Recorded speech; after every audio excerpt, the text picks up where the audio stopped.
The Professor's House by Willa Cather. Read by Amy Dunkelberger.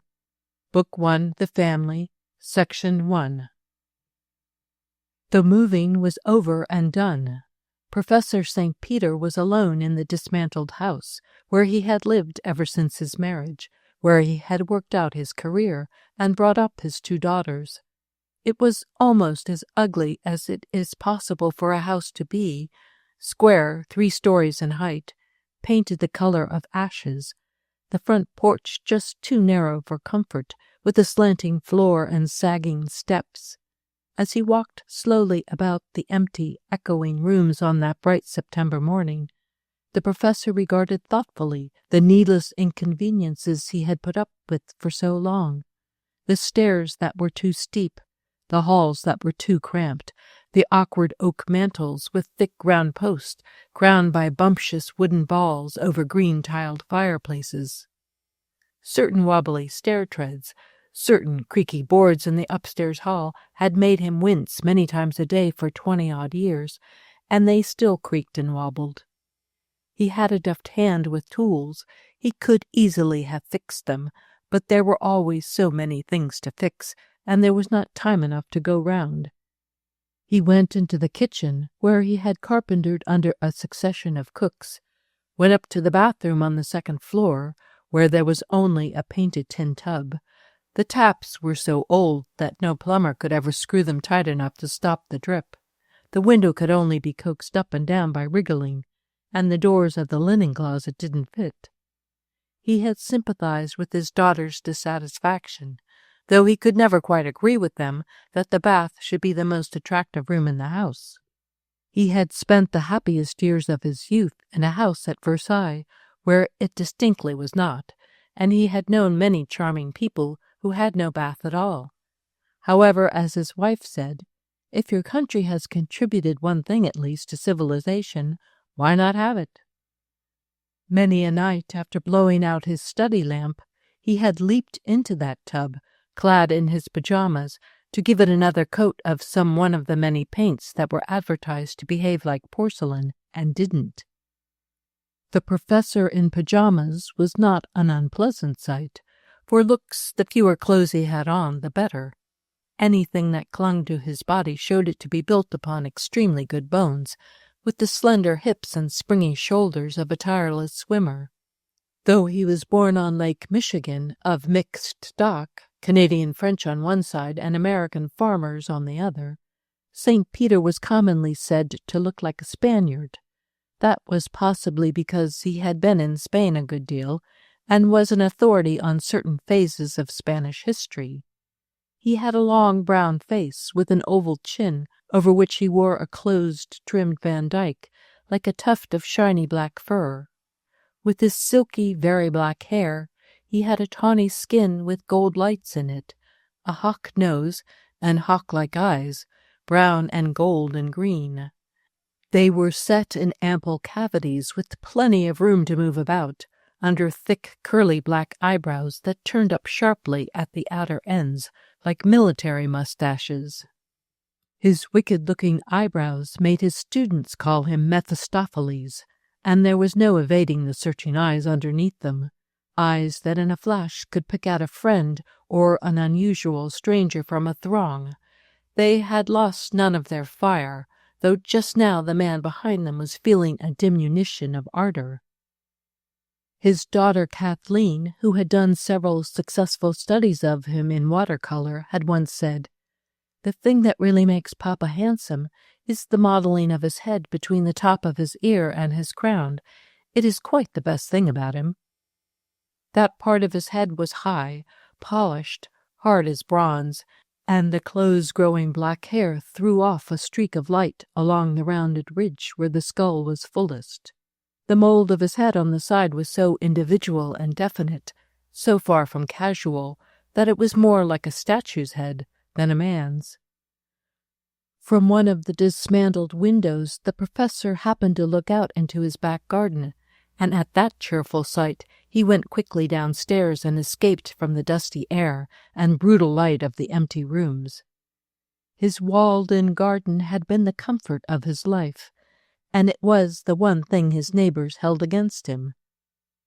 He started to make it soon after the birth of his first daughter, when his wife began to be unreasonable about his spending so much time at the lake and on the tennis court. In this undertaking he got help and encouragement from his landlord, a retired German farmer, good-natured and lenient about everything but spending money.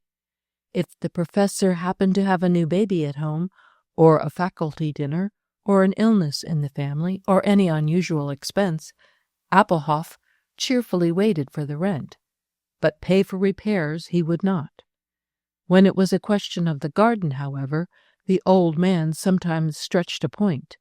He helped his tenant with seeds and slips and sound advice, and with his twisted old back. He even spent a little money to bear half the expense of the stucco wall. The professor had succeeded in making a French garden in Hamilton. There was not a blade of grass. It was a tidy half-acre of glistening gravel and glistening shrubs and bright flowers. There were trees, of course, a spreading horse-chestnut, a row of slender Lombardy poplars at the back along the white wall, and in the middle 2 symmetrical round-topped linden trees. Masses of greenbrier grew in the corners, the prickly stems interwoven and clipped until they were like great bushes. There was a bed for salad herbs. Salmon-pink geraniums dripped over the wall. The French marigolds and dahlias were just now at their best, such dahlias as no one else in Hamilton could grow. St. Peter had tended this bit of ground for over 20 years and had got the upper hand of it. In the spring, when homesickness for other lands and the fret of things unaccomplished awoke, he worked off his discontent here. In the long hot summers, when he could not go abroad, he stayed at home with his garden, sending his wife and daughters to Colorado to escape the humid prairie heat, so nourishing to wheat and corn, so exhausting to human beings. In those months, when he was a bachelor again, he brought down his books and papers and worked in a deck chair under the linden trees, breakfasted and lunched, and had his tea in the garden. And it was there he and Tom Outland used to sit and talk half through the warm, soft nights. On this September morning, however, St. Peter knew that he could not evade the unpleasant effects of change by tarrying among his autumn flowers.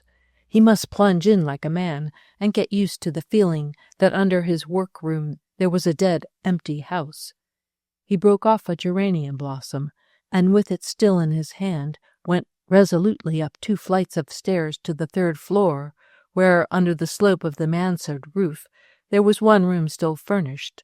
That is, if it had ever been furnished. The low ceiling sloped down on 3 sides, the slant being interrupted on the east by a single square window, swinging outward on hinges and held ajar by a hook in the sill. This was the sole opening for light and air. Walls and ceiling alike were covered with a yellow paper, which had once been very ugly, but had faded into inoffensive neutrality. The matting on the floor was worn and scratchy. Against the wall stood an old walnut table with 1 leaf up, holding piles of orderly papers. Before it was a caned-backed office chair that turned on a screw. This dark den had, for many years, been the professor's study. Downstairs, off the back parlor, he had a show study, with roomy shelves where his library was housed, and a proper desk at which he wrote letters. But it was a sham. This was the place where he worked, and not he alone. For 3 weeks in the fall, and again 3 in the spring, he shared his cuddy with Augusta, the sewing woman, niece of his old landlord, a reliable, methodical spinster, a German Catholic, and very devout.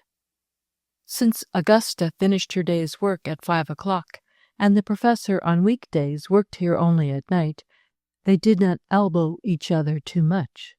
Besides, neither was devoid of consideration. Every evening before she left, Augusta swept up the scraps from the floor, rolled her patterns, closed the sewing machine, and picked ravellings off the box couch, so that there would be no threads to stick to the professor's old smoking jacket, if he should happen to lie down for a moment in working hours. St. Peter, in his turn, when he put out his lamp after midnight, was careful to brush away ashes and tobacco crumbs. Smoking was very distasteful to Augusta, and to open the hinged window back as far as it would go, on the second hook, so that the night wind might carry away the smell of his pipe as much as possible. The unfinished dresses which she left hanging on the forms, however, were often so saturated with smoke that he knew she found it a trial to work on them next morning. These forms were the subject of much banter between them. The one which Augusta called the bust stood in the darkest corner of the room, upon a high wooden chest in which blankets and winter wraps were yearly stored. It was a headless, armless female torso, covered with strong black cotton, and so richly developed in the part for which it was named that the professor once explained to Augusta how, in calling it so, she followed a natural law of language, termed for convenience metonymy. Augusta enjoyed the professor when he was risque, since she was sure of his ultimate delicacy. Though this figure looked so ample and billowy, as if you might lay your head upon its deep-breathing softness and rest safe forever, if you touched it you suffered a severe shock, no matter how many times you had touched it before. It presented the most unsympathetic surface imaginable. Its hardness was not that of wood, which responds to concussion with living vibration and is stimulating to the hand, nor that of felt, which drinks something from the fingers. It was a dead, opaque, lumpy solidity, like chunks of putty or tightly packed sawdust, very disappointing to the tactile sense, yet somehow always fooling you again. For no matter how often you had bumped up against that torso, you could never believe that contact with it would be as bad as it was. The second form was more self-revelatory, a full-length female figure in a smart wire skirt, with a trim metal waistline. It had no legs, as one could see all too well, no viscera behind its glistening ribs, and its bosom resembled a strong wire birdcage. But St. Peter contended that it had a nervous system. When Augusta left it clad for the night in a new party dress for Rosamond or Kathleen, it often took on a sprightly, tricky air, as if it were going out for the evening to make a great show of being harum-scarum, giddy, folle. It seemed just on the point of tripping downstairs or on tiptoe, waiting for the waltz to begin. At times the wire lady was most convincing in her pose as a woman of light behavior, but she never fooled St. Peter. He had his blind spots, but he had never been taken in by one of her kind. Augusta had somehow got it into her head that these forms were unsuitable companions for one engaged in scholarly pursuits, and she periodically apologized for their presence when she came to install herself and fulfill her time at the house. "Not at all, Augusta," the professor had often said. "If they were good enough for Monsieur Bergeret, they are certainly good enough for me." This morning, as St. Peter was sitting in his desk chair, looking musingly at the pile of papers before him, the door opened, and there stood Augusta herself. How astonishing that he had not heard her heavy, deliberate tread on the now uncarpeted stair. "Why, Professor St. Peter, I never thought of finding you here, or I'd have knocked. I guess we will have to do our moving together." St. Peter had risen. Augusta loved his manners, but he offered her the sewing-machine chair and resumed his seat. "Sit down, Augusta, and we'll talk it over. I'm not moving just yet. Don't want to disturb all my papers. I'm staying on until I finish a piece of writing. I've seen your uncle about it. I'll work here and board at the new house. But this is confidential. If it were noised about, people might begin to say that Mrs. St. Peter and I had, how do they put it, parted? Separated?" Augusta dropped her eyes in an indulgent smile. "I think people in your station would say separated." "Exactly. A good scientific term, too. Well, we haven't, you know, but I'm going to write on here for a while." Very well, sir, and I won't always be getting in your way now. In the new house you have a beautiful study downstairs, and I have a light, airy room on the 3rd floor. Where you won't smell smoke, eh? Oh, Professor, I never really minded.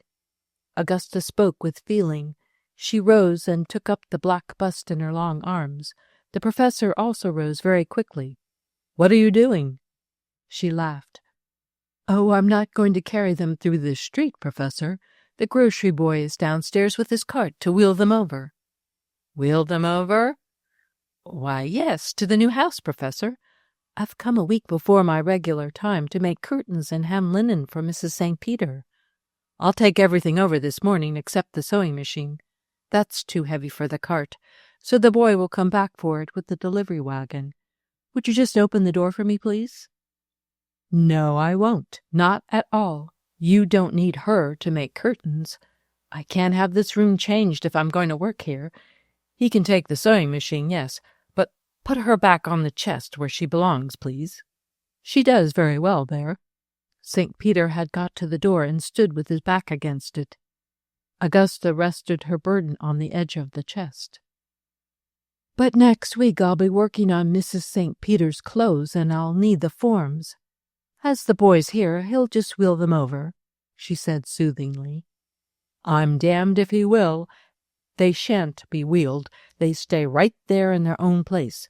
You shan't take away my ladies. I never heard of such a thing. Augusta was vexed with him now, and a little ashamed of him. But, Professor, I can't work without my forms. They've been in your way all these years, and you've always complained of them, so don't be contrary, sir. I never complained, Augusta, perhaps of certain disappointments they recalled, or of cruel biological necessities they imply, but of them individually, never. Go and buy some new ones for— remind me when it's All Souls' Day, or Ember Day, or Maundy Thursday, or anything. Augusta said she must be leaving. St. Peter heard her well-known tread as she descended the stairs. How much she reminded him of, to be sure. She had been most at the house in the days when his daughters were little girls and needed so many clean frocks. It was in those very years that he was beginning his great work, when the desire to do it and the difficulties attending such a project strove together in his mind like Macbeth's 2 spent swimmers, years when he had the courage to say to himself, I will do this dazzling, this beautiful, this utterly impossible thing. During the 15 years he had been working on his Spanish adventurers in North America, this room had been his center of operations. There had been delightful excursions and digressions, the 2 sabbatical years when he was in Spain studying records, 2 summers in the Southwest on the trail of his adventurers, another in Old Mexico, dashes to France to see his foster brothers. But the notes and the records and the ideas always came back to this room. It was here they were digested and sorted and woven into their proper place in his history. Fairly considered, the sewing room was the most inconvenient study a man could possibly have, but it was the one place in the house where he could get isolation, insulation from the engaging drama of domestic life. No one was tramping over him, and only a vague sense, generally pleasant, of what went on below came up the narrow stairway. There were certainly no other advantages. The furnace heat did not reach the 3rd floor. There was no way to warm the sewing room except by a rusty round gas stove with no flue, a stove which consumed gas imperfectly and contaminated the air. To remedy this, the window must be left open. Otherwise, with the ceiling so low, the air would speedily become unfit to breathe. If the stove were turned down and the window left open a little way, a sudden gust of wind would blow the wretched thing out altogether, and a deeply absorbed man might be asphyxiated before he knew it. The professor had found that the best method in winter was to turn the gas on full and keep the window wide on the hook, even if he had to put on a leather jacket over his working coat. By that arrangement he had somehow managed to get air enough to work by.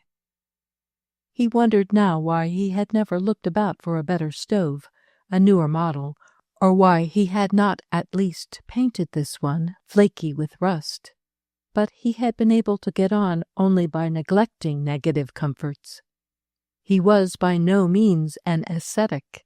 He knew that he was terribly selfish about personal pleasures, fought for them. If a thing gave him delight, he got it if he sold his shirt for it. By doing without many so-called necessities, he had managed to have his luxuries. He might, for instance, have had a convenient electric drop light attached to the socket above his writing table. Preferably he wrote by a faithful kerosene lamp, which he filled and tended himself. But sometimes he found that the oil can in the closet was empty. Then, to get more, he would have had to go down through the house to the cellar, and on his way he would almost surely become interested in what the children were doing, or in what his wife was doing, or he would notice that the kitchen linoleum was breaking under the sink where the maid kicked it up, and he would stop to tack it down. On that perilous journey down through the human house he might lose his mood, his enthusiasm, even his temper. So when the lamp was empty, and that usually occurred when he was in the middle of a most important passage, he jammed an eye-shade on his forehead and worked by the glare of that tormenting pear-shaped bulb sticking out of the wall on a short curved neck just about 4 feet above his table. It was hard on eyes even as good as his, but once at his desk he didn't dare quit it. He had found that you can train the mind to be active at a fixed time, just as the stomach is trained to be hungry at certain hours of the day.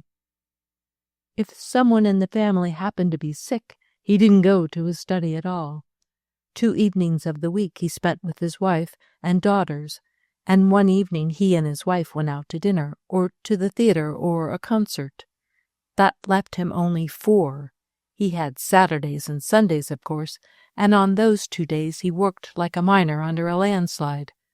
Augusta was not allowed to come on Saturday, though she was paid for that day.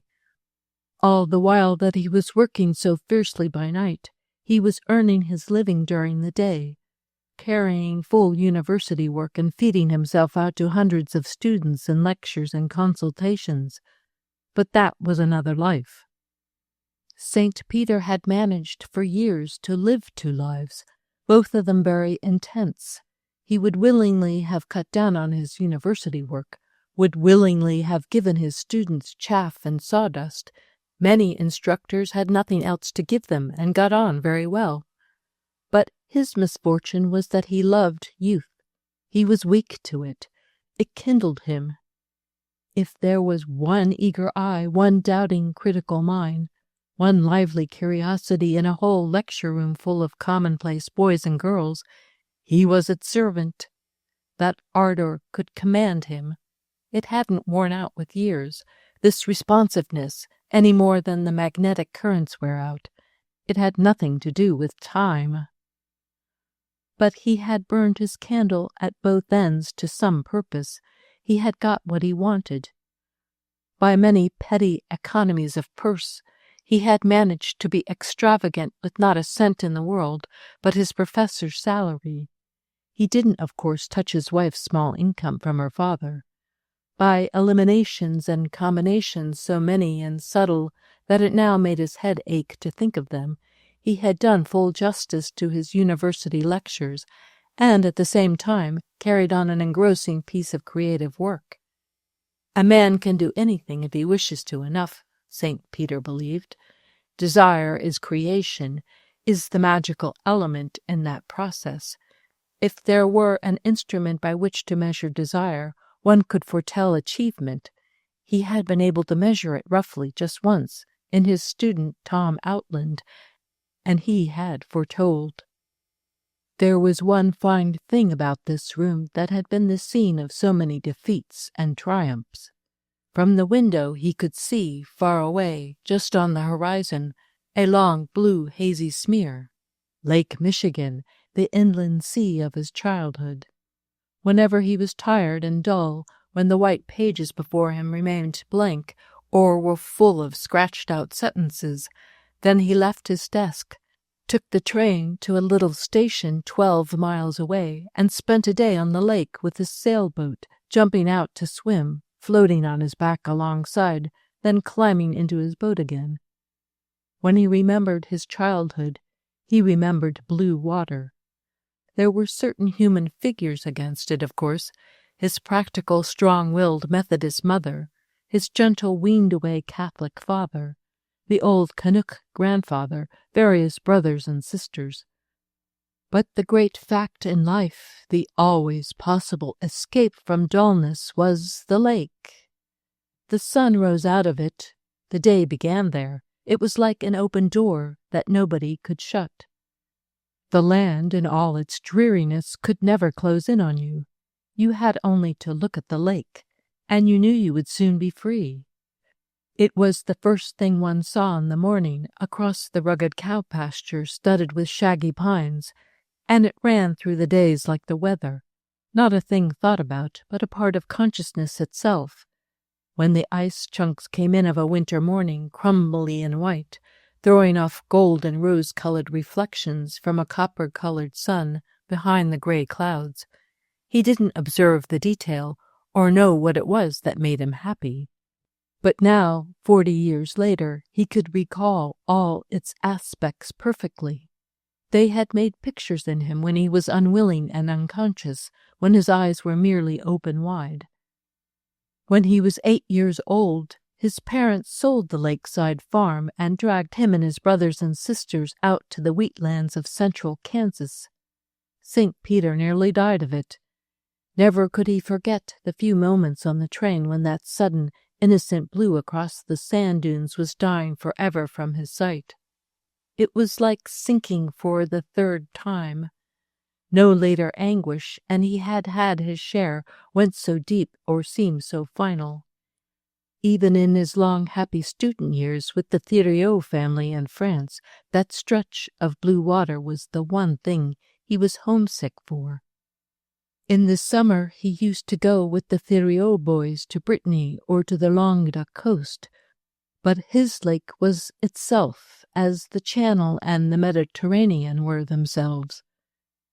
No, he used to tell the boys who were always asking him about Le Michigan, it is altogether different. It is a sea, and yet is not salt. It is blue, but quite another blue. Yes, there are clouds and mists and seagulls, but I don't know. Il est toujours plus naïf. Afterward, when St. Peter was looking for a professorship, because he was very much in love and must marry at once, out of the several positions offered him, he took the one at Hamilton, not because it was the best, but because it seemed to him that any place near the lake was a place where one could live. The sight of it from his study window these many years had been of more assistance than all the convenient things he had done without would have been. Just in that corner, under Augustus' archaic forms, he had always meant to put the filing cabinets he had never spared the time or money to buy. They would have held all his notes and pamphlets and the spasmodic rough drafts of passages far ahead.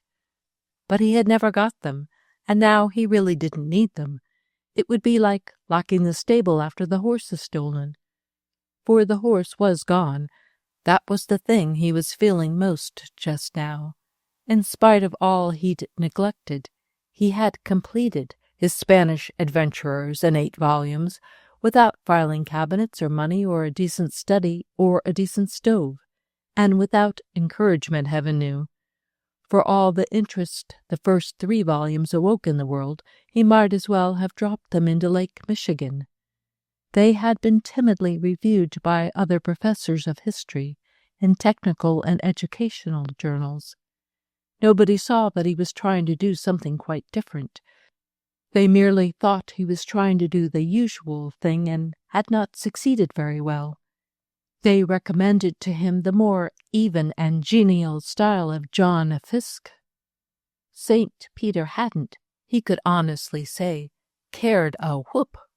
Not in those golden days, when the whole plan of his narrative was coming clearer and clearer all the time, when he could feel his hand growing easier with his material, when all the foolish conventions about that kind of writing were falling away, and his relation with his work was becoming every day more simple, natural, and happy. He cared as little as the Spanish adventurers themselves what Professor So-and-so thought about them.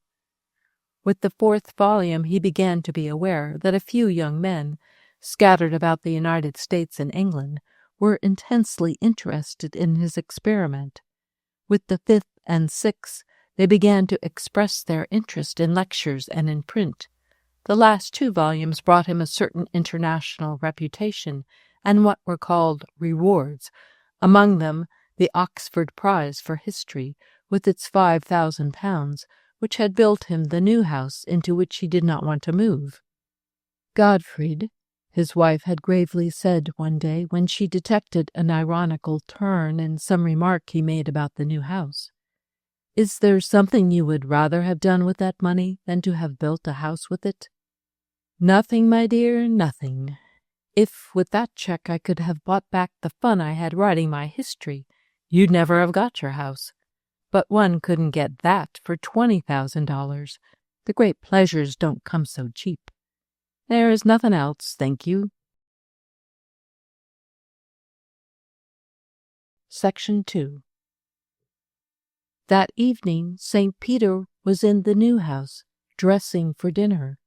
His 2 daughters and their husbands were dining with them, also an English visitor. Mrs. St. Peter heard the shower going as she passed his door. She entered his room and waited until he came out in his bathrobe, rubbing his wet, ink-black hair with a towel. "Surely you'll admit that you like having your own bath," she said, looking past him into the glittering white cubicle, flooded with electric light, which he had just quitted.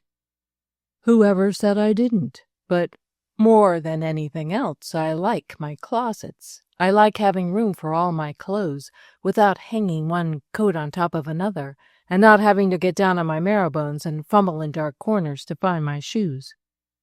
"Of course you do, and it's much more dignified at your age to have a room of your own." "It's convenient, certainly, though I hope I'm not so old as to be personally repulsive." He glanced into the mirror and straightened his shoulders as if he were trying on a coat. Mrs. St. Peter laughed, a pleasant, easy laugh with genuine amusement in it. "No, you are very handsome, my dear, especially in your bathrobe. You grow better looking and more intolerant all the time." "Intolerant?" He put down his shoe and looked up at her.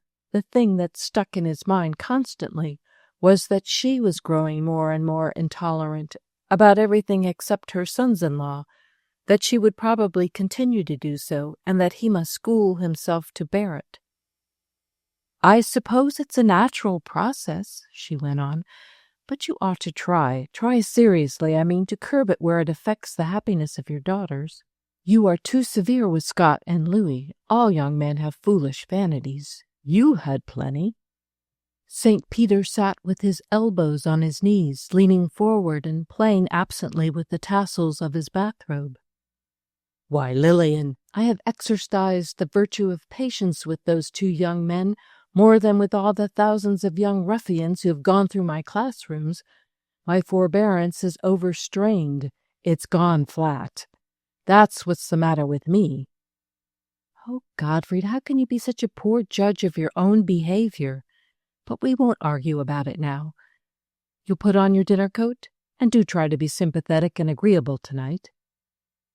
Half an hour later, Mr. and Mrs. Scott McGregor and Mr. and Mrs. Louis Marcellus arrived, and soon after them the English scholar, Sir Edgar Spilling, so anxious to do the usual thing in America that he wore a morning street suit.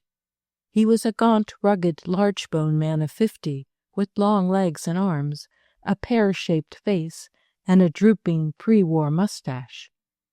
His specialty was Spanish history, and he had come all the way to Hamilton from his cousin's place in Saskatchewan to inquire about some of Dr. St. Peter's sources.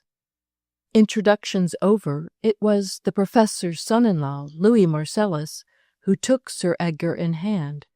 He remembered having met in China a Walter Spilling, who was, it turned out, a brother of Sir Edgar. Marcellus had also a brother there, engaged in the silk trade. They exchanged opinions on conditions in the Orient, while young MacGregor put on his horn-rimmed spectacles and roamed restlessly up and down the library. The two daughters sat near their mother, listening to the talk about China. Mrs. St. Peter was very fair, pink and gold, a pale gold now that she was becoming a little gray. The tints of her face and hair and lashes were so soft that one did not realize, on first meeting her, how very definitely and decidedly her features were cut under the smiling infusion of color. When she was annoyed or tired, the lines became severe. Rosamond, the elder daughter, resembled her mother in feature, though her face was heavier. Her coloring was altogether different. Dusky black hair, deep dark eyes, a soft white skin with rich brunette red in her cheeks and lips. Nearly everyone considered Rosamond brilliantly beautiful. Her father, though he was very proud of her, demurred from the general opinion. He thought her too tall, with a rather awkward carriage. She stooped a trifle and was wide in the hips and shoulders. She had, he sometimes remarked to her mother, exactly the wide femur and flat shoulder blade of his old slab-sided Canuck grandfather. For a tree hewer they were an asset. But St. Peter was very critical. Most people saw only Rosamond's smooth black head and white throat, and the red of her curved lips that was like the duskiness of dark, heavy-scented roses. Kathleen, the younger daughter, looked even younger than she was, had the slender, undeveloped figure then very much in vogue. She was pale, with light hazel eyes, and her hair was hazel-colored, with distinctly green glints in it. To her father there was something very charming in the curious shadows her wide cheekbones cast over her cheeks, and in the spirited tilt of her head. Her figure in profile, he used to tell her, looked just like an interrogation point. Mrs. St. Peter frankly liked having a son-in-law who could tot up acquaintances with Sir Edgar from the Sudan to Alaska. Scott, she saw, was going to be sulky because Sir Edgar and Marcellus were talking about things beyond his little circle of interests. She made no effort to draw him into the conversation, but let him prowl like a restless leopard among the books. The professor was amiable but quiet. When the second maid came to the door and signaled that dinner was ready, dinner was signaled, not announced. Mrs. St. Peter took Sir Edgar and guided him to his seat at her right, while the others found their usual places. After they had finished the soup, she had some difficulty in summoning the little maid to take away the plates, and explained to her guest that the electric bell under the table wasn't connected as yet. They had been in the new house less than a week, and the trials of building were not over. "Oh, then if I had happened along a fortnight ago, I shouldn't have found you here? But it must be very interesting building your own house and arranging it as you like," he responded. Marcellus, silenced during the soup, came in with a warm smile and a slight shrug of the shoulders. "Building is the word with us, Sir Edgar." "My, oh, isn't it? My wife and I are in the throes of it. We are building a country house, rather an ambitious affair, out on the wooded shores of Lake Michigan. Perhaps you would like to run out in my car and see it. What are your engagements for tomorrow? I can take you out in half an hour and we can lunch at the country club. We have a magnificent site. Primeval forest behind us and the lake in front, with our own beach. My father-in-law, you must know, is a formidable swimmer. We've been singularly fortunate in our architect, a young Norwegian trained in Paris. He's doing us a Norwegian manor house, very harmonious with its setting, just the right thing for rugged pine woods and high headlands. Sir Edgar seemed most willing to make this excursion, and allowed Marcellus to fix an hour, greatly to the surprise of MacGregor, whose look at his wife implied that he entertained serious doubts whether this baronet with walrus mustaches amounted to much after all. The engagement made, Louis turned to Mrs. St. Peter. "And won't you come too, dearest? You haven't been out since we got our wonderful wrought iron door fittings from Chicago. We found just the right sort of hinge and latch, Sir Edgar, and had all the others copied from it. None of your colonial glass knobs for us." Mrs. St. Peter sighed. Scott and Kathleen had just glassed knobs their new bungalow throughout, yet she knew Louis didn't mean to hurt their feelings. It was his heedless enthusiasm that made him often say untactful things. "We've been extremely fortunate in getting all the little things right," Louis was gladly confiding to Sir Edgar. "There's really not a flaw in the conception. I can say that because I'm a mere onlooker. The whole thing's been done by the Norwegian and my wife and Mrs. St. Peter." And he put his hand down affectionately upon Mrs. St. Peter's bare arm. "And we've named our place. I've already ordered the house stationery. No, Rosamond, I won't keep our little secret any longer. It will please your father as well as your mother. We call our place Outland, Sir Edgar." He dropped the announcement and drew back. His mother-in-law rose to it. Spilling could scarcely be expected to understand. "How splendid, Louis! A real inspiration." "Yes, isn't it? I knew that would go to your hearts." The professor had expressed his emotion only by lifting his heavy, sharply up-twisted eyebrows. "Let me explain, Sir Edgar," Marcellus went on eagerly. "We have named our place for Tom Outland, a brilliant young American scientist and inventor who was killed in Flanders fighting with the Foreign Legion the second year of the war, when he was barely 30 years of age. Before he dashed off to the front, this youngster had discovered the principle of the Outland vacuum, worked out the construction of the Outland engine that is revolutionizing aviation. He not only invented it, but, curiously enough for such a hot-headed fellow, had taken pains to protect it by patent.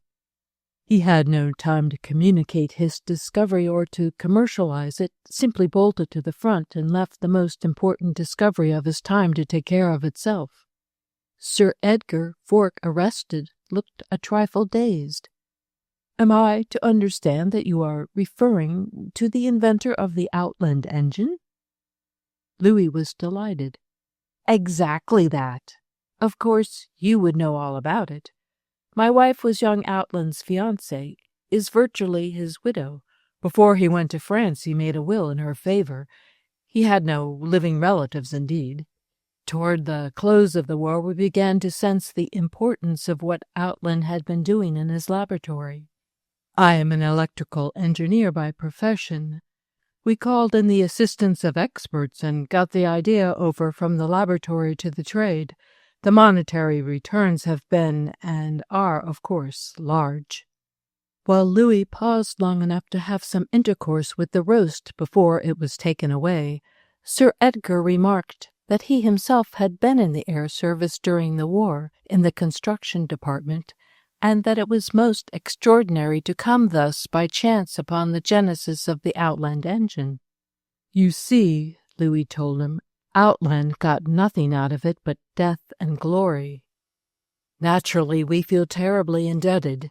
We feel it's our first duty in life to use that money as he would have wished. We've endowed scholarships in his own university here and that sort of thing. But our house we want to have as a sort of memorial to him. We are going to transfer his laboratory there, if the university will permit, all the apparatus he worked with. We have a room for his library and pictures. When his brother scientists come to Hamilton to look him up, to get information about him, as they are doing now already, at Outland they will find his books and instruments, all the sources of his inspiration." "Even Rosamond," murmured MacGregor, his eyes upon his cool green salad. He was struggling with a desire to shout to the Britisher that Marcellus had never so much as seen Tom Outland, while he, MacGregor, had been his classmate and friend. Sir Edgar was as much interested as he was mystified. He had come here to talk about manuscripts shut up in certain mouldering monasteries in Spain, but he had almost forgotten them in the turn the conversation had taken. He was genuinely interested in aviation and all its problems. He asked few questions, and his comments were almost entirely limited to the single exclamation, "Oh!" But this from his lips could mean a great many things: indifference, sharp interrogation, sympathetic interest, the nervousness of a modest man on hearing disclosures of a delicately personal nature. McGregor, before the others had finished dessert, drew a big cigar from his pocket and lit it at one of the table candles as the horridest thing he could think of to do. When they left the dining room, St. Peter, who had scarcely spoken during dinner, took Sir Edgar's arm and said to his wife, "If you will excuse us, my dear, we have some technical matters to discuss." Leading his guest into the library, he shut the door. Marcellus looked distinctly disappointed. He stood gazing wistfully after them, like a little boy told to go to bed. Louis's eyes were vividly blue, like hot sapphires, but the rest of his face had little color. He was a rather mackerel-tinted man. Only his eyes and his quick, impetuous movements gave out the zest for life with which he was always bubbling. There was nothing Semitic about his countenance except his nose. That took the lead. It was not at all an unpleasing feature, but it grew out of his face with masterful strength, well-rooted, like a vigorous oak tree growing out of a hillside. Mrs. St. Peter, always concerned for Louis, asked him to come and look at the new rug in her bedroom. This revived him. He took her arm, and they went upstairs together. McGregor was left with the two sisters. Outlandish, he muttered, while he fumbled about for an ashtray. Rosamond pretended not to hear him, but the dusky red on her cheeks crept a little farther toward her ears. "Remember, we are leaving early, Scott," said Kathleen. "You have to finish your editorial tonight." "Surely you don't make him work at night, too?" Rosamond asked. "Doesn't he have to rest his brain sometimes? Humor is always better if it's spontaneous." "Oh, that's the trouble with me," Scott assured her. "Unless I keep my nose to the grindstone, I'm too damn spontaneous and tell the truth, and the public won't stand for it. It's not an editorial I have to finish. It's the daily prose poem I do for the syndicate, for which I get 25 beans. This is the motif. When your pocket is under-moneyed and your fancy is over-girled, you'll have to admit while you're cursing it, it's a mighty darn good old world. Bang, bang." He threw his cigar end savagely into the fireplace. He knew that Rosamond detested his editorials and his jingles. She had fastidious taste in literature like her mother, though he didn't think she had half the general intelligence of his wife. She also, now that she was Tom Outland's heir, detested to hear sums of money mentioned, especially small sums. After the good nights were said and they were outside the front door, McGregor seized his wife's elbow and rushed her down the walk to the gate where his Ford was parked, breaking out in her ear as they ran. "Now what the hell is a virtual widow? Does he mean a virtuous widow or the reverserous? Bang, bang." Section 3. St. Peter awoke the next morning with the wish that he could be transported on his mattress from the new house to the old. But it was Sunday, and on that day his wife always breakfasted with him. There was no way out. They would meet at Cramped. When he reached the dining room, Lillian was already at the table behind the percolator. "Good morning, Godfrey. I hope you had a good night." Her tone just faintly implied that he hadn't deserved one. "Excellent, and you?"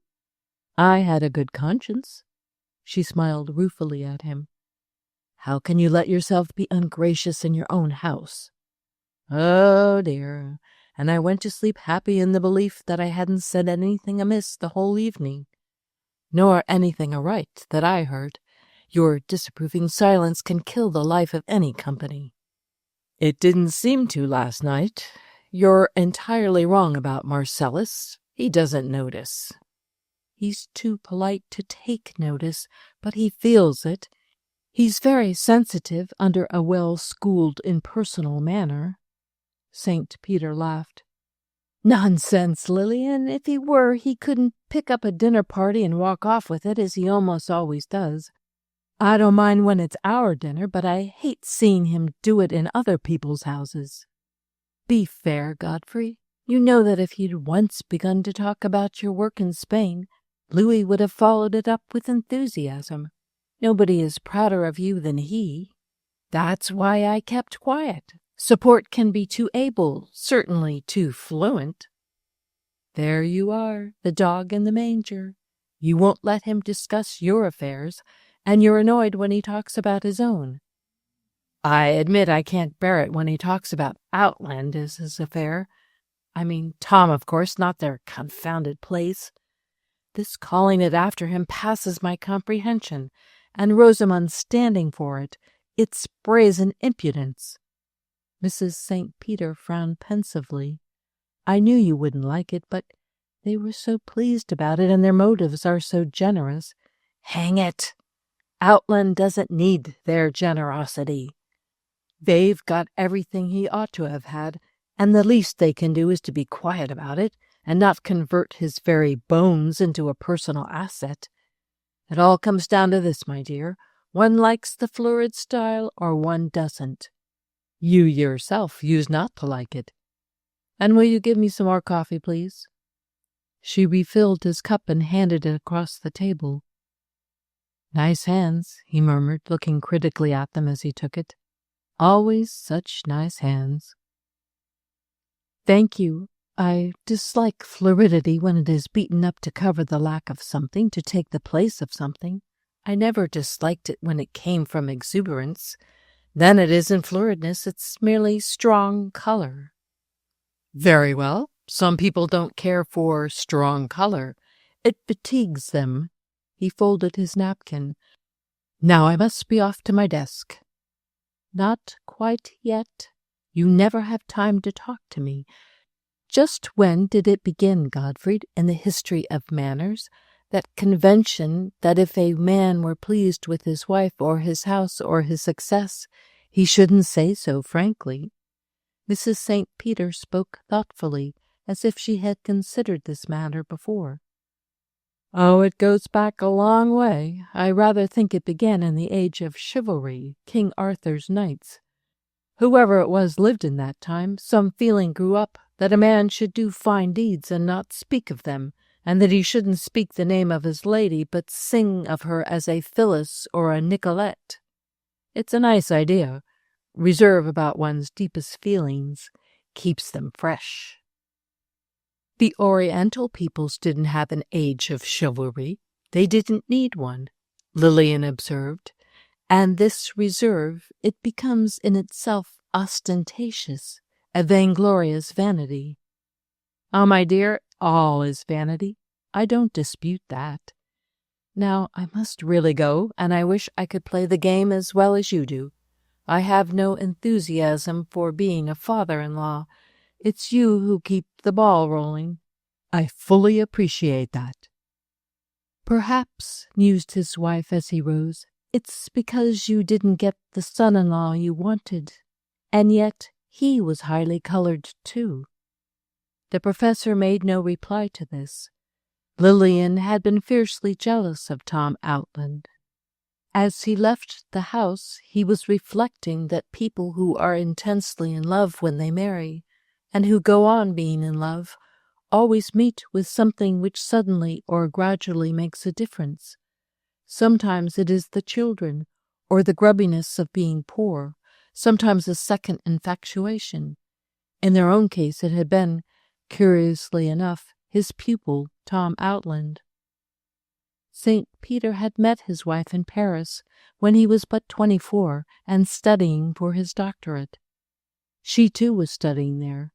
French people thought her an English girl because of her gold hair and fair complexion. With her really radiant charm, she had a very interesting mind. But it was quite wrong to call it mind. The connotation was false. What she had was a richly endowed nature that responded strongly to life and art, and very vehement likes and dislikes, which were often quite out of all proportion to the trivial object or person that aroused them. Before his marriage, and for years afterward, Lillian's prejudices, her divinations about people and art, always instinctive and unexplained, but nearly always right, were the most interesting things in St. Peter's life. When he accepted almost the first position offered him in order to marry at once, and came to take the chair of European history at Hamilton, he was thrown upon his wife for mental companionship. Most of his colleagues were much older than he, but they were not his equals either in scholarship or in experience of the world. The only other man in the faculty who was carrying on important research work was Dr. Crane, the professor of physics. St. Peter saw a good deal of him, though outside his specialty he was uninteresting, a narrow-minded man, and painfully unattractive. Years ago Crane had begun to suffer from a malady which in time proved incurable, and which now sent him up for an operation periodically. St. Peter had had no friend in Hamilton of whom Lillian could possibly be jealous until Tom Outland came along, so well fitted by nature and early environment to help him with his work on the Spanish adventurers. When he had almost reached his old house and his study, the professor remembered that he really must have an understanding with his landlord, or the place would be rented over his head. He turned and went down into another part of the city, by the car shops, where only workmen lived, and found his landlord's little toy house set on a hillside, over a basement faced up with red brick and covered with hop vines. Old Applehoff was sitting on a bench before his door, making a broom. Raising broom-corn was one of his economies. Beside him was his dachshund bitch, Minna. St. Peter explained that he wanted to stay on in the empty house and would pay the full rent each month. So irregular a project annoyed Applehoff. "I like fine to oblige you, Professor, but there is several parties looking at the house already, and I don't like to lose a year's rent for maybe a few months." "Oh, that's all right, Fred. I'll take it for the year, to simplify matters. I want to finish my new book before I move." Fred still looked uneasy.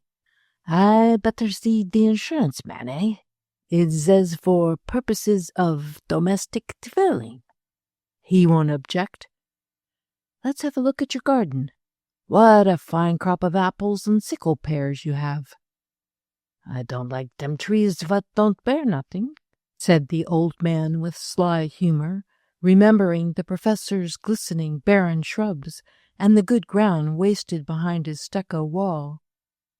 "How about your linden trees?" "Oh, them flowers is awful good for the headache." "You don't look as if you were subject to it, Fred." "Not me, but my woman always had." "Pretty lonesome without her, Applehoff."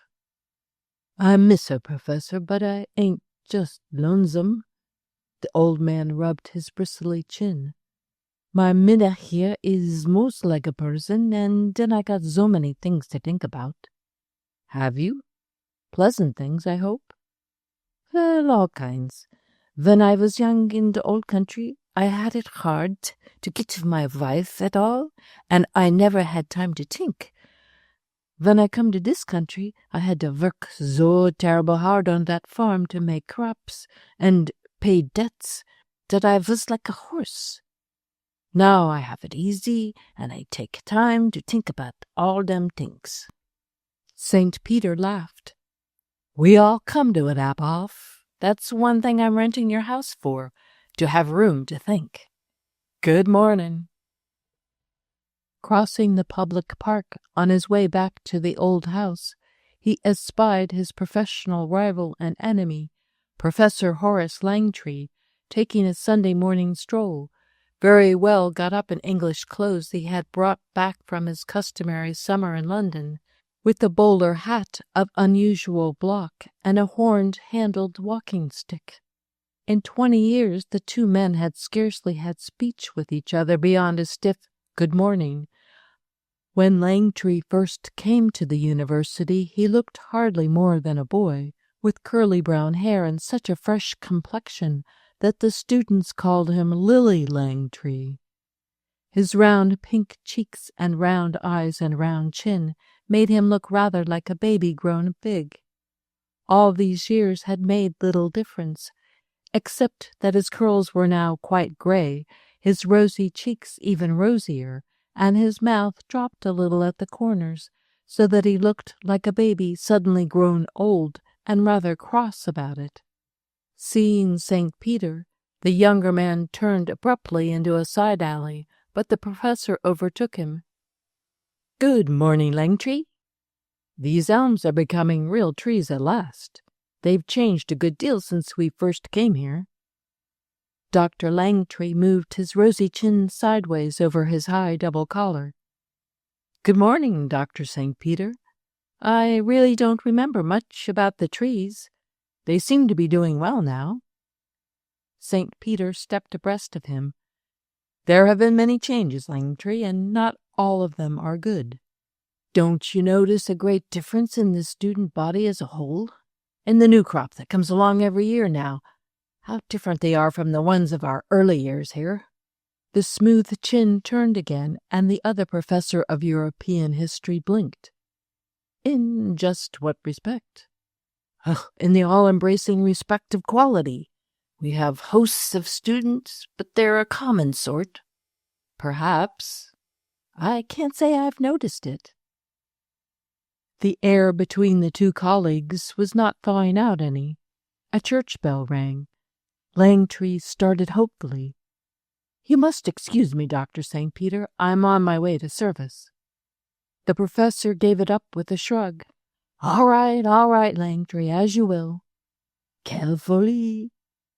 Langtry half turned back, hesitated on the ball of his suddenly speeding foot, and said with faultless politeness, "I beg your pardon?"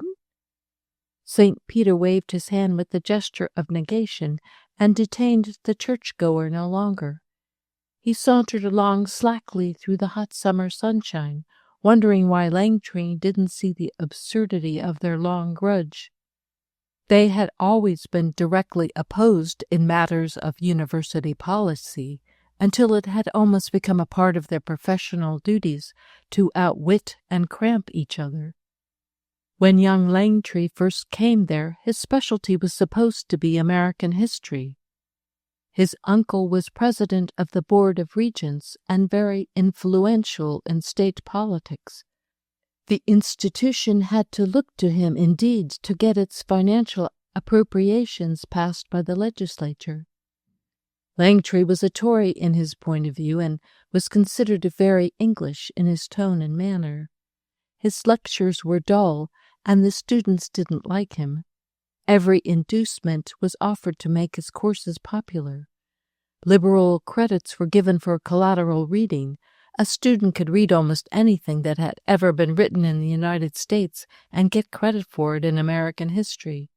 He could charge up the time spent in perusing the Scarlet Letter to colonial history and Tom Sawyer to the Missouri Compromise, it was said. St. Peter openly criticized these lax methods, both to the faculty and to the regents.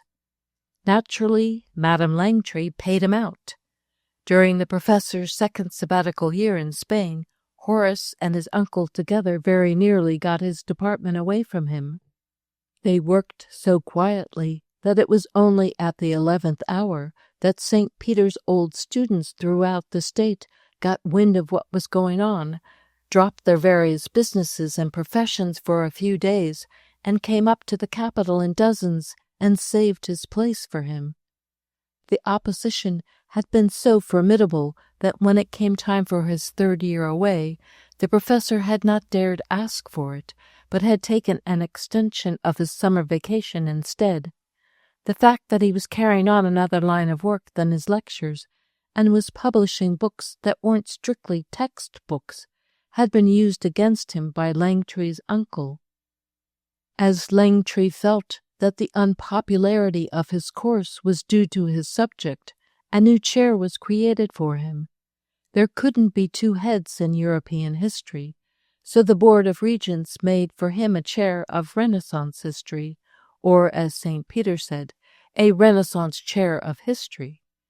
Of late years, for reasons that had not much to do with his lectures, Langtry had prospered better. To the new generations of country and village boys now pouring into the university in such large numbers, Langtry had become, in a curious way, an instructor in manners, what is called an influence. To the football-playing farmer boy who had a good allowance but didn't know how to dress or what to say, Langtry looked like a shortcut. He had several times taken parties of undergraduates to London for the summer, and they had come back wonderfully brushed up. He introduced a very popular fraternity into the university, and its members looked after his interests, as did its affiliated sorority. His standing on the faculty was now quite as good as St. Peter's own, and the professor wondered what Langtry still had to be sore about. What was the use of keeping up the feud? They had both come there young men, fighting for their places and their lives. Now they were not very young any more. They would neither of them probably ever hold a better position. Couldn't Langtry see it was a draw, that they had both been beaten? Section 4. On Monday afternoon, St. Peter mounted to his study and lay down on the box couch, tired out with his day at the university. The first few weeks of the year were very fatiguing for him. There were so many exhausting things besides his lectures and all the new students. Long faculty meetings in which almost no one was ever frank, and always the old fight to keep up the standard of scholarship, to prevent the younger professors, who had a sharp eye to their own interests, from farming the whole institution out to athletics and to the agricultural and commercial schools favored and fostered by the state legislature. The September heat, too, was hard on him. He wanted to be out at the lake every day. It was never so fine as in late September. He was lying with closed eyes, resting his mind on the picture of intense autumn blue water, when he heard a tap at the door, and his daughter Rosamond entered, very handsome in a silk suit of a vivid shade of lilac, admirably suited to her complexion, and showing that in the color of her cheeks there was actually a tone of warm lavender. In that low room she seemed very tall indeed, a little out of drawing, as to her father's eye she so often did. Usually, however, people were aware only of her rich complexion, her curving, unresisting mouth, and mysterious eyes. Tom Outland had seen nothing else, and he was a young man who saw a great deal. "Am I interrupting something important, Papa?" "No, not at all, my dear. Sit down." On his writing table she caught a glimpse of pages in a handwriting not his, a script she knew very well. "Not much choice of chairs, is there?" she smiled. "Papa, I don't like to have you working in a place like this. It's not fitting." "Much easier than to break in a new room, Rosie. A workroom should be like an old shoe. No matter how shabby, it's better than a new one." "That's really what I came to see you about." Rosamond traced the edge of a hole in the matting with the tip of her lilac sunshade. "Won't you let me build you a little study in the backyard of the new house? I have such good ideas for it, and you would have no bother about it at all." "Oh, thank you, Rosamond. It's most awfully nice of you to think of it. But keep it just an idea. It's better so. Lots of things are. For the present, I'll plod on here. It's absurd, but it suits me. Habit is such a big part of work." "With Augusta's old things lying about and those dusty old forms? Why didn't she at least get those out of your way?" "Oh, they have a right here, by long tenure. It's their room, too. I don't want to come upon them lying in some dump heap on the road to the lake. They remind me of the times when you were little girls, and your first party frocks used to hang on them at night when I worked." Rosamund smiled, unconvinced. "Papa, don't joke with me. I've come to talk about something serious, and it's very difficult." "You know I'm a little afraid of you." She dropped her shadowy, bewitching eyes. "Afraid of me? Never." "Oh, yes, I am when you're sarcastic. You mustn't be today, please. Louis and I have often talked this over. We feel strongly about it. He's often been on the point of blurting out with it, but I've curbed him. You don't always approve of Louis and me. Of course, it was only Louis's energy and technical knowledge that ever made Tom's discovery succeed commercially, but we don't feel that we ought to have all the returns from it. We think you ought to let us settle an income on you so that you could give up your university work and devote all your time to writing and research. That is what Tom would have wanted." St. Peter rose quickly, with the light, supple spring he had when he was very nervous, crossed to the window, wide on its hook, and half closed it. "My dear daughter," he said decisively when he had turned round to her, "I couldn't possibly take any of Outland's money."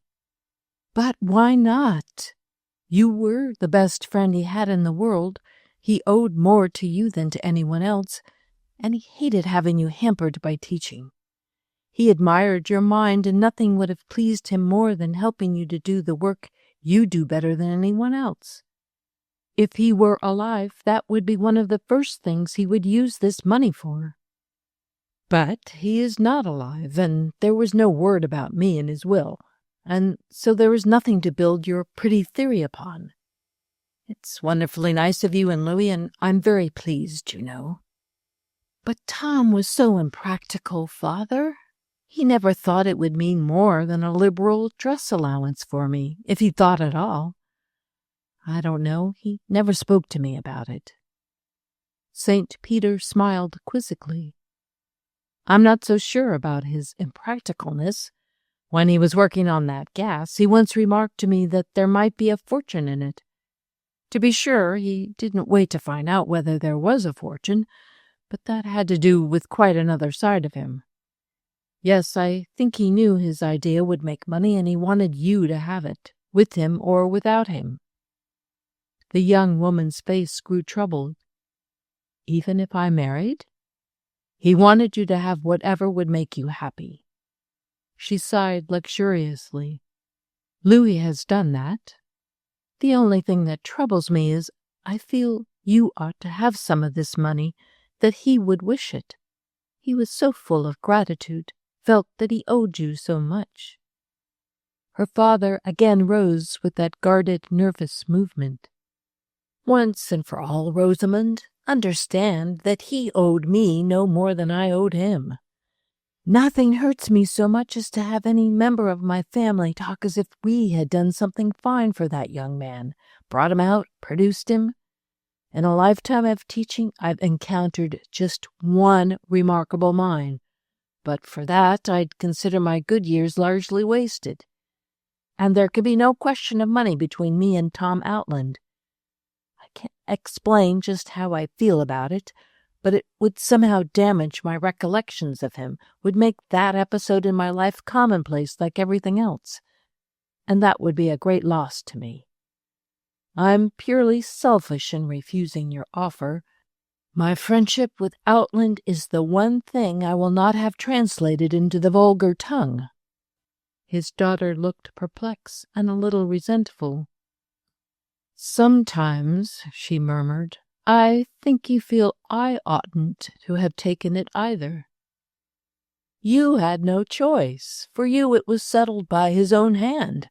Your bond with him was social, and it follows the laws of society, and they are based on property. Mine wasn't, and there was no material clause in it.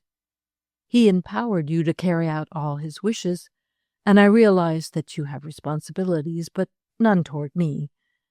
There is Rodney Blake, of course, if he should ever turn up. You keep up some search for him." "Louis attends to it. He has investigated and rejected several impostors." Then, of course, there are other friends of Tom's. The Cranes, for instance." Rosamond's face grew hard. "I won't bother you about the Cranes, Papa. We will attend to them. Mrs. Crane is a common creature, and she is advised by that dreadful shyster brother of hers, Homer Bright. You know what he is." "Oh, yes, he was about the greatest bluffer I ever had in my classes." Rosamond had risen to go. "I want you to be awfully happy, daughter," St. Peter went on. "And Tom did. It's only young people like you and Louis who can get any fun out of money. And there is enough to cover the fine, the almost imaginary obligations. You won't be sorry if you are generous with people like the Cranes." "Thank you, Papa. I shan't forget." Rosamond went down the narrow stairway, leaving behind her a faint, fresh odor of lavender and orris root, and her father lay down again on the box couch. "A hint about the Cranes will be enough," he was thinking. He didn't in the least understand his older daughter. Not that he pretended to understand Kathleen either, but he usually knew how she would feel about things, and she had always seemed to need his protection more than Rosamond. When she was a student at the university, he used sometimes to see her crossing the campus alone, her head and shoulders lowered against the wind, her muff beside her face, her narrow skirt clinging close. There was something too plucky, too "I can go it alone" about her quick step and jaunty little head. He didn't like it. It gave him a sudden pang. He would always call to her and catch up with her and make her take his arm and be docile. She had been much quicker at her lessons than Rosie, and very clever at watercolor portrait sketches. She had done several really good likenesses of her father. One, at least, was the man himself. With her mother she had no luck. She tried again and again, but the face was always hard, the upper lip longer than it seemed in life, the nose long and severe, and she made something cold and plaster-like of Lillian's beautiful complexion. "No, I don't see Mamma like that," she used to say, throwing out her chin. "Of course I don't. It just comes like that." She had done many heads of her sister, all very sentimental and curiously false, though Louis Marcellus protested to like them. Her drawing teacher at the university had urged Kathleen to go to Chicago and study in the life classes at the Art Institute, but she said resolutely, "No, I can't really do anybody but Papa, and I can't make a living painting him." "The only unusual thing about Kitty," her father used to tell his friends, "is that she doesn't think herself a bit unusual. Nowadays the girls in my classes who have a spark of aptitude for anything seem to think themselves remarkable." Though willfulness was implied in the line of her figure, in the way she sometimes threw out her chin, Kathleen had never been deaf to reasoning, deaf to her father but once, and that was when, shortly after Rosamond's engagement to Tom, she announced that she was going to marry Scott McGregor. Scott was young, was just getting a start as a journalist, and his salary was not large enough for two people to live upon. That fact, the St. Peters thought, would act as a brake upon the impetuous young couple. But soon after they were engaged, Scott began to do his daily prose poem for a newspaper syndicate. It was a success from the start, and increased his earnings enough to enable him to marry. The professor had expected a better match for Kitty. He was no snob, and he liked Scott and trusted him, but he knew that Scott had a usual sort of mind, and Kitty had flashes of something quite different.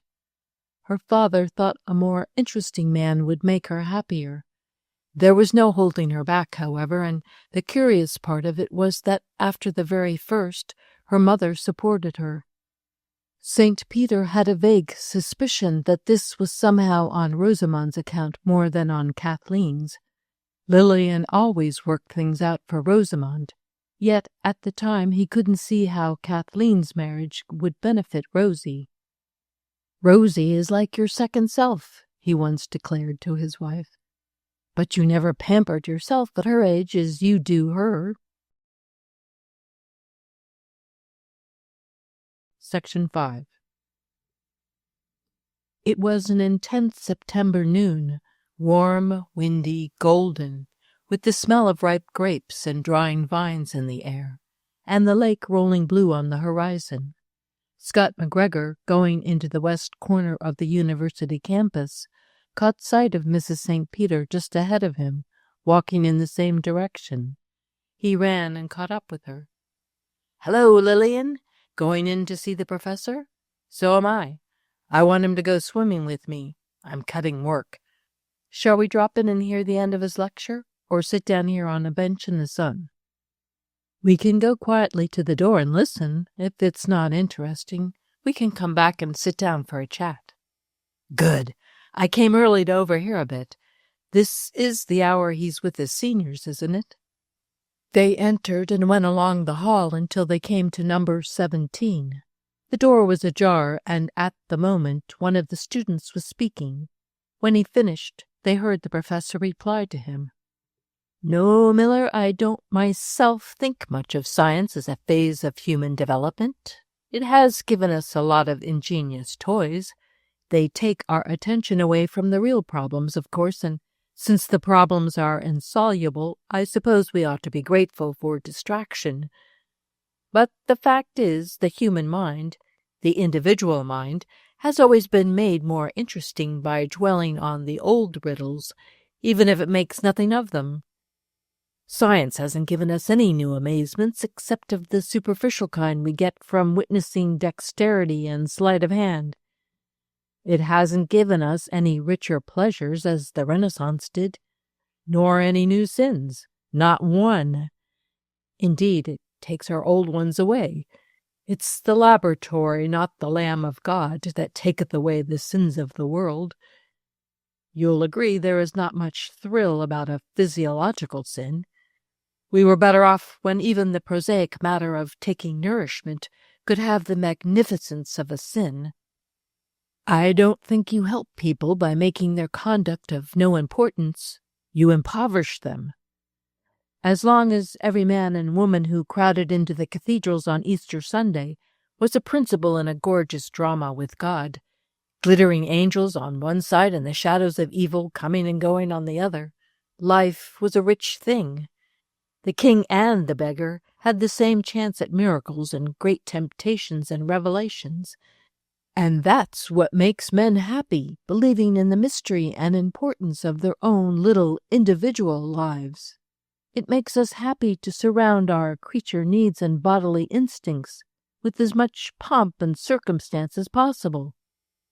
Art and religion, they are the same thing in the end, of course, have given man the only happiness he has ever had. Moses learned the importance of that in the Egyptian court. And when he wanted to make a population of slaves into an independent people in the shortest possible time, he invented elaborate ceremonials to give them a feeling of dignity and purpose. Every act had some imaginative end. The cutting of the fingernails was a religious observance. The Christian theologians went over the books of the law like great artists, getting splendid effects by excision. They reset the stage with more space and mystery, throwing all the light upon a few sins of great dramatic value. Only 7, you remember, and of those only 3 that are perpetually enthralling. With the theologians came the cathedral builders, the sculptors and glassworkers and painters. They might, without sacrilege, have changed the prayer a little and said, "Thy will be done in art as it is in heaven." How can it be done anywhere else as it is in heaven? But I think the hour is up. You might tell me next week, Miller, what you think science has done for us, besides making us very comfortable. As the young men filed out of the room, Mrs. St. Peter and McGregor went in. "I came over to get you to go to the electrician's with me, Godfrey, but I won't make you. Scott wants you to run out to the lake, and it's such a fine day you really should go." "Car's outside. We'll just drop Lillian at the house, Doctor, and you can pick up your bathing suit. We heard part of your lecture, by the way. How you get by the Methodist is still a mystery to me." "I wish he would get into trouble, Scott," said Lillian as they left the building. "I wish he wouldn't talk to those fat-faced boys as if they were intelligent beings. You cheapen yourself, Godfrey. It makes me a little ashamed." "I was rather rambling on today. I'm sorry you happened along. There's a fellow in that lot, Todd Miller, who isn't slow, and he excites me to controversy." "All the same," murmured his wife, "it's hardly dignified to think aloud in such company. It's in rather bad taste." "Thank you for the tip, Lillian. I won't do it again." It took Scott only 20 minutes to get out to the lake.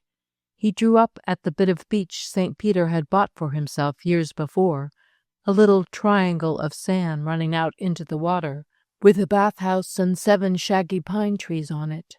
Scott had to fuss with the car, and the professor was undressed and in the water before him. When McGregor was ready to go in, his father-in-law was some distance out, swimming with an overarm stroke, his head and shoulders well out of the water. He wore on his head a rubber visor of a kind he always brought home from France in great numbers. This one was vermilion, and was like a continuation of his flesh. His arms and back were burned a deep terracotta from a summer in the lake. His head and powerful reaching arms made a strong red pattern against the purple blue of the water. The visor was picturesque. His head looked sheathed and small and intensely alive, like the heads of the warriors on the Parthenon frieze in their tight, archaic helmets. By 5 o'clock, St. Peter and McGregor were dressed and lying on the sand, their overcoats wrapped about them, smoking. Suddenly Scott began to chuckle. "Oh, Professor, you know your English friend, Sir Edgar Spilling? The day after I met him at your house, he came up to my office at the Herald to get some facts you'd be too modest to give him. When he was leaving, he stood and looked at one of those motto cards I have over my desk, 'Don't knock,' and said, 'May I ask why you don't have that notice on the outside of your door? I didn't observe any other way of getting in.' They never get wise, do they? He really went out to see Marcellus's place, seemed interested."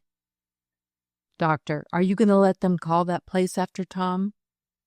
"My dear boy, how can I prevent it?" "Well, you surely don't like the idea, do you?" The professor lit another cigarette and was a long while about it. When he had got it going, he turned on his elbow and looked at McGregor. "Scott, you must see that I can't make suggestions to Louis. He's perfectly consistent. He's a great deal more generous and public-spirited than I am, and my preferences would be enigmatical to him. I can't either very gracefully express myself to you about his affairs." "I get you. Sorry, he riles me so. I always say it shan't occur the next time, but it does." Scott took out his pipe and lay silent for a time, looking at the gold glow burning on the water and on the wings of the gulls as they flew by. His expression was wistful, rather mournful. He was a good-looking fellow, with sunburned blonde hair, splendid teeth, attractive eyes that usually frowned a little unless he was laughing outright, a small, prettily cut mouth, restless at the corners. There was something moody and discontented about his face. The professor had a great deal of sympathy for him. Scott was too good for his work. He had been delighted when his daily poem and his uplift editorials first proved successful, because that enabled him to marry. Now he could sell as many good cheer articles as he had time to write on any subject, and he loathed doing them. Scott had early picked himself out to do something very fine, and he felt that he was wasting his life and his talents. The new group of poets made him angry. When a new novel was discussed seriously by his friends, he was perfectly miserable. St. Peter knew that the poor boy had seasons of desperate unhappiness. His disappointed vanity ate away at his vitals, like the Spartan boy's wolf, and only the deep lines in his young forehead and the twitching at the corners of his mouth showed that he suffered. Not long ago, when the students were giving an historical pageant to commemorate the deeds of an early French explorer among the Great Lakes, they asked St. Peter to do a picture for them, and he had arranged one which amused him very much, though it had nothing to do with the subject. He posed his two sons-in-law in a tapestry-hung tent for a conference between Richard Plantagenet and the Saladin before the walls of Jerusalem. Marcellus, in a green dressing-gown and turban, was seated at a table with a chart, his hands extended in reasonable, patient argument. The Plantagenet was standing, his plumed helmet in his hand, his square yellow head haughtily erect, his unthoughtful brows fiercely frowning, his lips curled and his fresh face full of arrogance. The tableau had received no special notice, and Mrs. St. Peter had said dryly that she was afraid nobody saw his little joke. But the professor liked his picture, and he thought it quite fair to both the young men. Section 6. The professor happened to come home earlier than usual one bright October afternoon. He left the walk and cut across the turf, intending to enter by the open French window, but he paused a moment outside to admire the scene within. The drawing-room was full of autumn flowers, dahlias and wild asters and goldenrod. The red-gold sunlight lay in bright puddles on the thick blue carpet, made hazy areoles about the stuffed blue chairs. There was in the room, as he looked through the window, a rich, intense effect of autumn, something that presented October much more sharply and sweetly to him than the colored maples and the aster-bordered paths by which he had come home. It struck him that the seasons sometimes gain by being brought into the house, just as they gain by being brought into painting and into poetry. The hand, fastidious and bold, which selected and placed, it was that which made the difference. In nature there is no selection. In a corner beside the steaming brass tea-kettle sat Lillian and Louis, a little lacquer table between them, bending, it seemed, over a casket of jewels. Lillian held up lovingly in her fingers a green gold necklace, evidently an old one, without stones. "Of course, emeralds would be beautiful, Louis, but they seem a little out of scale, to belong to a different scheme of life than any you and Rosamond can live here. You aren't, after all, outrageously rich. When would you wear them?" "At home, dearest, with me, at our own dining table at Outland. I like the idea of their being out of scale. I've never given her any jewels. I've waited all this time to give her these. To me, her name spells emeralds." Mrs. St. Peter smiled, easily persuaded. "You'll never be able to keep them. You'll show them to her." "Oh, no, I won't. They are to stay at the jeweler's in Chicago until we all go down for the birthday party. That's another secret we have to keep. We have such lots of them." He bent over her hand and kissed it with warmth. St. Peter swung in over the window rail. "That is always the cue for the husband to enter, isn't it? What's this about Chicago, Louis?" He sat down, and Marcellus brought him some tea, lingering beside his chair. "It must be a secret from Rosie, but you see it happens that the date of your lecture engagement at the University of Chicago is coincident with her birthday, so I have planned that we shall all go down together, and among other diversions we shall attend your lectures." The professor's eyebrows rose.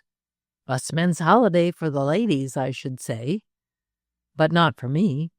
Remember, I wasn't in your classes like Scott and Outland. I'd give a good deal if I had the chance," Louis said somewhat plaintively. "So you must make it up to me." "Come if you wish. Lectures seem to me a rather grim treat, Louis." "Not to me. With a wink of encouragement, I'll go on to Boston with you next winter when you give the Lowell lectures." "Would you really? Next year's a long way off. Now I must get clean. I've been working in my other house garden, and I'm scarcely fit to have tea with a beautiful lady and a smartly dressed gentleman. What am I to do about that garden in the end, Lillian? Destroy it? Or leave it to the mercy of the next tenants? As he went upstairs, he turned at the bend of the staircase and looked back at them, again bending over their little box. Mrs. St. Peter was wearing the white silk crepe that had been the most successful of her summer dresses, and an orchid velvet ribbon about her shining hair. She wouldn't have made herself look quite so well if Louis hadn't been coming, he reflected. Or was it that he wouldn't have noticed it if Louis hadn't been there? A man long accustomed to admire his wife in general seldom pauses to admire her in a particular gown or attitude, unless his attention is directed to her by the appreciative gaze of another man. Lillian's coquetry with her sons-in-law amused him. He hadn't foreseen it, and he found it rather the most piquant and interesting thing about having married daughters. It had begun with Scott. The younger sister was married before the elder. St. Peter had thought that Scott McGregor was the sort of fellow Lillian always found tiresome. But no, within a few weeks after Kathleen's marriage, arch and confidential relations began to be evident between them. Even now, when Louis was so much in the foreground and Scott was touchy and jealous, Lillian was very tactful and patient with him.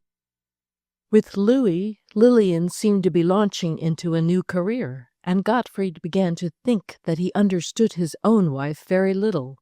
He would have said that she would feel about Louis just as he did, would have cultivated him as a stranger in the town, because he was so unusual and exotic, but without in the least wishing to adopt anyone so foreign into the family circle. She had always been fastidious to an unreasonable degree about small niceties of deportment. She could never forgive poor Tom Outland for the angle at which he sometimes held a cigar in his mouth, or for the fact that he never learned to eat salad with ease. At the dinner table, if Tom, forgetting himself in talk, sometimes dropped back into railroad lunch counter ways and pushed his plate away from him when he had finished a course, Lillian's face would become positively cruel in its contempt. Irregularities of that sort put her all on edge.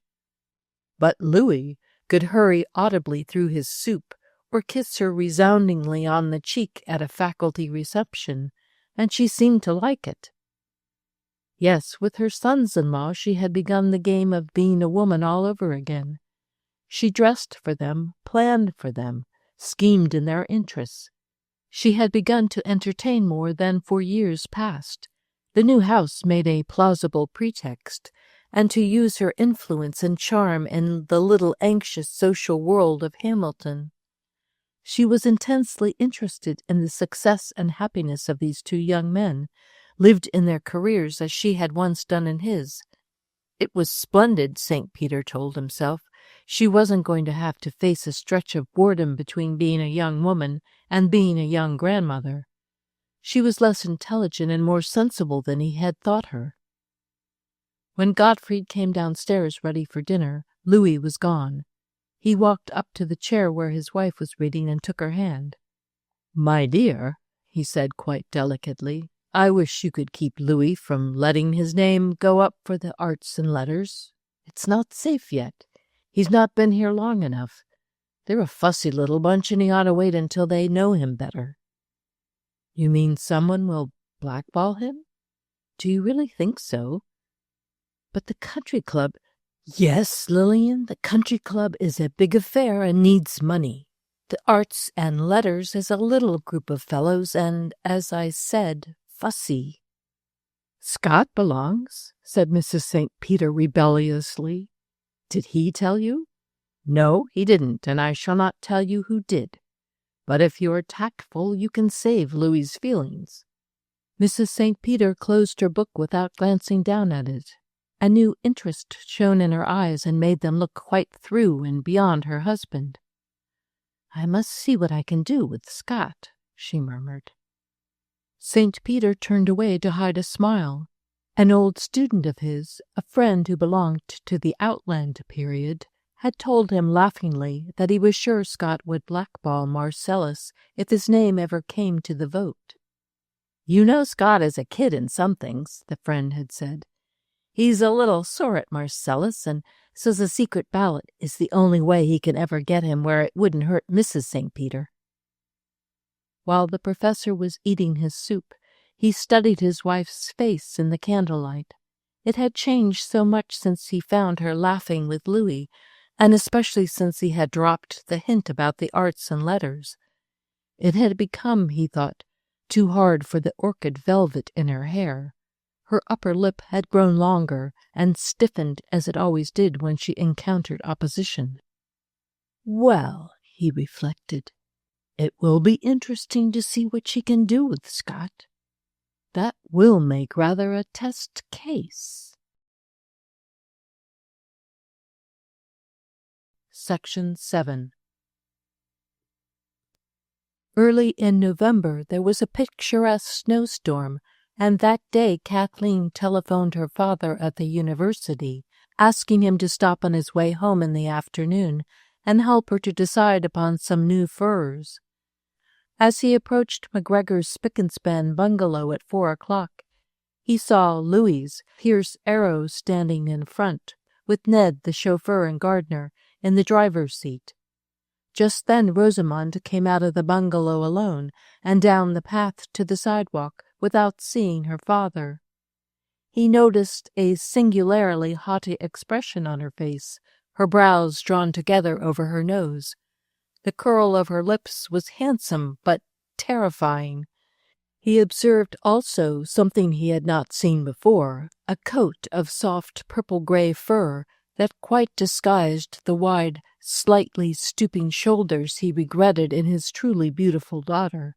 He called to her, very much interested. "Wait a minute, Rosie. I've not seen that before. It's extraordinarily becoming." He stroked his daughter's sleeve with evident pleasure. "You know these things with a kind of lurking purple and lavender in them are splendid for you. They make your color prettier than ever. It's only lately you've begun to wear them. Louis's taste, I suppose?" "Of course. He selects all my things for me," said Rosamond proudly. "Well, he does a good job. He knows what's right for you." St. Peter continued to look her up and down with satisfaction. "And Kathleen is getting new furs. You were advising her?" "She didn't mention it to me," Rosamond replied in a guarded voice. "No? And what do you call this? What beast?" he asked ingenuously, again stroking the fur with his bare hand. "It's taupe." "Oh, moleskin." He drew back a little. "Couldn't be better for your complexion. And is it warm?" "Very warm, and so light." I see. He took Rosamond's arm and escorted her to her car. "Give Louis my compliments on his choice." The motor glided away. He wished he could escape as quickly and noiselessly, for he was a coward, but he had a feeling that Kathleen was watching him from behind the sash curtains. He went up to the door and made a long and thorough use of the foot-scraper before he tapped on the glass. Kathleen let him in. She was very pale, even her lips, which were always pink, like the inside of a white shell, were without color. Neither of them mentioned the just-departed guest. "Have you been out in the park, Kitty? This is a pretty little storm. Perhaps you'll walk over to the old house with me presently." He talked soothingly while he took off his coat and rubbers. "And now for the furs." Kathleen went slowly into her bedroom. She was gone a great while, perhaps 10 actual minutes. When she came back, the rims of her eyes were red. She carried 4 large pasteboard boxes tied together with twine. St. Peter sprang up, took the parcel, and began untying the string. He opened the first and pulled out a brown stole. "What is it? Mink?" "No, it's Hudson Bay sable." "Very pretty." He put the collar round her neck and drew back to look at it. But after a sharp struggle, Kathleen broke down. She threw off the fur and buried her face in a fresh handkerchief. "I'm so sorry, Daddy, but it's no use today. I don't want any furs, really. She spoils everything for me." "Oh, my dear, you hurt me terribly." St. Peter put his hands tenderly on her soft hazel-colored hair. "Face it squarely, Kitty. You must not, you cannot be envious. It's self-destruction." "I can't help it, Father. I'm envious.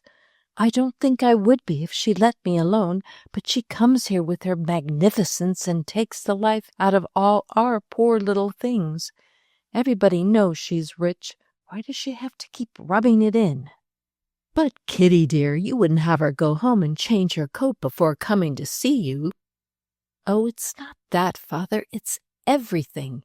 You know we were never jealous of each other at home. I was always proud of her good looks and good taste. It's not her clothes. It's a feeling she has inside her. When she comes toward me, I feel hate coming toward me like a snake's hate." St. Peter wiped his moist forehead. He was suffering with her, as if she had been in physical anguish.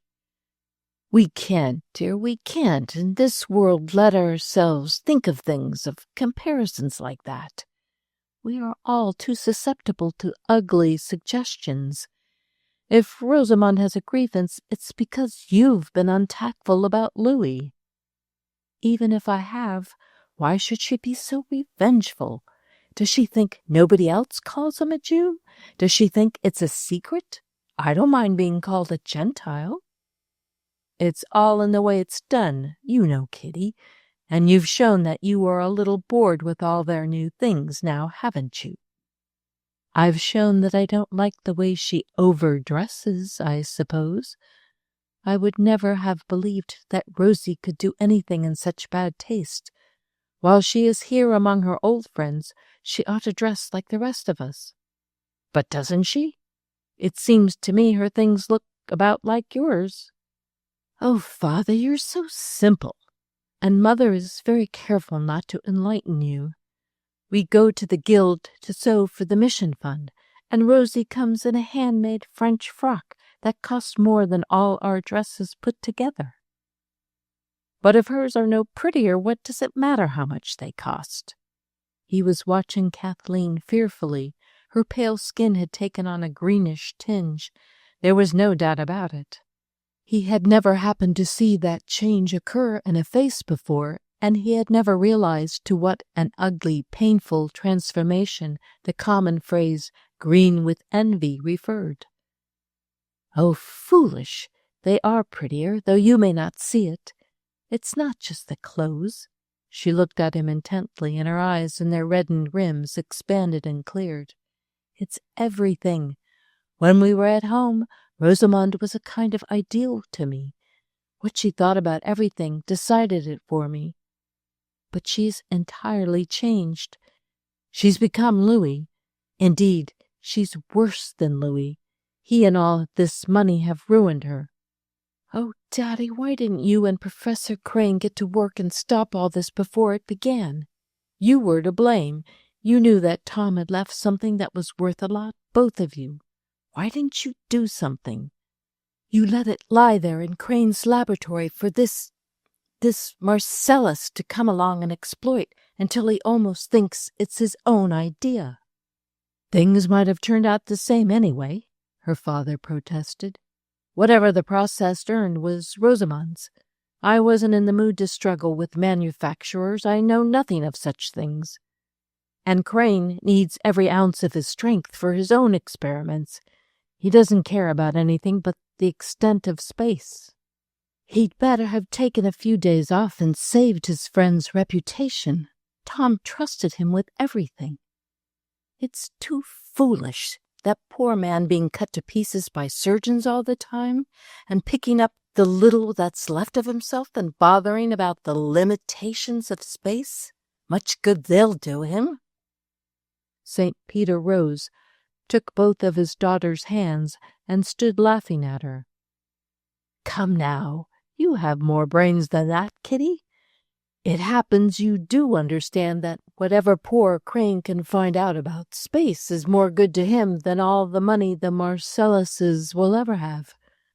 But are you implying that if Crane and I had developed Tom's discovery, we might have kept Rosie and her money in the family for ourselves? Kathleen threw up her head. Oh, I don't want her money. Exactly, nor do I, and we mustn't behave as if we did want it. If you permit yourself to be envious of Rosie, you'll be very foolish and very unhappy. The professor walked away across the snowy park with a tired step. He was heavy-hearted. For Kathleen he had a special kind of affection. Perhaps it was because he had had to take care of her for one whole summer when she was little. Just as Mrs. St. Peter was ready to start for Colorado with the children, the younger one developed whooping cough and had to be left at home with her father. He had opportunity to observe all her ways. She was only 6, but he found her a square-dealing, dependable little creature. They worked out a satisfactory plan of life together. She was to play in the garden all morning and was not on any account to disturb him in his study. After lunch he would take her to the lake or the woods, or he would read to her at home. She took pride in keeping her part of the contract. One day when he came out of his study at noon, he found her sitting on the 3rd-floor stairs just outside his door, with the arnica bottle in one hand and the fingers of the other puffed up like wee pink sausages. A bee had stung her in the garden, and she had waited half the morning for sympathy. She was very independent, and would tug at her leggings or overshoes a great while before she asked for help. When they were little girls, Kathleen adored her older sister and liked to wait on her, was always more excited about Rosie's new dresses and winter coat than about her own. This attachment had lasted even after they were grown. St. Peter had never seen any change in it until Rosamond announced her engagement to Louis Marcellus. Then, all at once, Kathleen seemed to be done with her sister. Her father believed she couldn't forgive Rosie's forgetting Tom so quickly. It was dark when the professor got back to the old house and sat down at his writing table. He would have an hour on his notes, he told himself, in spite of families and fortunes. And he had it. But when he looked up from his writing as the Angelus was ringing, 2 faces at once rose in the shadows outside the yellow circle of his lamp. The handsome face of his older daughter, surrounded by a violet dappled fur, with a cruel upper lip and scornful half-closed eyes, as she had approached her car that afternoon before she saw him. And Kathleen, her square little chin set so fiercely, her white cheeks actually becoming green under her swollen eyes. He couldn't believe it. He rose quickly and went to his one window, opened it wider, and stood looking at the dark clump of pine trees that told where the physics building stood. A sharp pang clutched his heart. Was it for this the light in Outland's laboratory used to burn so far into the night? Section 8. The following week, St. Peter went to Chicago to give his lectures. He had engaged rooms for himself and Lillian at a quiet hotel near the university. The Marcelluses went down by the same train, and they all alighted at the station together in a raging snowstorm. The St. Peters were to have tea with Louis at the Blackstone before going to their own quarters. Tea was served in Louis's suite on the lakefront, with a fine view of the falling snow from the windows. The professor was in a genial mood. He was glad to be in a big city again, in a luxurious hotel, and especially pleased to be able to sit in comfort and watch the storm over the water. "How snug you are here, Louis. This is really very nice," he said, turning back from the window when Rosamond called him. Louis came and put both hands on St. Peter's shoulders, exclaiming delightedly, "And you like these rooms, sir? Well, I'm glad, for they're yours. Rosie and I are farther down the corridor." "Not a word. It's all arranged. You are our guest for this engagement. We won't have our great scholar staying off in some grimy place on the south side. We want him where we can keep an eye on him." Louis was so warm with his plan that the professor could only express satisfaction. "And our luggage?" "It's on the way. I canceled your reservations and did everything in order. Now have your tea, but not too much. You dine early. You have an engagement for tonight. You and Dearest are going to the opera." "Oh, not with us. We have other fish to fry. You are going off alone." "Very well, Louis. And what are they giving tonight?" "Mignon. It will remind you of your student days in Paris." "It will. I always had abonnement at the Opera Comique, and Mignon came round frequently. It's one of my favorites." "I thought so." Louis kissed both the ladies to express his satisfaction. The professor had forgotten his scruples about accepting lavish hospitalities. He was really very glad to have windows on the lake and not to have to go away to another hotel. After the Marcelluses went to their own apartment, he remarked to his wife while he unpacked his bag that it was much more convenient to be on the same floor with Louis and Rosamond. "Much better than cabbing across Chicago to meet them all the time, isn't it?" At 8 o'clock he and his wife were in their places in the auditorium. The overture brought a smile to his lips and a gracious mood to his heart. The music seemed extraordinarily fresh and genuine still. It might grow old-fashioned, he told himself, but never old, surely, while there was any youth left in men. It was an expression of youth, that and no more, with the sweetness and foolishness, the lingering accent, the heavy stresses, the delicacy, too, belonging to that time. After the entrance of the hero, Lillian leaned toward him and whispered, "Am I over-credulous? He looks to me exactly like the pictures of Goethe in his youth." "So he does to me. He's certainly as tall as Goethe. I didn't know tenors were ever so tall. The Mignon seems young, too." She was slender, at any rate, and very fragile beside the courtly Wilhelm. When she began her immortal song, one felt that she was right for the part, the pure lyric soprano that suits it best, and in her voice there was something fresh and delicate, like deep wood flowers. Connais-tu le pays? It stirred one like the odors of early spring, recalled the time of sweet, impersonal emotions. When the curtain fell on the first act, St. Peter turned to his wife. "A fine cast, don't you think? And the harps are very good. Except for the woodwinds, I should say it was as good as any performance I ever heard at the Comique." "How it does make one think of Paris, and of so many half-forgotten things," his wife murmured. It had been long since he had seen her face so relaxed and reflective and undetermined. Through the next act he often glanced at her. Curious how a young mood could return and soften a face. More than once he saw a starry moisture shine in her eyes. If she only knew how much more lovely she was when she wasn't doing her duty. "My dear," he sighed when the lights were turned on and they both looked older, "it's been a mistake, our having a family and writing histories and getting middle-aged. We should have been picturesquely shipwrecked together when we were young." "How often I've thought that," she replied with a faint, melancholy smile. "You? But you're so occupied with the future. You adapt yourself so readily," he murmured in astonishment. "One must go on living, Godfrey. But it wasn't the children who came between us."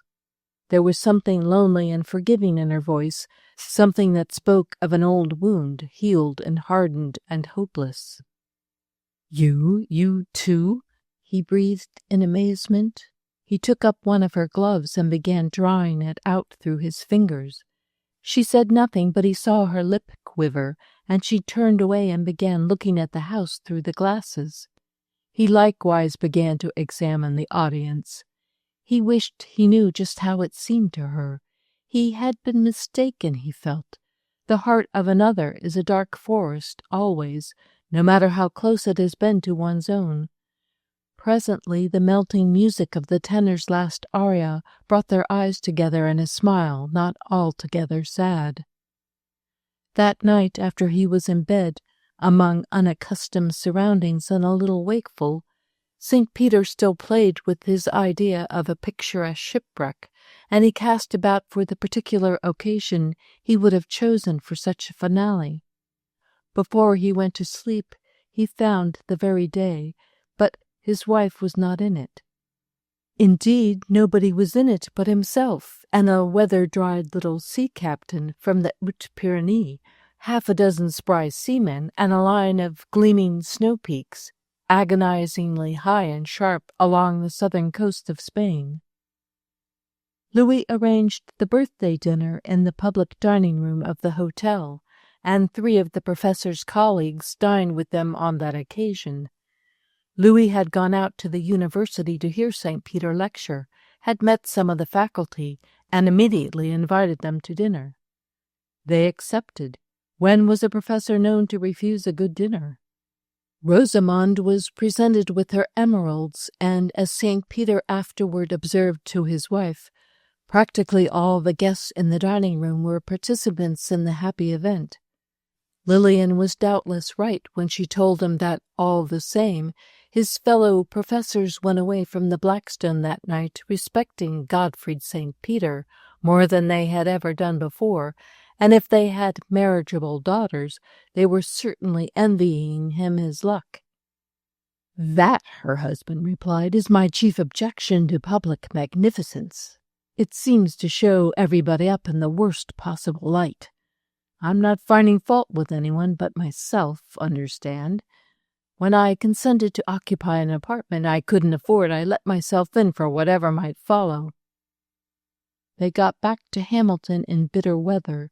The lake winds were scourging the town, and Scott had laryngitis and was writing prose poems about the pleasures of tending your own furnace when the thermometer is 20 below. "Godfrey," said Mrs. St. Peter when he set off for his classroom on the morning after their return, "surely you're not going to the old house this afternoon? It will be like a refrigerating plant. There's no way of heating your study except by that miserable little stove." "There never was, my dear. I got along a good many years." "It was very different when the house below was heated. That stove isn't safe when you keep the window open. A gust of wind might blow it out at any moment, and if you were at work you'd never notice until you were half poisoned by gas. You'll get a fine headache one of these days." "I've got headaches that way before and survived them," he said stubbornly. "How can you be so perverse? You know things are different now, and you ought to take more care of your health." "Why so? It's not worth half so much as it was then." His wife disregarded this. "And don't you think it's a foolish extravagance to go on paying the rent of an entire house in order to spend a few hours a day in one very uncomfortable room of it?"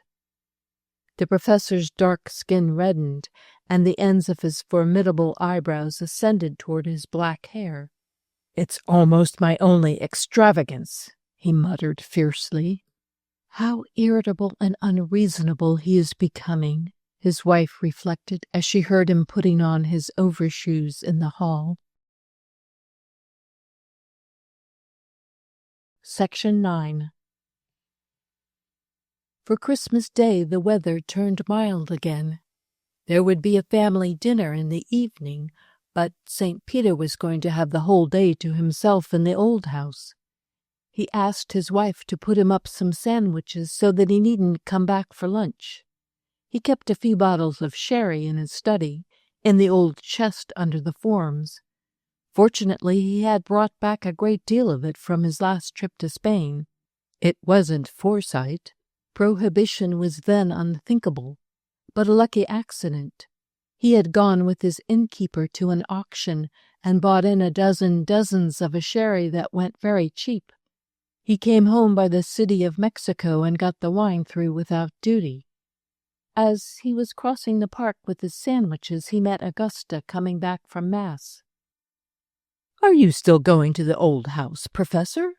she asked reproachfully, her face smiling at him between her stiff black fur collar and her stiff black hat. "Oh, yes, Augusta, but it's not the same. I miss you. There are never any new dresses on my ladies in the evening now. Won't you come in sometime and deck them out as a surprise for me? I like to see them looking smart." Augusta laughed. "You are a funny man, Dr. St. Peter.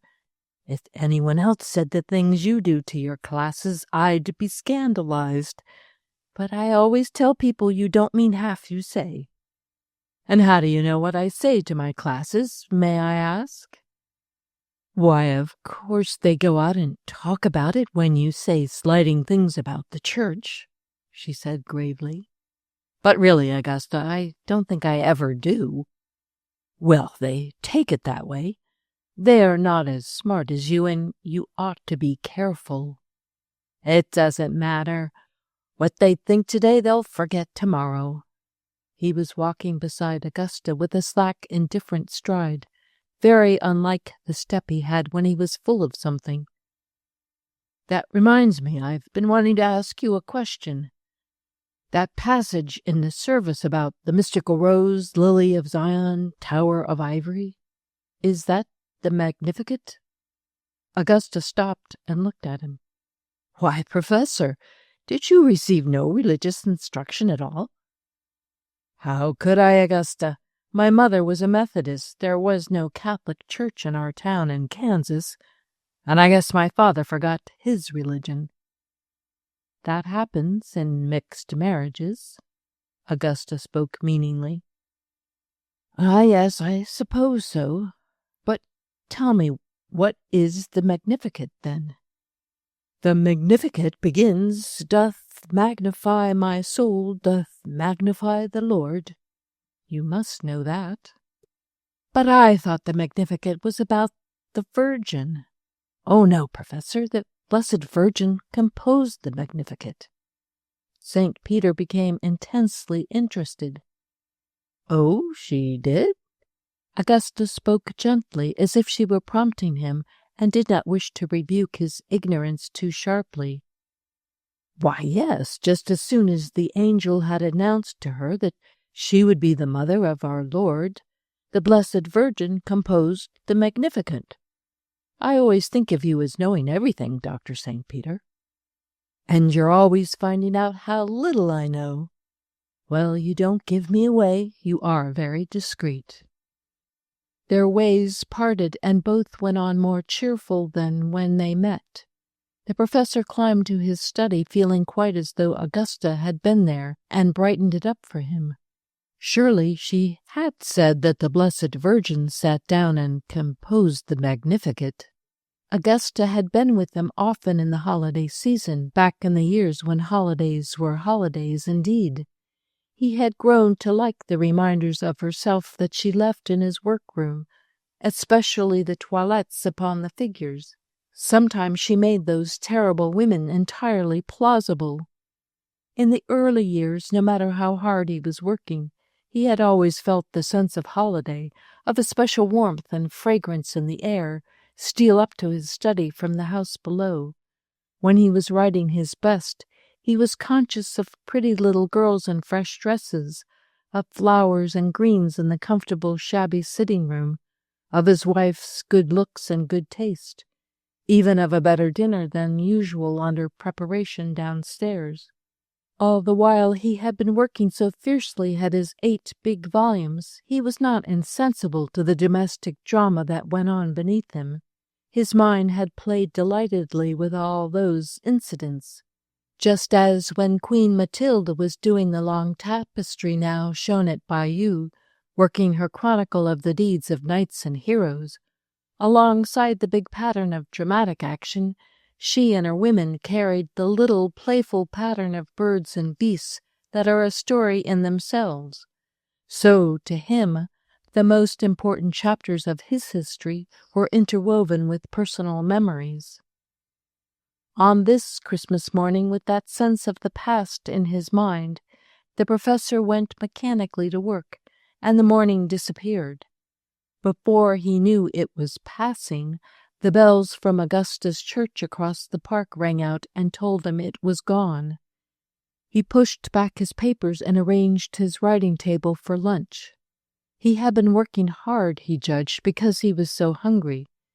He peered with interest into the basket his wife had given him.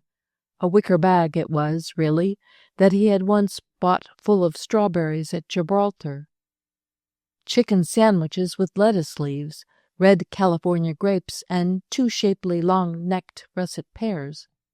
That would do very well, and Lillian had thoughtfully put in one of her best dinner napkins, knowing he hated ugly linen. From the chest he took out a round cheese and a bottle of his wine and began to polish a sherry glass. While he was enjoying his lunch, he was thinking of certain holidays he had spent alone in Paris, when he was living at Versailles with the Thériaults as tutor to their boys. There was one All Souls' Day when he had gone into Paris by an early train and had a magnificent breakfast on the Rue de Vaugirard. Not at Feuillot's. He hadn't money enough in those days to put his nose inside the place. After breakfast he went out to walk in the soft rainfall. The sky was such an intense silvery gray that all the gray stone buildings along the Rue Saint-Jacques and the Rue Soufflot came out in that silver shine stronger than in sunlight. The shop windows were shut. On the bleak ascent to the Pantheon there was not a spot of color, nothing but wet, shiny, quick silvery gray, accented by black crevices and weather-worn bosses white as wood ash. All at once, from somewhere behind the Pantheon itself, a man and woman pushing a hand-cart came into the empty street. The cart was full of pink dahlias, all exactly the same color. The young man was fair and slight, with a pale face. The woman carried a baby. Both they and the wheels of their barrow were splashed with mud. They must have come from a good way in the country, and were a weary, anxious-looking pair. They stopped at a corner before the Pantheon and fearfully scanned the bleak, silvery, deserted streets. The man went into a bakery, and his wife began to spread out the flowers, which were done up in large bouquets with fresh green chestnut leaves. Young St. Peter approached and asked the price. 2 francs 50, monsieur, she said with a kind of desperate courage. He took a bunch and handed her a 5-franc note. She had no change. Her husband, watching from the bakery, came running across with a loaf of bread under his arm. 2 francs 50, she called to him as he came up. He put his hand into his pocket and fumbled. 2 francs 50, she repeated with painful tension. The price agreed upon had probably been a franc or a franc 50. The man counted out the change to the student and looked at his wife with admiration.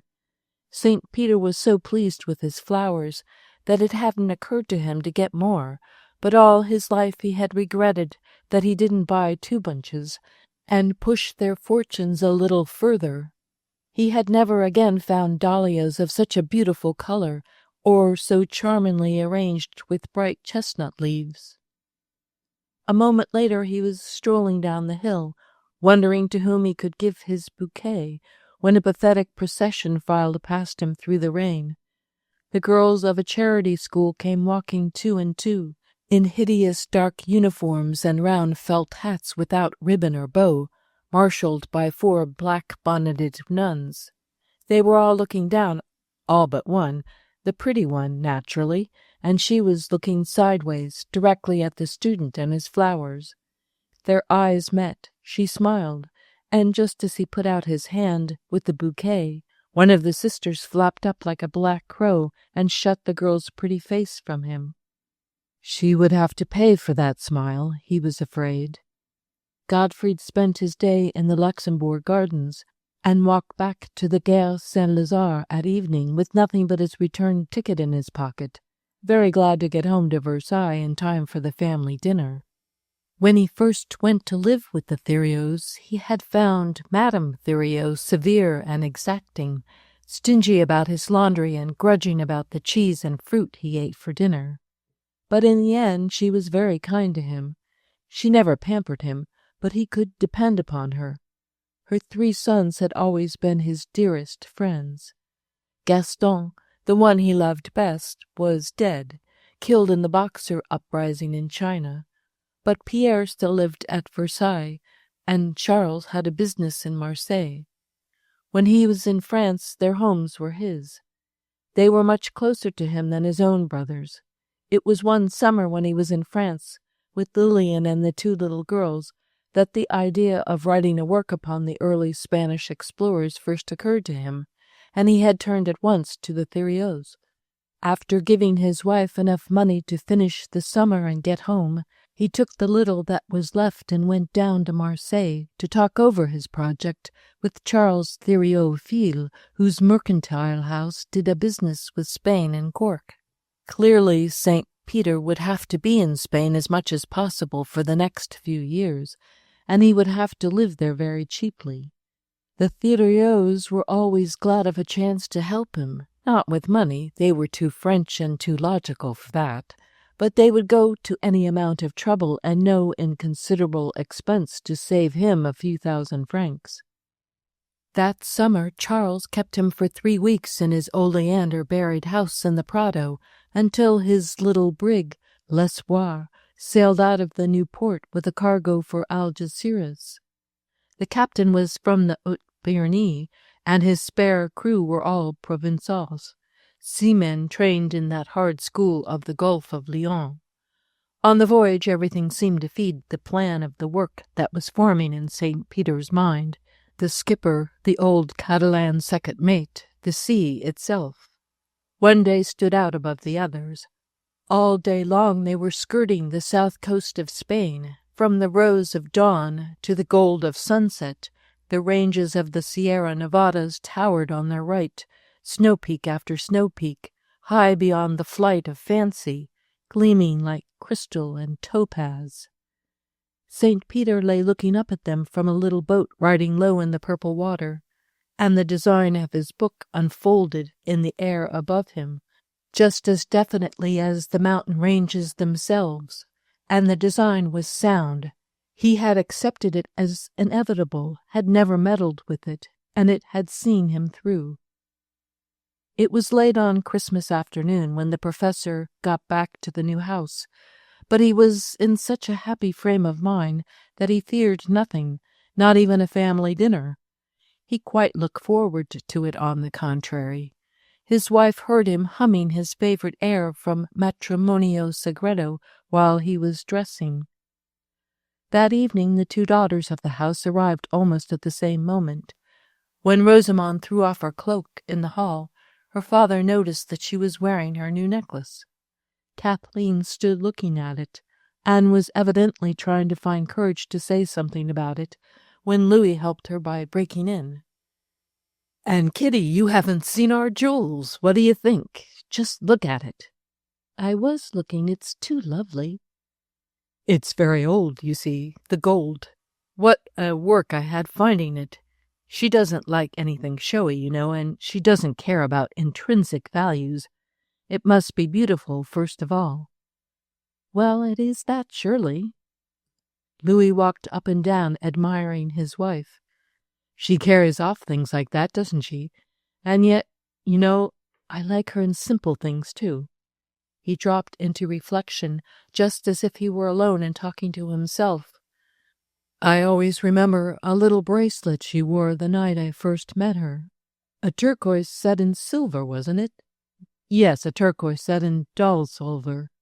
Have you it yet, Rosie?" "I think so." There was a shade of displeasure in Rosamond's voice, and she turned back into the hall to look for something. "Where are the violets you bought for Mamma?" Mrs. St. Peter came in, followed by the maid and the cocktails. Scott began the usual prohibition lament. "Why don't you journalists tell the truth about it in print?" Louis asked him. "It's a case where you could do something." "And lose my job? Not much. This country's split in 2 socially, and I don't know if it's ever coming together. It's not so hard on me. I can drink hard liquor. But you and the professor like wine and fancy stuff." "Oh, it's nothing to us. We're going to France for the summer." Louis put his arm round his wife and rubbed his cheek against hers, saying caressingly, "And drink Burgundy, Burgundy, Burgundy." "Please take me with you, Louis," Mrs. St. Peter pleaded, to distract him from his wife. Nothing made the McGregors so uncomfortable and so wrathful as the tender moments which sometimes overtook the Marcelluses in public.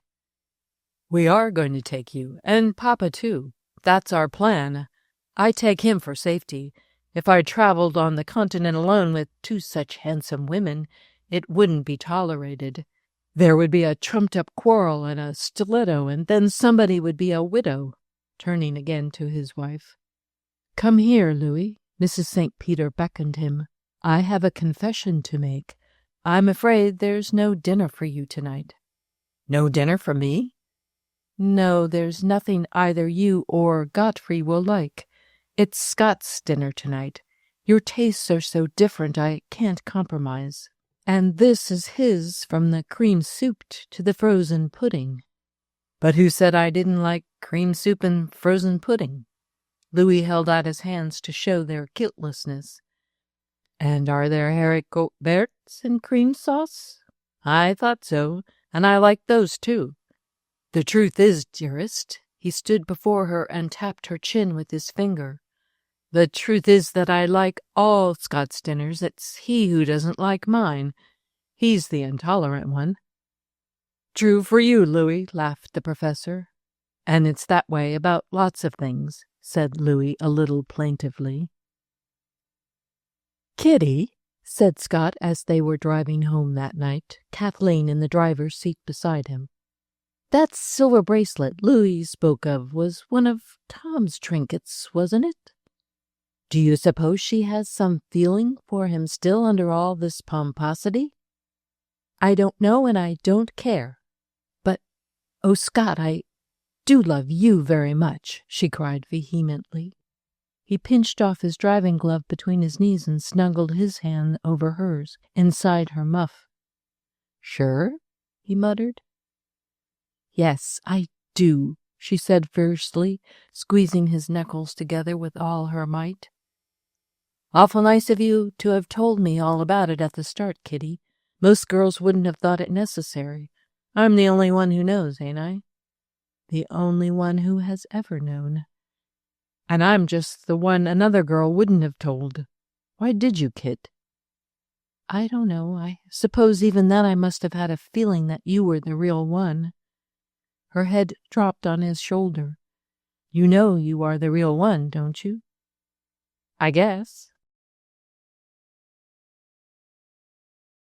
Section 10. That winter there was a meeting of an association of electrical engineers in Hamilton. Louis Marcellus, who was a member, gave a luncheon for the visiting engineers at the country club, and then motored them to Outland. Scott McGregor was at the lunch with the other newspaper men. On his return, he stopped at the university and picked up his father-in-law. "I'll run you over home. Which house, the old? How did you get out of Louis's party?" "I had classes. It was some lunch. Louis's a good host. First-rate cigars and plenty of them." Scott tapped his breast pocket. "We had poor Tom served up again. It was all right, of course. The scientific men were interested, didn't know much about him. Louis called on me for personal recollections. He was very polite about it. I didn't express myself very well. I'm not much of a speaker, anyhow, and this time I seem to be talking uphill. You know, Tom isn't very real to me anymore. Sometimes I think he was just a glittering idea. Here we are, Doctor." Scott's remark rather troubled the professor. He went up the 2 flights of stairs and sat down in his shadowy crypt at the top of the house. With his right elbow on the table, his eyes on the floor, he began recalling as clearly and definitely as he could every incident of that bright, windy spring day when he first saw Tom Outland. He was working in his garden one Saturday morning when a young man in a heavy winter suit and a Stetson hat, carrying a gray canvas telescope, came in at the green door that led from the street. "Are you Professor St. Peter?" he inquired. Upon being assured, he set down his bag on the gravel, took out a blue cotton handkerchief, and wiped his face, which was covered with beads of moisture. The first thing the professor noticed about the visitor was his manly, mature voice, low, calm, experienced, very different from the thin ring or the hoarse shouts of boyish voices about the campus. The next thing he observed was the strong line of contrast below the young man's sandy hair, the very fair forehead, which had been protected by his hat, and the reddish-brown of his face, which had evidently been exposed to a stronger sun than the spring sun of Hamilton. The boy was fine-looking, he saw, tall and presumably well-built, though the shoulders of his stiff, heavy coat were so preposterously padded that the upper part of him seemed shut up in a case. "I want to go to school here, Professor St. Peter, and I've come to ask your advice. I don't know anybody in the town." "You want to enter the university, I take it. What high school are you from?" "I've never been to high school, sir. That's the trouble." "Why, yes, I hardly see how you can enter the university. Where are you from?" "New Mexico. I haven't been to school, but I've studied. I read Latin with the priest down there." St. Peter smiled incredulously. "How much Latin?" "I read Caesar and Virgil, the Aeneid." "How many books?" "We went right through." He met the professor's question squarely. His eyes were resolute like his voice. "Oh, you did?" St. Peter stood his spade against the wall. He had been digging around his red-fruited thorn trees. "Can you repeat any of it?" The boy began, "Infandum ubis renovare dolorum," and steadily continued for 50 lines or more, until St. Peter held up a checking hand. "Excellent! Your priest was a thorough Latinist. You have a good pronunciation and good intonation. Was the father by any chance a Frenchman?" "Yes, sir. He was a missionary priest from Belgium." "Did you learn any French from him?" "No, sir. He wanted to practice his Spanish." "You speak Spanish?" "Not very well. Mexican Spanish." The professor tried him out in Spanish and told him he thought he knew enough to get credit for a modern language. "And what are your deficiencies?"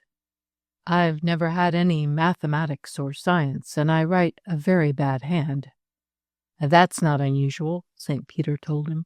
"But, by the way, how did you happen to come to me instead of to the registrar?"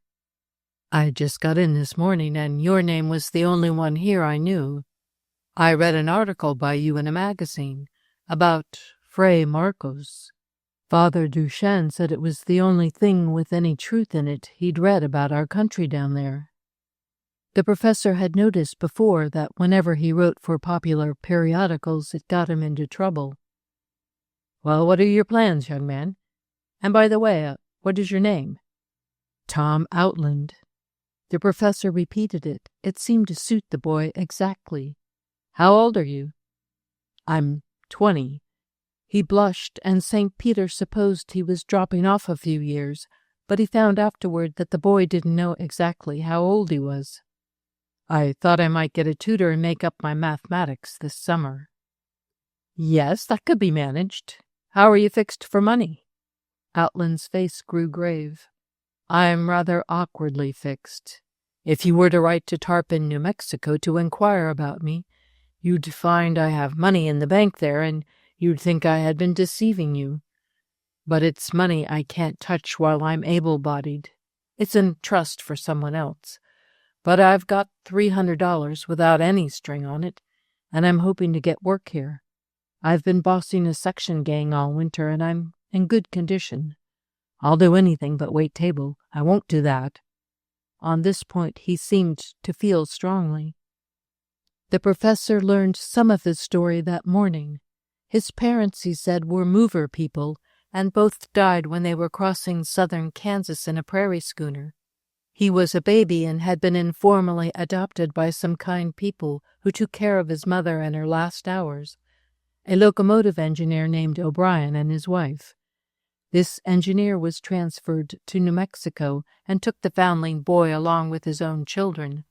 As soon as Tom was old enough to work, he got a job as callboy and did his share toward supporting the family. What's a callboy, a messenger boy? No, sir, it's a more responsible position. Our town was an important freight division on the Santa Fe, and a lot of trainmen lived there. The freight schedule is always changing because it's a single-track road and the dispatcher has to get the freights through when he can. Suppose you're a brakeman and your train is due out at 2 a.m. Well, like as not, it will be changed to midnight or to 4 in the morning. You go to bed as if you were going to sleep all night with nothing on your mind. The callboy watches the schedule board, and half an hour before your train goes out, he comes and taps on your window and gets you up in time to make it. The callboy has to be on to things in the town. He must know when there's a poker game on and how to slip in easy. You can't tell when there's a spotter about, and if a man's reported for gambling, he's fired. Sometimes you have to get a man when he isn't where he ought to be. I've found there was usually a reason at home for that. The boy spoke with gravity, as if he had reflected deeply upon irregular behavior. Just then Mrs. St. Peter came out into the garden and asked her husband if he wouldn't bring his young friend in to lunch. Outland started and looked with panic toward the door by which he had come in, but the professor wouldn't hear of his going and picked up his telescope to prevent his escape. As he carried it into the house and put it down in the hall, he noticed that it was strangely light for its bulk. Mrs. St. Peter introduced the guest to her 2 little girls and asked him if he didn't want to go upstairs to wash his hands. He disappeared. As he came back, something disconcerting happened. The front hall and the front staircase were the only hard wood in the house, but as Tom came down the waxed steps, his heavy new shoes shot out from under him, and he sat down on the end of his spine with a thump. Little Kathleen burst into a giggle, and her elder sister looked at her reprovingly. Mrs. St. Peter apologized for the stairs. "I'm not much used to stairs, living mostly in daub houses," Tom explained as he picked himself up. At luncheon the boy was very silent at first. He sat looking admiringly at Mrs. St. Peter and the little girls. The day had grown warm, and the professor thought this was the hottest boy he had ever seen. His stiff white collar began to melt, and his handkerchief, as he kept wiping his face with it, became a rag. "I didn't know it would be so warm up here, or I'd have picked a lighter suit," he said, embarrassed by the activity of his skin. "We would like to hear more about your life in the Southwest," said his host. "How long were you a callboy?" 2 years. Then I had pneumonia, and the doctor said I ought to go on the range, so I went to work for a big cattle firm. Mrs. St. Peter began to question him about the Indian pueblos. He was reticent at first, but he presently warmed up in defense of Indian housewifery. He forgot his shyness so far indeed that, having made a neat heap of mashed potato beside his chop, he conveyed it to his mouth on the blade of his knife, at which sight the little girls were not able to conceal their astonishment. Mrs. St. Peter went on quietly talking about Indian pottery and asking him where they made the best. "I think the very best is the cliff-dweller pottery," he said. "Do you take an interest in pottery, ma'am? Maybe you'd like to see some I have brought along." As they rose from the table, he went to his telescope underneath the hat rack, knelt beside it, and undid the straps. When he lifted the cover, it seemed full of bulky objects wrapped in newspapers. After feeling among them, he unwrapped one and displayed an earthen water jar, shaped like those common in Greek sculpture, and ornamented with a geometric pattern in black and white.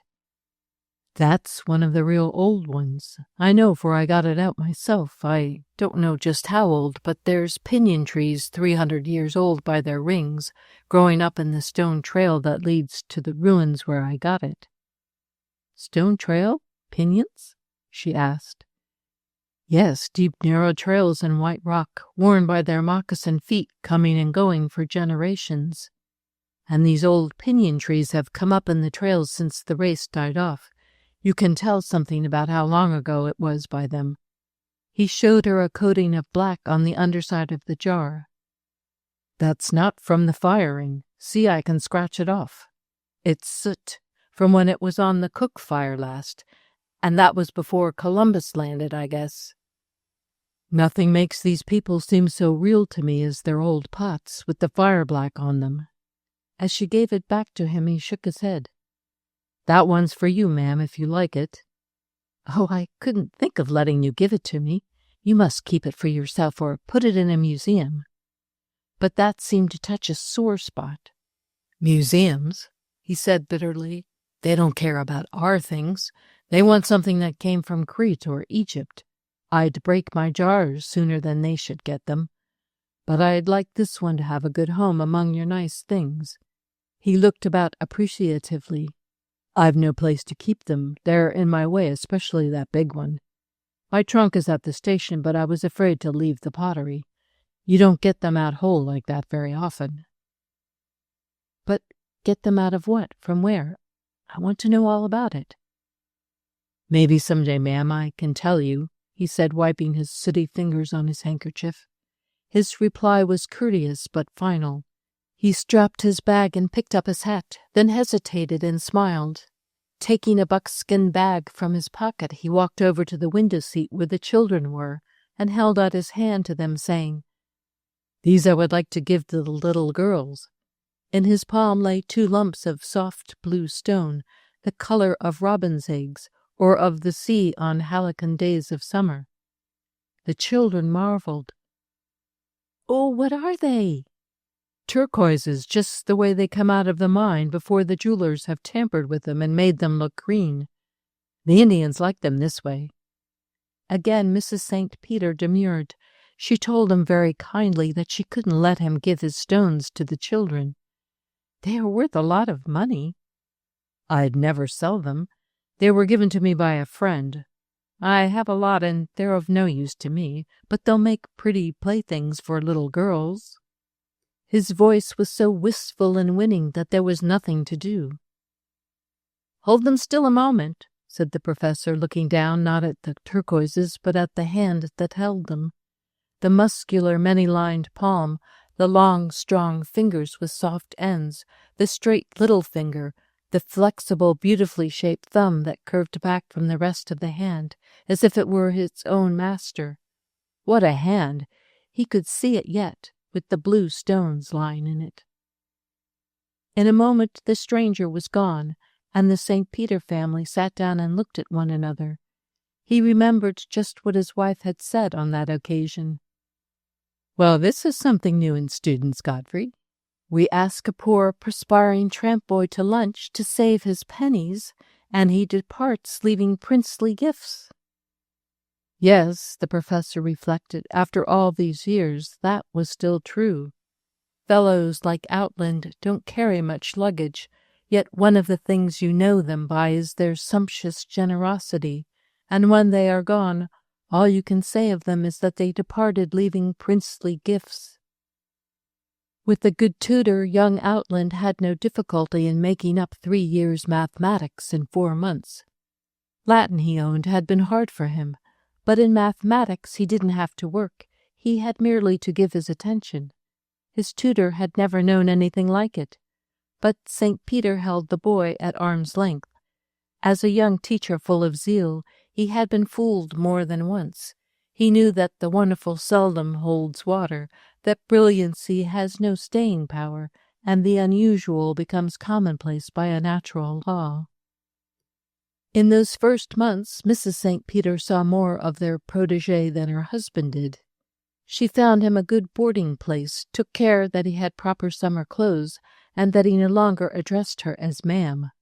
He came often to the house that summer to play with the little girls. He would spend hours with them in the garden, making Hopi villages with sand and pebbles, drawing maps of the Painted Desert and the Rio Grande country in the gravel, telling them stories when there was no one by to listen about the adventures he had had with his friend Roddy. "Mother," Kathleen broke out one evening at dinner, "what do you think? Tom hasn't any birthday. How is that? When his mother died in the mover wagon and Tom was a baby, she forgot to tell the O'Briens when his birthday was. She even forgot to tell them how old he was. They thought he must be 1.5 years because he was so big, but Mrs. O'Brien always said he didn't have enough teeth for that. St. Peter asked her whether Tom had ever said how it happened that his mother died in a wagon. Well, you see, she was very sick, and they were going west for her health.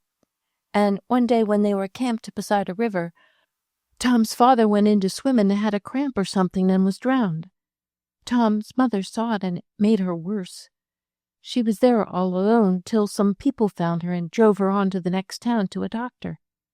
But when they got her there, she was too sick to leave the wagon.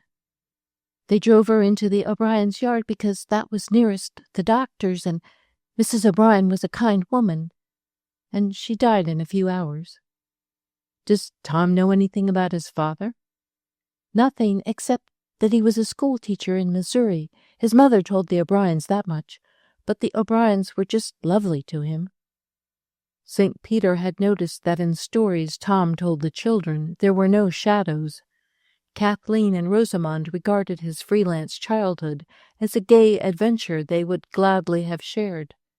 They loved to play at being Tom and Roddy. Roddy was the remarkable friend, 10 years older than Tom, who knew everything about snakes and panthers and deserts and Indians. And he gave up a fine job firing on the Santa Fe and went off with Tom to ride after cattle for hardly any wages, just to be with Tom and take care of him after he had pneumonia, Kathleen told him. That wasn't the only reason, Rosamond added dreamily. Roddy was proud. He didn't like taking orders and living on paychecks. He liked to be free and to sit in his saddle all day and use it for a pillow at night. You know Tom said that, Kitty. Anyhow, he was noble. He was always noble. Noble Roddy. Kathleen finished it off. After the first day when he had walked into the garden and introduced himself, Tom never took up the story of his own life again, either with the professor or Mrs. St. Peter, though he was often encouraged to do so. He would talk about the New Mexico country when questioned, about Father Duchesne, the missionary priest who had been his teacher, about the Indians, but only with the 2 little girls did he ever speak freely and confidentially about himself. St. Peter used to wonder how the boy could afford to spend so much time with the children. All through that summer and fall, he used to come in the afternoon and join them in the garden. In the winter, he dropped in 2 or 3 evenings a week to play 500 or to take a dancing lesson. There was evidently something enchanting about the atmosphere of the house to a boy who had always lived a rough life. He enjoyed the prettiness and freshness and gaiety of the little girls as if they were flowers. Probably, too, he liked being so attractive to them. A flush of pleasure would come over Tom's face, so much fairer now than when he first arrived in Hamilton, if Kathleen caught his hand and tried to squeeze it hard enough to hurt, crying, "Oh, Tom, tell us about the time you and Roddy found the water hole dry, and then afterward tell us about when the rattlesnake bit Henry." He would whisper, "Pretty soon." And after a while, through the open windows, the professor would hear them in the garden, the laughter and exclamations of the little girls, and that singularly individual voice of Tom's, mature, confident, seldom varying in pitch, but full of slight, very moving modulations. He couldn't have wished for a better companion for his daughters, and they were teaching Tom things that he needed more than mathematics. Sitting thus in his study long afterward, St. Peter reflected that those first years before Outland had done anything remarkable were really the best of all. He liked to remember the charming groups of 3 he was always coming upon, in the hammock swung between the linden trees, in the window seat, or before the dining-room fire. Oh, there had been fine times in this old house then. Family festivals and hospitalities, little girls dancing in and out, Augusta coming and going, gay dresses hanging in his study at night, Christmas shopping and secrets and smothered laughter on the stairs. When a man had lovely children in his house, fragrant and happy, full of pretty fancies and generous impulses, why couldn't he keep them? Was there no way but Medea's, he wondered? Section 11. St. Peter had come in late from an afternoon lecture and had just lighted his kerosene lamp to go to work when he heard a light foot ascending the stairs. In a moment, Kathleen's voice called, "May I interrupt for a moment, Papa?" He opened the door and drew her in. "Kitty, do you remember the time you sat out there with your bee sting in your bottle? Nobody ever showed me more consideration than that, not even your mother." Kathleen threw her hat and jacket into the sewing chair and walked about, touching things to see how dusty they were. "I've been wondering if you didn't need me to come in and clean house for you, but it's not so bad as they reported. This is the first time I've called on you since you've been here alone. I've turned in from the walk more than once, but I've always run away again." She paused to warm her hands at the little stove. "I'm silly, you know, such queer things make me blue. And you still have Augusta's old forms. I don't think anything ever happened to her that amused her so much. And now you know she's quite sentimental about their being here. It's about Augusta that I came, Papa. Did you know that she had lost some of her savings in the Kinku Copper Company?" "Augusta? Are you sure? What a shame."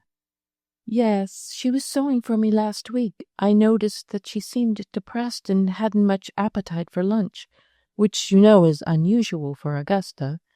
She was ashamed to tell any of us about it because it seems she'd asked Louis's advice, and he told her not to invest in that company.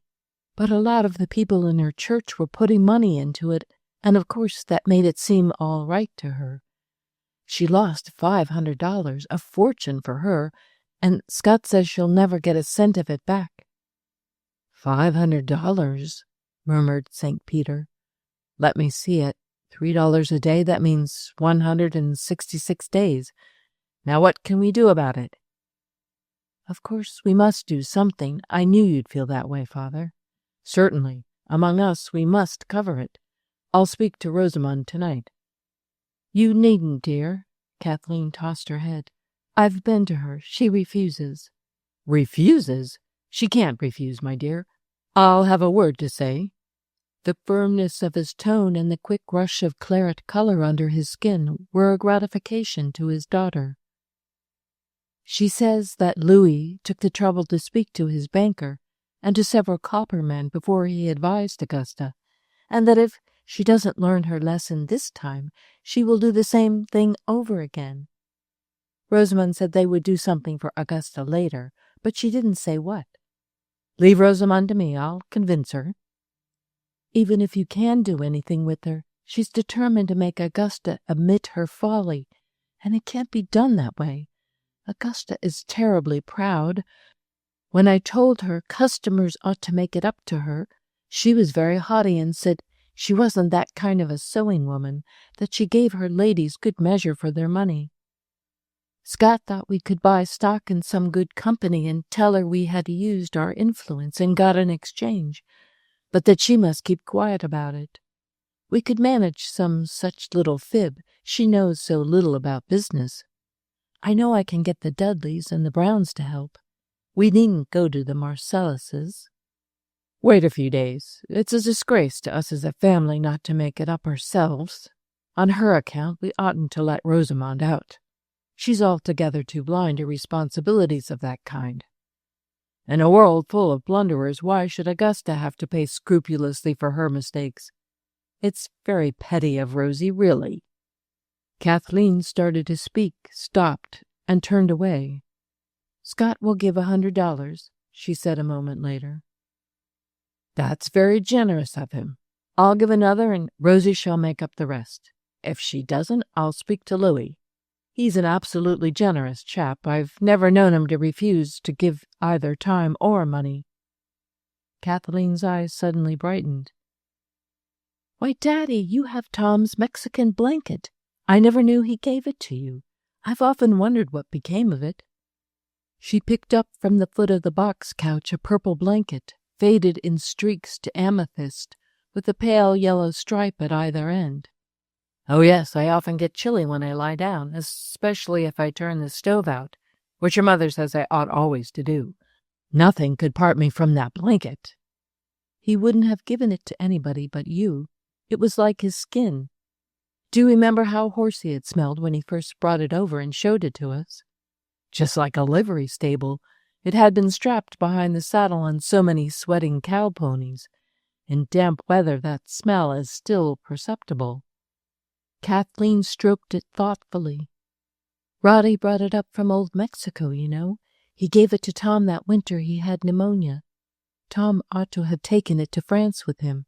He used to say that Rodney Blake might turn up in the Foreign Legion.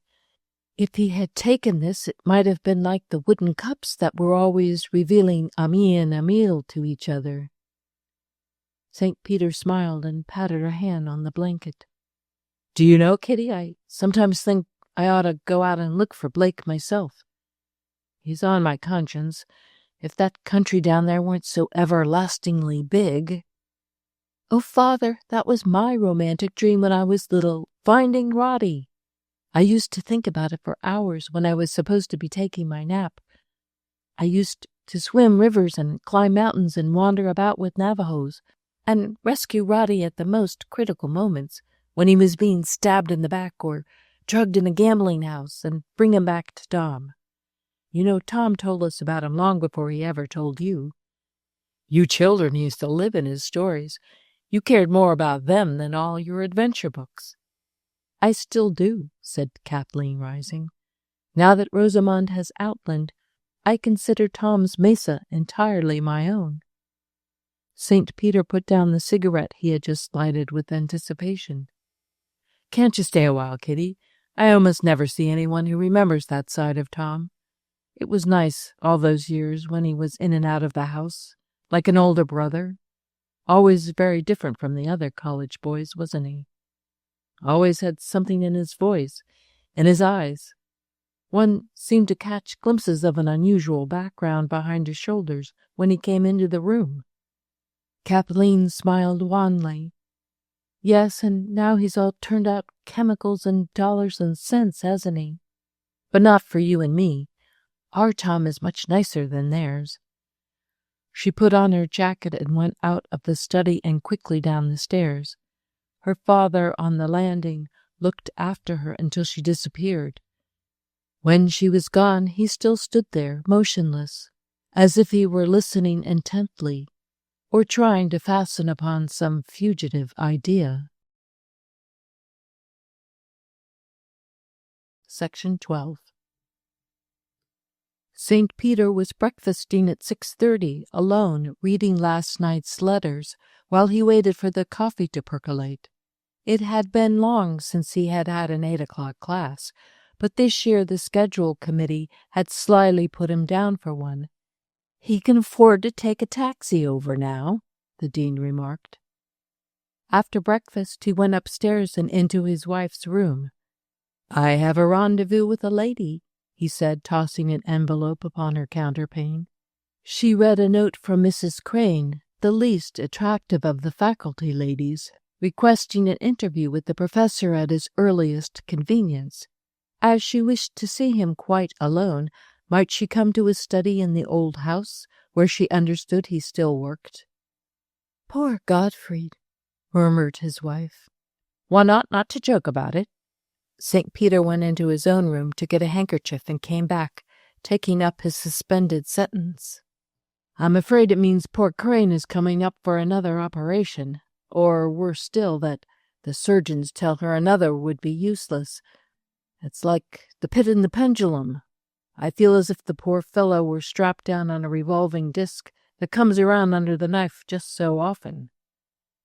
Mrs. St. Peter looked judicially at the letter, then at her husband's back. She didn't believe that surgery would be the subject of discussion when they met. Mrs. Crane had been behaving very strangely of late. Dr. Crane had married a girl whom no other man ever thought of courting, a girl of whom people always said, "Oh, she's so good," chiefly because she was so homely. They had 3 very plain daughters, and only Crane's salary to live upon. Doctors and surgeons kept them poor enough. St. Peter kissed his wife and went forth quite unconscious of what was going on in her mind. During the morning he telephoned Mrs. Crane and arranged a meeting with her at 5 o'clock. As the bell in the old house didn't work now, he waited downstairs on the front porch to receive his visitor and conduct her up to his study. It was raining drearily, and Mrs. Crane arrived in a rubber coat and a knitted sport hat belonging to one of her daughters. St. Peter took her wet umbrella and led her up the 2 flights of stairs. "I'm not very well appointed to receive ladies, Mrs. Crane. This was the sewing room, you know." There's Augusta's chair, which she insisted was comfortable. "Thank you." Mrs. Crane sat down, took off her gloves, and tucked wisps of damp hair up under her crocheted hat. Her bleak, plain face wore an expression of grievance. "I've come without my husband's knowledge, Dr. St. Peter, to ask you what you think can be done about our rights in the Outland patent. You know how my husband's health has crippled us financially, and we never know when his trouble may come on worse again. Myself, I've never doubted that you would see it as only right to share with us." St. Peter looked at her in amazement. "But, my dear Mrs. Crane, how can I share with you what I haven't got? Tom willed his estate and royalties in a perfectly regular way. The fact that he named my daughter as a sole beneficiary doesn't affect me any more than if he had named some relative of his own. I tell you frankly, I've never received $1 from the Outland patent." "It's all the same if it goes to your family, Dr. St. Peter. My husband must be considered in this matter. He spent days and nights working with Outland. Tom never could have worked his theory out without Robert's help. He said so more than once, in my presence and in the presence of others." "Oh, I believe that, Mrs. Crane. But the difficulty is that Tom didn't make any recognition of that assistance in his will." Mrs. Crane had set her head and advanced her long chin with meek determination. "Well, this is how it was, Professor. Mr. Marcellus came here a stranger to put in the Edison power plant just at the time the city was stirred up about Outland's being killed at the front. Everybody was wanting to do something in recognition of the young man. You brought Mr. Marcellus to our house and introduced him. After that he came alone again and again, and he got round my husband. Robert thought he was disinterested and was only taking a scientific interest, and he told him a great deal about what he and Outland had been working on. Then Rosamond's lawyers came for the papers. Tom Outland had no laboratory of his own. He was allowed the use of a room in the physics building at my husband's request. He wanted to be there because he constantly needed Robert's help. The first thing we knew, your daughter's engagement to Marcellus was announced, and then we heard that all Outland's papers had been given over to him." Here St. Peter anticipated her. "But, Mrs. Crane, your husband couldn't and wouldn't have kept Tom's papers. They had to be given over to his executor, who was my daughter's attorney." "Well, I could have kept them if he couldn't." Mrs. Crane threw up her head as if to show that the worm had turned at last. "Kept them until justice was done us, and some recognition had been made of my husband's part in all that research work. If he had taken the papers to court then, with all the evidence we have, we could easily have got an equity. But Mr. Marcellus is very smooth. He flattered Robert and got everything there was." "But he didn't get anything from your husband. Outland's papers and apparatus were delivered to his executor, as was inevitable." "That was a poor subterfuge," said Mrs. Crane with deep meaning. "You know how unworldly Robert is, and as an old friend you might have warned us." "Of what, Mrs. Crane?"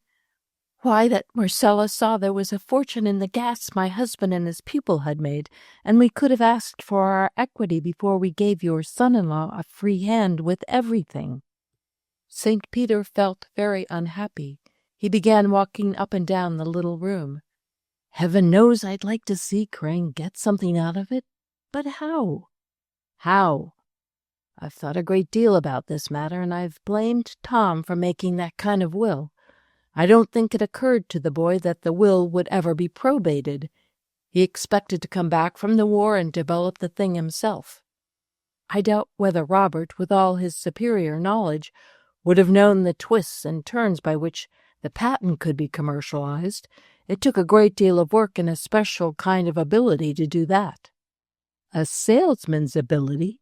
Mrs. Crane was becoming nasty.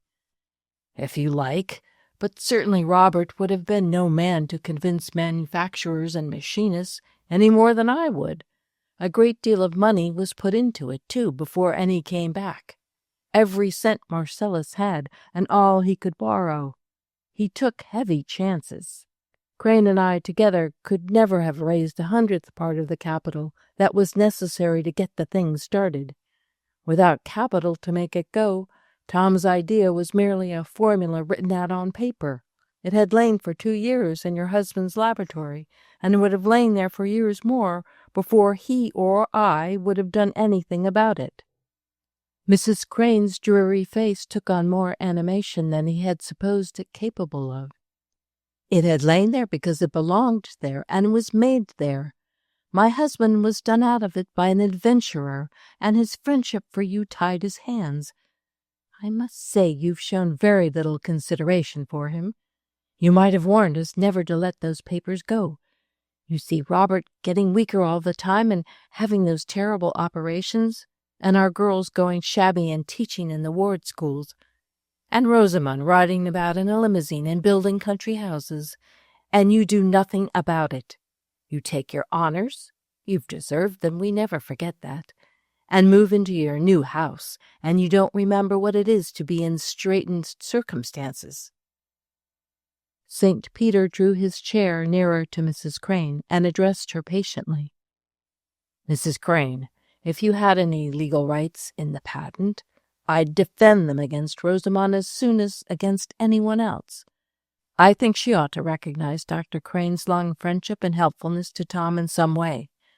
I don't see just how it can be done, but I feel it should be. And if you wish, I'll tell Rosamond how I feel. Why don't you put this matter before her?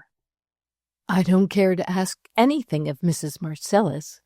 I wrote her some time ago, and she replied to me through her lawyer, saying that all claims against the Outland patent would be considered in due order. It's not worthy of a man in Robert's position to accept hush money from the Marcelluses. We want justice, and my brother is confident the court will give it to us. Well, I suppose Bright knows more about what the courts will do than I. But if you've decided to go to law about it, why did you come to me? There are some things the law don't cover, said Mrs. Crane mysteriously, as she rose and put on her gloves. I wanted you to know how we feel about it. St. Peter followed her downstairs and put up her umbrella for her, and then went back to his study to think it over. His friendship with Crane had been a strange one. Out in the world they would almost certainly have kept clear of each other, but in the university they had fought together in a common cause. Both, with all their might, had resisted the new commercialism, the aim to show results, that was undermining and vulgarizing education. The state legislature and the Board of Regents seemed determined to make a trade school of the university. Candidates for the degree of Bachelor of Arts were allowed credits for commercial studies, courses in bookkeeping, experimental farming, domestic science, dressmaking, and what not. Every year the regents tried to diminish the number of credits required in science and the humanities. The liberal appropriations, the promotions, and increases in salary all went to the professors who worked with the regents to abolish the purely cultural studies. Out of a faculty of 60, there were perhaps 20 men who made any serious stand for scholarship, and Robert Crane was one of the staunchest. He had lost the deanship of the College of Science because of his uncompromising opposition to the degrading influence of politicians in university affairs. The honor went instead to a much younger man, head of the Department of Chemistry, who was willing to give the taxpayers what they wanted. The struggle to preserve the dignity of the university and their own had brought St. Peter and Dr. Crane much together. They were, moreover, the only two men on the faculty who were doing research work of an uncommercial nature, and they occasionally dropped in on one another to exchange ideas. But that was as far as it went. St. Peter couldn't ask Crane to dinner. The presence of a bottle of claret on the table would have made him uncomfortable. Dr. Crane had all the prejudices of the Baptist community in which he grew up. He carried them with him when he went to study at a German university and brought them back. But Crane knew that none of his colleagues followed his work so closely and rejoiced at his little triumphs so heartily as St. Peter. St. Peter couldn't help admiring the man's courage. Poor, ill, overworked, held by his conscience to a generous discharge of his duties as a teacher, he was all the while carrying on these tedious and delicate experiments that had to do with determining the extent of space. Fortunately, Crane seemed to have no social needs or impulses. He never went anywhere, except once or twice a year, to a dinner at the president's house. Music disturbed him too much. Dancing shocked him. He couldn't see why it was permitted among the students. Once, after Mrs. St. Peter had sat next to him at the president's dinner table, she said to her husband, "The man is too dreary. All evening his heavy underwear kept coming down below his cuffs, and he kept poking it back with his forefinger. I believe he thinks it's wicked to live with even so plain a woman as Mrs. Crane." After Tom Outland graduated from the university, he and Dr. Crane worked side by side in the physics building for several years. The older man had been of great assistance to the younger, without doubt. Though that kind of help, the result of criticism and suggestion, is not easily reckoned in percentages, still St. Peter thought Crane ought to get something out of the patent. He resolved to see Louis about it. But first he had better talk with Crane himself and try to dissuade him from going to law. His brother-in-law, Homer Bright, would be tempted by the publicity which an action involving the Outland patent would certainly bring him. But he would lose the case and Crane would get nothing, whereas Louis, if he were properly approached, would be generous. St. Peter looked at his watch. He would go home now, and after dinner he would walk over to the physics building, where his colleague worked every night. He never went to see Crane at his house if he could help it. He lived in the most depressing and unnecessary ugliness. Section 13. At dinner, Lillian asked him no questions about his interview with Mrs. Crane, and he volunteered no information. She was not surprised, however, when he said he would not stop for a cigar, as he was going over to the physics laboratory. He walked through the park, past the old house and across the north end of the campus, to a building that stood off by itself in a grove of pine trees. It was constructed of red brick after an English model. The architect had had a good idea, and he very nearly succeeded in making a good thing, something like the old Smithsonian building in Washington. But after it was begun, the state legislature had defeated him by grinding down the contractor to cheap execution, and had spoiled everything outside and in. Ever since it was finished, plumbers and masons and carpenters had been kept busy patching and repairing it. Crane and St. Peter, both young men then, had wasted weeks of time with the contractors and had finally gone before the legislative committee in person to plead for the integrity of that building. But nothing came of all their pains. It was one of many lost causes. St. Peter entered the building and went upstairs to a small room at the end of a chain of laboratories. After knocking, he heard the familiar shuffle of Crane's carpet slippers and the door opened. Crane was wearing a gray cotton coat, shrunk to a rag by washing, though he wasn't working with fluids or batteries tonight, but at a roll-top desk littered with papers. The room was like any study behind a lecture room, dusty books, dusty files, but no apparatus except a spirit lamp and a little saucepan in which the physicist heated water for his cocoa at regular intervals. He was working by the glare of an unshaded electric bulb of high power. The man seemed to have no feeling for comfort of any kind. He asked his visitor to sit down and to excuse him for a moment while he copied some entries into a notebook. St. Peter watched him scribbling with his fountain pen. The hands that were so deft in delicate manipulations were white and soft-looking, the fingers long and loosely hung, stained with chemicals, and blunted at the tips like a violinist's. His head was square, and the lower part of his face was covered by a reddish, matted beard. His pale eyes and fawn-colored eyebrows were outbalanced by his mouth, his most conspicuous feature. One always remembered about Crane that unexpected, startling red mouth and his setting of kinky beard. The lips had no modeling. They were as thick at the corners as in the middle, and he spoke through them rather than with them.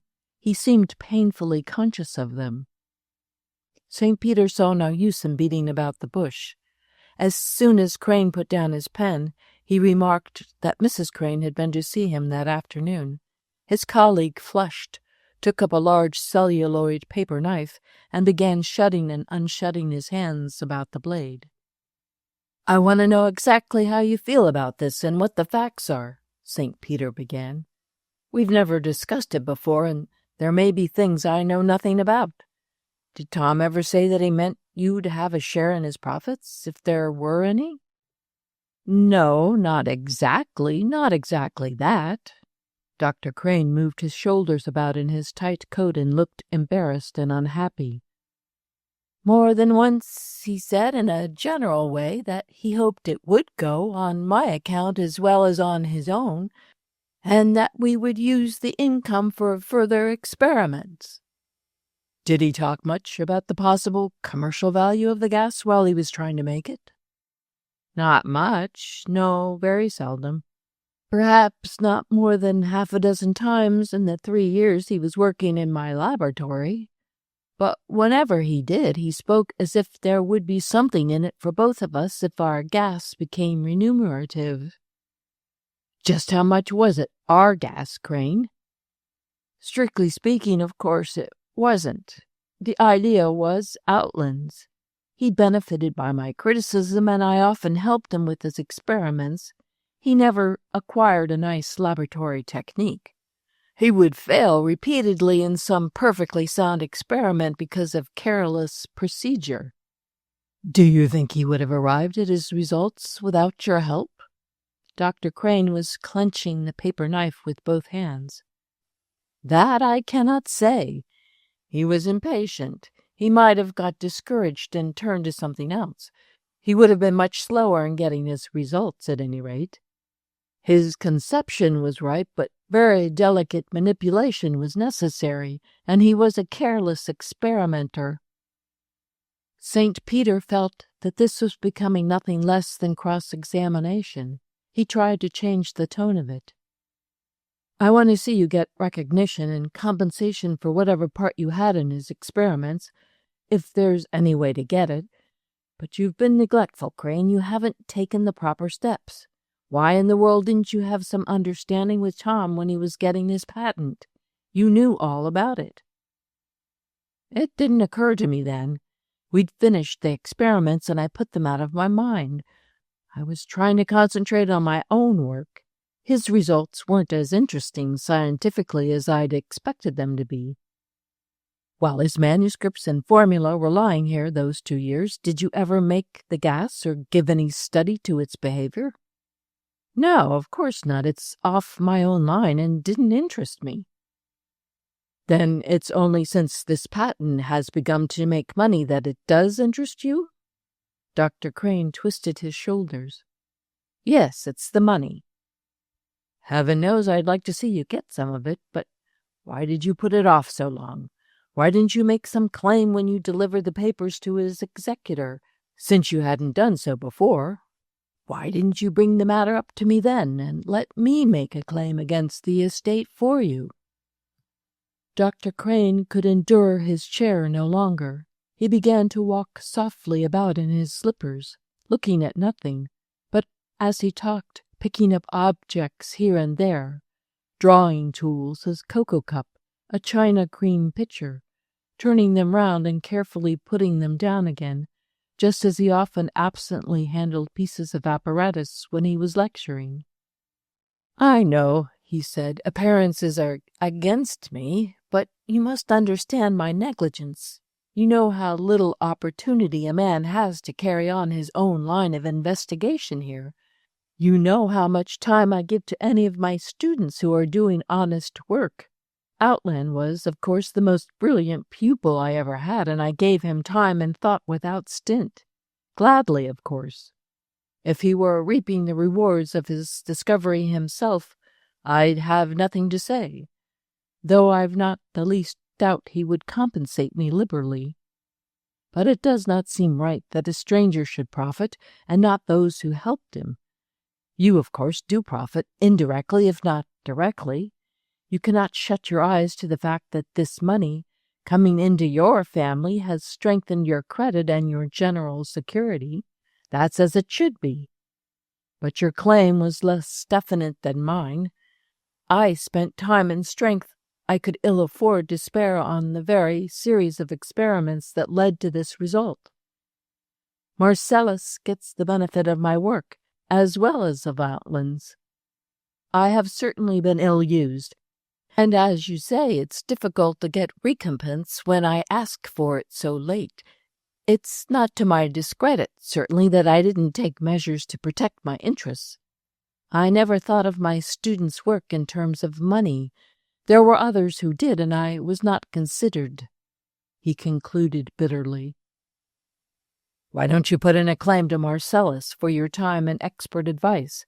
I think he'd honor it. He is going to live here. He probably doesn't wish to be more unpopular than a suddenly prosperous man is bound to be, and you have many friends. I believe I can convince him that it would be poor policy to disregard any reasonable demand." "I had thought of that, but my wife's brother advises a different course." Yes, Mrs. Crane said something of that sort." "Well, Crane, if you're going to law about it, I hope you'll consult a sound lawyer, and you know as well as I that Homer Bright is not one." Dr. Crane colored and bridled. "I'm sure you are disinterested, St. Peter, but frankly, I think your judgment has been warped by events. You don't realize how clear the matter is to unprejudiced minds. Though I'm such an unpractical man, I have evidence to rest my claims upon." "The more the better, if you are going to depend on such a windbag as Bright. If you go to law, I'd like to see you win your case."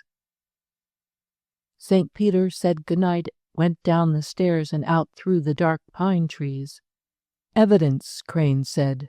"Probably letters Tom had written him during the winter he was working at Johns Hopkins." Well, there was nothing to be done unless he could get old Dr. Hutchins to persuade Crane to employ an intelligent lawyer.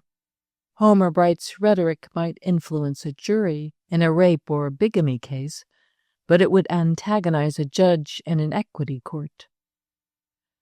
The professor took a turn in the park before going home. The interview had depressed him, and he was afraid he might be wakeful. He had never seen his colleague in such an unbecoming light before. Crane was narrow, but he was straight, a man you could count on in the shifty game of college politics. He had never been out to get anything for himself. St. Peter would have said that nothing about the vulgar success of Outland's idea could possibly matter to Crane, beyond gratifying his pride as a teacher and friend. The park was deserted. The arc lights were turned off. The leafless trees stood quite motionless in the light of the clear stars. The world was sad to St. Peter as he looked about him. The lakeshore country flat and heavy, Hamilton small and tight and airless. The university, his new house, his old house, everything around him seemed insupportable, as the boat on which he is imprisoned seems to a seasick man. Yes, it was possible that the little world on its voyage among all the stars might become like that, a boat on which one could travel no longer, from which one could no longer look up and confront those bright rings or revolution. He brought himself back with a jerk. Ah, yes, Crane, that was the trouble. If Outland were here tonight, he might say with Mark Antony, "My fortunes have corrupted honest men." Section 14. At the end of the semester, St. Peter went to Chicago with Rosamond to help her buy things for her country house. He had very much wanted to stay at home and rest. The university work seemed to take it out of him that winter more than ever before, but Rosamond had set her mind on his going, and Mrs. St. Peter told him he couldn't refuse. A Chicago merchant had brought over a lot of old Spanish furniture, and on this nobody's judgment would be better than St. Peter's. He was supposed to know a good deal about rugs, too. When his wife said a thing must be done, the professor usually did it from long-established habit. Her instincts about what one owed to other people were better than his. Louis accompanied them to Chicago, where he was to join his brother, the one who was in the silk trade in China, and go on to New York with him for a family reunion. St. Peter was amused and pleased to see that Louis sincerely hated to leave them. With very little encouragement, he would have sent his brother on alone and remained in Chicago with his wife and father-in-law. They all lunched together, after which the professor and Rosamond took the Marcellus brothers to the LaSalle Street station. When Louis had again and again kissed his hand to them from the rear platform of the 20th Century observation car, and was rolled away in the very act of shouting something to his wife, St. Peter, who had so often complained that there was too much Louis in his life, now felt a sudden drop, a distinct sense of loss. He took Rosamond's arm, and they turned away from the shining rails. "We must be diligent, Rosie. He expects wonders of us." Scott McGregor got on the Bluebird Express one afternoon, returning from a business trip for his paper. On entering the smoking car, he came upon his father-in-law lying back in a leather chair, his clothes covered with dust, his eyes closed, a dead cigar hanging between the relaxed fingers of his dark, muscular hand. It gave Scott a start. He thought the professor didn't look well. "Hello, Doctor. What are you doing here?" "Oh, yes, the shopping expedition. Where's Rosamond?" "In Chicago, at the Blackstone." "Outlasted you, did she?"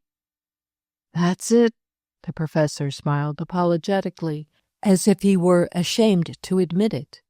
Scott sat down beside him and tried to interest him in one subject after another without success. It occurred to him that he had never before seen the professor when he seemed absolutely flattened out and listless. That was a bad sign. He was glad they were only half an hour from Hamilton. "The old chap needs rest," he reflected. "Rosamond's run him to death in Chicago. He oughtn't to be used as a courier, anyhow. I'm going to tell Kitty that we must look out for her father a little. The Marcelluses have no mercy, and Lillian has always taken it for granted that he was as strong as 3 men. That evening, Mrs. St. Peter was standing by the French windows in the drawing-room, watching somewhat anxiously for her husband.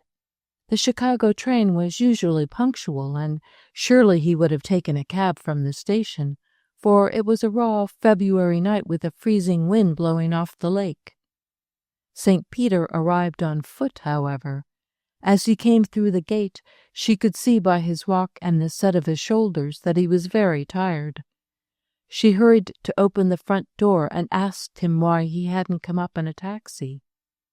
"Didn't think of it, really.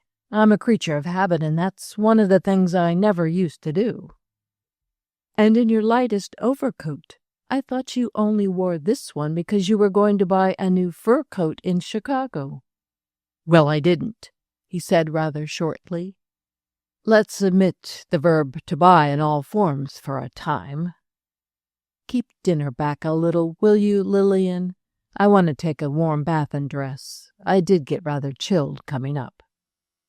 Mrs. St. Peter went to the kitchen, and after a discreet interval followed her husband upstairs and into his room. "I know you're tired, but tell me one thing. Did you find the painted Spanish bedroom set?" "Oh, dear, yes, several of them." "And were they pretty?" "Very. At least, I think I'd found them so if I'd come upon them without so many other things. Too much is certainly worse than too little of anything. It turned out to be rather an orgy of acquisition." "Rosamond lost her head?" "Oh, no, perfectly cool. I should say she had a faultless purchasing manner. Wonder where a girl who grew up in that old house of ours ever got it. She was like Napoleon looting the Italian palaces." "Don't be harsh. You had a nice little vacation at any rate. A very expensive one for a poor professor, and not much rest." A look of sharp anxiety came into Mrs. St. Peter's face. "You mean," she breathed in a hushed voice, "that she let you—" He cut in sharply. "I mean that I paid my way, as I hope always to be able to do. Any suggestion to the contrary may have been very graceful, but it would have been rejected.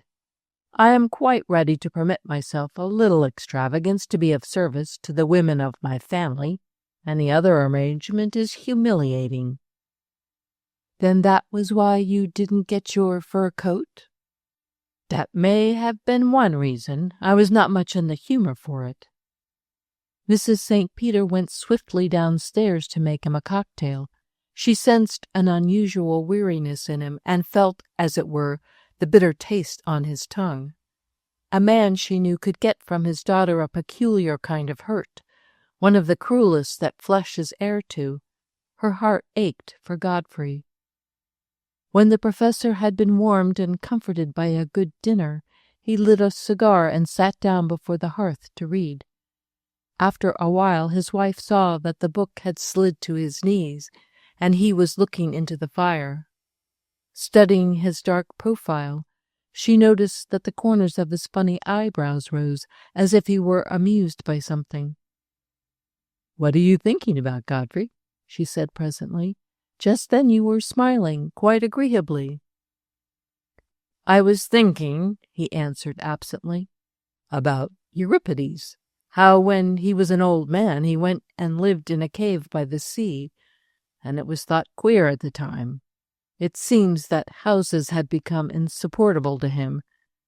I wonder whether it was because he had observed women so closely all his life." Section 15. The month of March was the dreariest and bleakest of the year in Hamilton, and Louis strove to brighten it by opening a discussion of plans for the summer. He had been hinting for some time that he had a very attractive project up his sleeve, and though he had not succeeded in keeping it from Mrs. St. Peter, he said nothing to the professor until one night when they were dining at the Marcelluses. All through dinner Louis kept reminding them of the specialties of this and that Paris restaurant, so that St. Peter was not altogether unprepared. As they left the dining-room, Louis burst out with it. He and Rosamond were to take Dr. and Mrs. St. Peter to France for the summer. Louis had decided upon the dates, the boat, the itinerary. He was intoxicated with the pleasure of planning. "Understand," he said, "it is to be our excursion from Hamilton back to Hamilton. We'll travel in the most ample comfort, but not in magnificence. We'll go down to Biarritz for a little fashionable life, and stop at Marseille to see your foster brother, Charles Theroux. The rest of the summer will lead a scholarly life in Paris. I have my own reasons for wishing you to go along, Professor. The pleasure of your company would be quite enough, but I have also other reasons. I want to see the intellectual side of Paris, and to meet some of the savants and men of letters whom you know. What a shame Gaston Paris is not living. We could very nicely make up a little party at La Perouse for him, but there are others." Mrs. St. Peter developed the argument. "Yes, Louis, you and Godfrey can lunch with the scholars while Rosamond and I are shopping." Marcellus looked alarmed. "Not at all, dearest. It's to be understood that I always shop with you. I adore the shops in Paris. Besides, we shall want you with us when we lunch with celebrities. When was a savant and a Frenchman not eager for the company of two charming ladies at déjeuner? And you may have too much of the society of your spousey. Very nice for you to have variety. You must keep a little engagement book. Lundi, déjeuner, Monsieur Émile Faguet. Mercredi, dîner, Monsieur Anatole France, and so on." St. Peter chuckled. "I am afraid you exaggerate the circumference of my social circle, Louis. I haven't the pleasure of knowing Anatole France. No matter, we can have Monsieur Paul Bourget for Wednesday." "You can help us, too, about finding things for the house, Papa," said Rosamond. "We expect to pick up a good many things. The Thériauts ought to know good shops down in the south where prices have not gone up. I am afraid the antiquaries are centralized in Paris. I never saw anything very interesting in Lyon or the Midi. However, they may exist." "Charles Thériault is still interested in a shipping line that runs to the city of Mexico, isn't he? He could perfectly well send our purchases from Marseille to the city of Mexico for us. They would go in without duty, and Louis thinks he can get them across the border as household goods." "That sounds practicable, Rosie. It might be managed." Marcellus laughed and patted his wife's hand. "Oh ho, cher papa, you haven't begun to find how practical we can be." "Well, Louis, it's a tempting idea, and I'll think it over. I'll see whether I can arrange my work." St. Peter knew at that moment that he would never be one of this light-hearted expedition, and he hated himself for the ungracious drawing back that he felt in the region of his diaphragm. The family discussed their summer plans all evening. Louis wanted to write at once for rooms at the Maurice, but Mrs. St. Peter ruled it out as too expensive.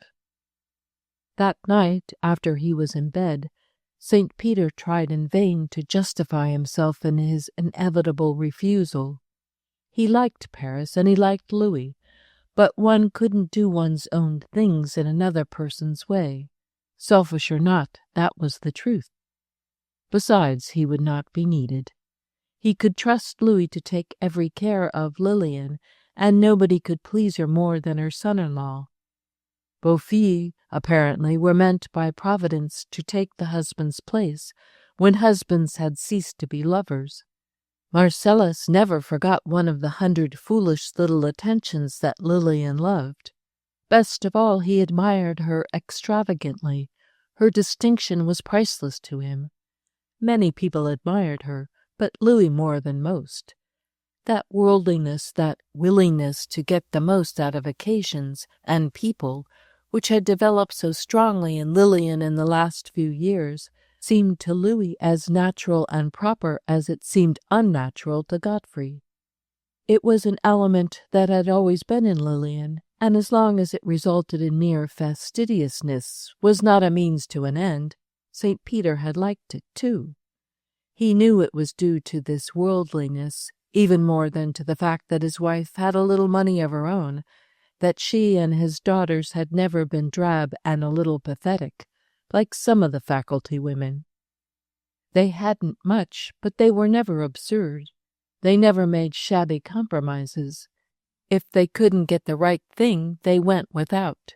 Usually they had the right thing and it got paid for somehow. He couldn't say they were extravagant. The old house had been funny and bare enough, but there were no ugly things in it. Since Rosamond's marriage to Marcellus, both she and her mother had changed bewilderingly in some respects, changed and hardened. But Louis, who had done the damage, had not damaged himself. It was to him that one appealed, for Augusta, for Professor Crane, for the bruised feelings of people less fortunate. It was less because of Louis than for any other reason that he would refuse this princely invitation. He could get out of it without hurting anybody, though he knew Louis would be sorry. He could simply insist that he must work, and that he couldn't work away from his old study. There were some advantages about being a writer of histories. The desk was a shelter one could hide behind. It was a hole one could creep into. When St. Peter told his family of his decision, Louis was disappointed, but he was respectful and readily conceded that the professor's first duty was to his work. Rosamond was incredulous and piqued. She didn't see how he could be so ungenerous as to spoil an arrangement which would give pleasure to everyone concerned. His wife looked at him with thoughtful disbelief. When they were alone together, she approached the matter more directly than was her wont nowadays. "Godfrey," she said slowly and sadly, "I wonder what it is that makes you draw away from your family, or who it is. My dear, are you going to be jealous? I wish I were going to be. I'd rather see you foolish about some woman than becoming lonely and inhuman. Well, the habit of living with ideas grows on one, I suppose, just as inevitably as the more cheerful habit of living with various ladies. There's something to be said for both. I think your ideas were best when you were your most human self." St. Peter sighed. "I can't contradict you there, but I must go on as I can. It is not always May." "You are not old enough for the pose you take. That's what puzzles me. For so many years you never seemed to grow at all older, though I did. 2 years ago you were an impetuous young man. Now you save yourself in everything. You're naturally warm and affectionate. All at once you begin shutting yourself away from everybody. I don't think you'll be happier for it." Up to this point she had been lecturing him. Now she suddenly crossed the room and sat down on the arm of his chair, looking into his face and twisting up the ends of his military eyebrows with her thumb and middle finger. "Why is it, Godfrey? I can't see any change in your face, though I watch you so closely." "It's in your mind, in your mood. Something has come over you. Is it merely that you know too much, I wonder? Too much to be happy? You are always the wisest person in the world." "What is it? Can't you tell me?" "I can't altogether tell myself, Lillian. It's not wholly a matter of the calendar. It's the feeling that I've put a great deal behind me, where I can't go back to it again. And I don't really wish to go back. The way would be too long and too fatiguing. Perhaps for a home-staying man I've lived pretty hard. I wasn't willing to slight anything, you, or my desk, or my students. And now I seem to be tremendously tired. One pays coming or going. A man has got only just so much in him. When it's gone, he slumps. Even the first Napoleon did." They both laughed. That was an old joke, the professor's darkest secret. At the font he had been christened Napoleon Godfrey St. Peter. There had always been a Napoleon in the family, since a remote grandfather got his discharge from the Grande Armée. Godfried had abbreviated his name in Kansas, and even his daughters didn't know what it had been originally. "I think, you know," he told his wife as he rose to go to bed, "that I'll get my second wind.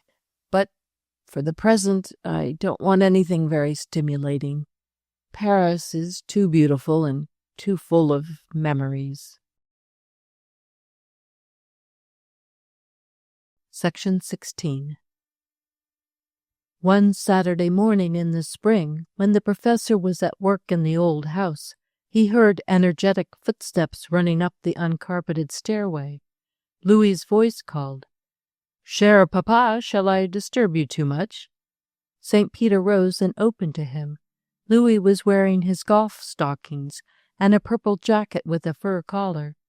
"No, I'm not going golfing. I changed my mind, but didn't have time to change my clothes. I want you to take a run out along the lake shore with us. Rosie is going to lunch with some friends at the country club. We'll have a drive with her and then drop her there. It's a glorious day." Louis's keen, interested eye ran about the shabby little room. He chuckled. "The old bear, he just likes his old den, doesn't he? I can readily understand. Your children were born here. Not your daughters, your sons, your splendid Spanish adventurer sons. I'm proud to be related to them, even by marriage. And your blanket, surely that's a Spanish touch." Louis pounced upon the purple blanket, threw it across his chest, and moving aside the wire lady, studied himself in Augusta's glass. And a very proper dressing gown it would make for Louis, wouldn't it? It was Outland's, a precious possession. His lost chum brought it up from Mexico. Was it Outland's, indeed? Louis stroked it and regarded it in the glass with increased admiration. I can never forgive destiny that I hadn't the chance to know that splendid fellow. The professor's eyebrows rose in puzzled interrogation. "It might have been awkward about Rosie, you know." "I never think of him as a rival," said Louis, throwing back the blanket with a wide gesture. "I think of him as a brother, an adored and gifted brother."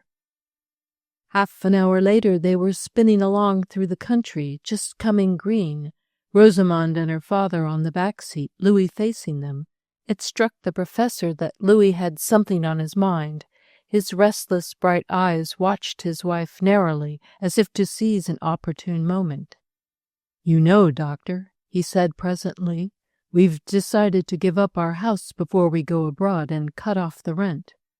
We'll move the books and pictures up to Outland, and our wedding presents, of course, and the silver we'll put in the bank. There won't be much of our present furniture that we'll need. I wonder if you could use any of it. And it has just occurred to me, Rosie," here he leaned forward and tapped her knee, "that we might ask Scott and Kathleen to come round and select anything they like. No use bothering to sell it. We get so little." Rosamond looked at him in astonishment. It was very evident they had not discussed anything of this sort before. "Don't be foolish, Louis," she said quietly. "They wouldn't want your things." "But why not?" he persisted playfully. "They are very nice things. Not right for Outland, but perfectly right for a little house. We chose them with care, and we don't want them going into some dirty second-hand shop." "They won't have to. We can store them in the attic at Outland. Heaven knows it's big enough. You don't have to do anything with them just now. It seems a pity when somebody might be getting the good of them. I know Scott could do very well with that chiffonier of mine. He admired it greatly, I remember, and said he'd never had one with proper drawers for his shirts." Rosamond's lip curled. "Don't look like that, Rosie. It's naughty. Stop it." Louis reached forward and shook her gently by the elbows. "And how can you be sure the McGregors wouldn't like our things when you've never asked them? What positive ideas she does get into her head." "They wouldn't want them because they're ours, yours and mine, if you will have it," she said coldly, drawing away from him. Louis sank back into his seat and gave it up. "Why do you think such naughty things? I don't believe it, you know. You are so touchy. Scott and Kitty may be a little standoffish, but it might very possibly make them feel better if you went at them nicely about this." He rallied and began to coax again. "She's got it into her head that the McGregors have a grudge, Doctor. There's nothing to it." Rosamond had grown quite pale. Her upper lip, that was so like her mother's when she was affable, so much harder when she was not, came down like a steel curtain. "I happen to know, Louis, that Scott blackballed you for the arts and letters. You can call that a grudge or not, as you please." Marcellus was visibly shaken. He looked sad. "Well, if he did, it wasn't very nice of him, certainly. But are you sure, Rosie? Rumors do go about, and people like to stir up family differences. It isn't people, and it's not rumor. I know it positively. Kathleen's best friend told me. Louis lay back and shook with laughter. Oh, the ladies, what they do to each other, Professor. St. Peter was very uncomfortable. I don't think I'd accept such evidence, Rosamond. I don't believe it of Scott, and I think Louis has the right idea. People are like children, and Scott's poor and proud. I think Louis's chiffonier would go to his heart if Louis offered it to him. I'm afraid you wouldn't do it very graciously. Professor, I'll go to McGregor's office and put it up to him. If he scorns it, so much the worse for him. He'll lose a very handy piece of furniture.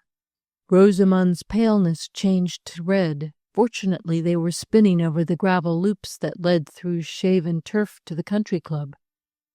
You can do as you like with your own things, Louis, but I don't want any of mine in the McGregor's bungalow. I know Scott's brand of humor too well, and the kind of jokes that would be made about them. The car stopped. Louis sprang out and gave his arm to his wife. He walked up the steps to the door with her, and his back expressed such patient, protecting kindness that the professor bit his lower lip with indignation. Louis came back looking quite gray and tired, and sank into the seat beside the professor with a sadder and wiser smile. Louis, St. Peter spoke with deep feeling, do you happen to have read a novel of Henry James, the American? There's a rather nice scene in it, in which a young Frenchman, hurt in a duel, apologizes for the behavior of his family. I'd like to do something of the sort. I apologize to you for Rosamond and for Scott, if he has done such a mean thing. Louis's downcast face brightened at once. He squeezed the professor's arm warmly. Oh, that's all right, sir. As for Scott, I can understand. He was the first son of the family, and he was the whole thing. Then I came along, a stranger, and carried off Rosie. And this patent began to pay so well. It's enough to make any man jealous, and he a Scotchman. But I think Scott will come around in the end. People usually do if you treat them well, and I mean to. I like the fellow. As for Rosamond, you mustn't give that a thought. I love her when she's naughty. She's a bit unreasonable sometimes, but I'm always hoping for a period of fantastic unreasonableness, which will be the beginning of a great happiness for us all. Louis, you are magnanimous and magnificent, murmured his vanquished father-in-law. Section 17. Lillian and the Marcelluses sailed for France early in May. The professor, left alone, had plenty of time to spray his rose vines, and his garden had never been so beautiful as it was that June. After his university duties were over, he smuggled his bed and clothing back to the old house, and settled down to a leisurely bachelor life. He realized that he ought to be getting to work. The garden in which he sat all day was no longer a valid excuse to keep him from his study, but the task that awaited him up there was difficult. It was a little thing, but one of those little things at which the hand becomes self-conscious, feels itself stiff and clumsy. It was his plan to give part of this summer to Tom Outland's diary, to edit and annotate it for publication. The bother was that he must write an introduction. The diary covered only about 6 months of the boy's life, a summer he spent on the Blue Mesa, and in it there was almost nothing about Tom himself. To mean anything, it must be prefaced by a sketch of Outland and some account of his later life and achievements. To write of his scientific work would be comparatively easy, but that was not all the story. His was a many-sided mind, though a simple and straightforward personality. Of course, Mrs. St. Peter had insisted that he was not altogether straightforward, but that was merely because he was not altogether consistent. As an investigator, he was clear-sighted and hard-headed, but in personal relations, he was apt to be exaggerated and quixotic. He idealized the people he loved and paid his devoir to the ideal rather than to the individual, so that his behavior was sometimes a little too exalted for the circumstances. Chivalry of the cinema, Lillian used to say. One of his sentimental superstitions was that he must never on any account owe any material advantage to his friends, that he must keep affection and advancement far apart, as if they were chemicals that would disintegrate each other. St. Peter thought this the logical result of Tom's strange bringing up and his early associations. There is, he knew, this dream of self-sacrificing friendship and disinterested love down among the day laborers, the men who run the railroad trains and boats and reapers and thrashers and mine drills of the world. And Tom had brought it along to the university, where advancement through personal influence was considered honorable. It was not until Outland was a senior that Lillian began to be jealous of him. He had been almost a member of the family for 2 years, and she had never found fault with the boy. But after the professor began to take Tom up to the study and talk over his work with him, began to make a companion of him, then Mrs. St. Peter withdrew her favor. She could change like that. Friendship was not a matter of habit with her. And when she was through with anyone, she of course found reasons for her fickleness. Tom, she reminded her husband, was far from frank, though he had such an open manner. He had been consistently reserved about his own affairs, and she could not believe the facts he withheld were altogether creditable. They had always known he had a secret, something to do with the mysterious Rodney Blake and the bank account in New Mexico, upon which he was not at liberty to draw. The young man must have felt the change in her, for he began that winter to make his work a pretext for coming to the house less often. He and St. Peter now met in the alcove behind the professor's lecture room at the university. One Sunday, shortly before Tom's commencement, he came to the house to ask Rosamond to go to the senior dance with him. The family were having tea in the garden. A few days of intensely warm weather had come on and hurried the roses into bloom.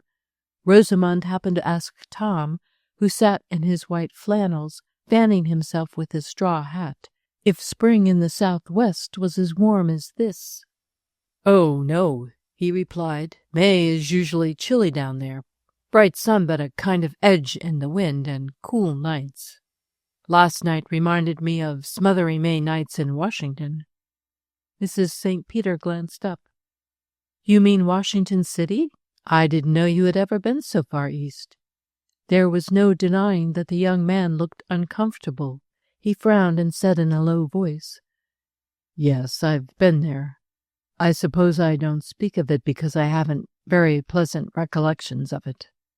"How long were you there?" his hostess asked.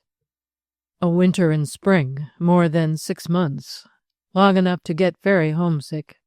He went away almost at once, as if he were afraid of being questioned further.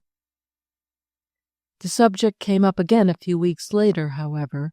After Tom's graduation, 2 courses were open to him. He was offered an instructorship with a small salary in the physics department under Dr. Crane, and a graduate scholarship at Johns Hopkins University.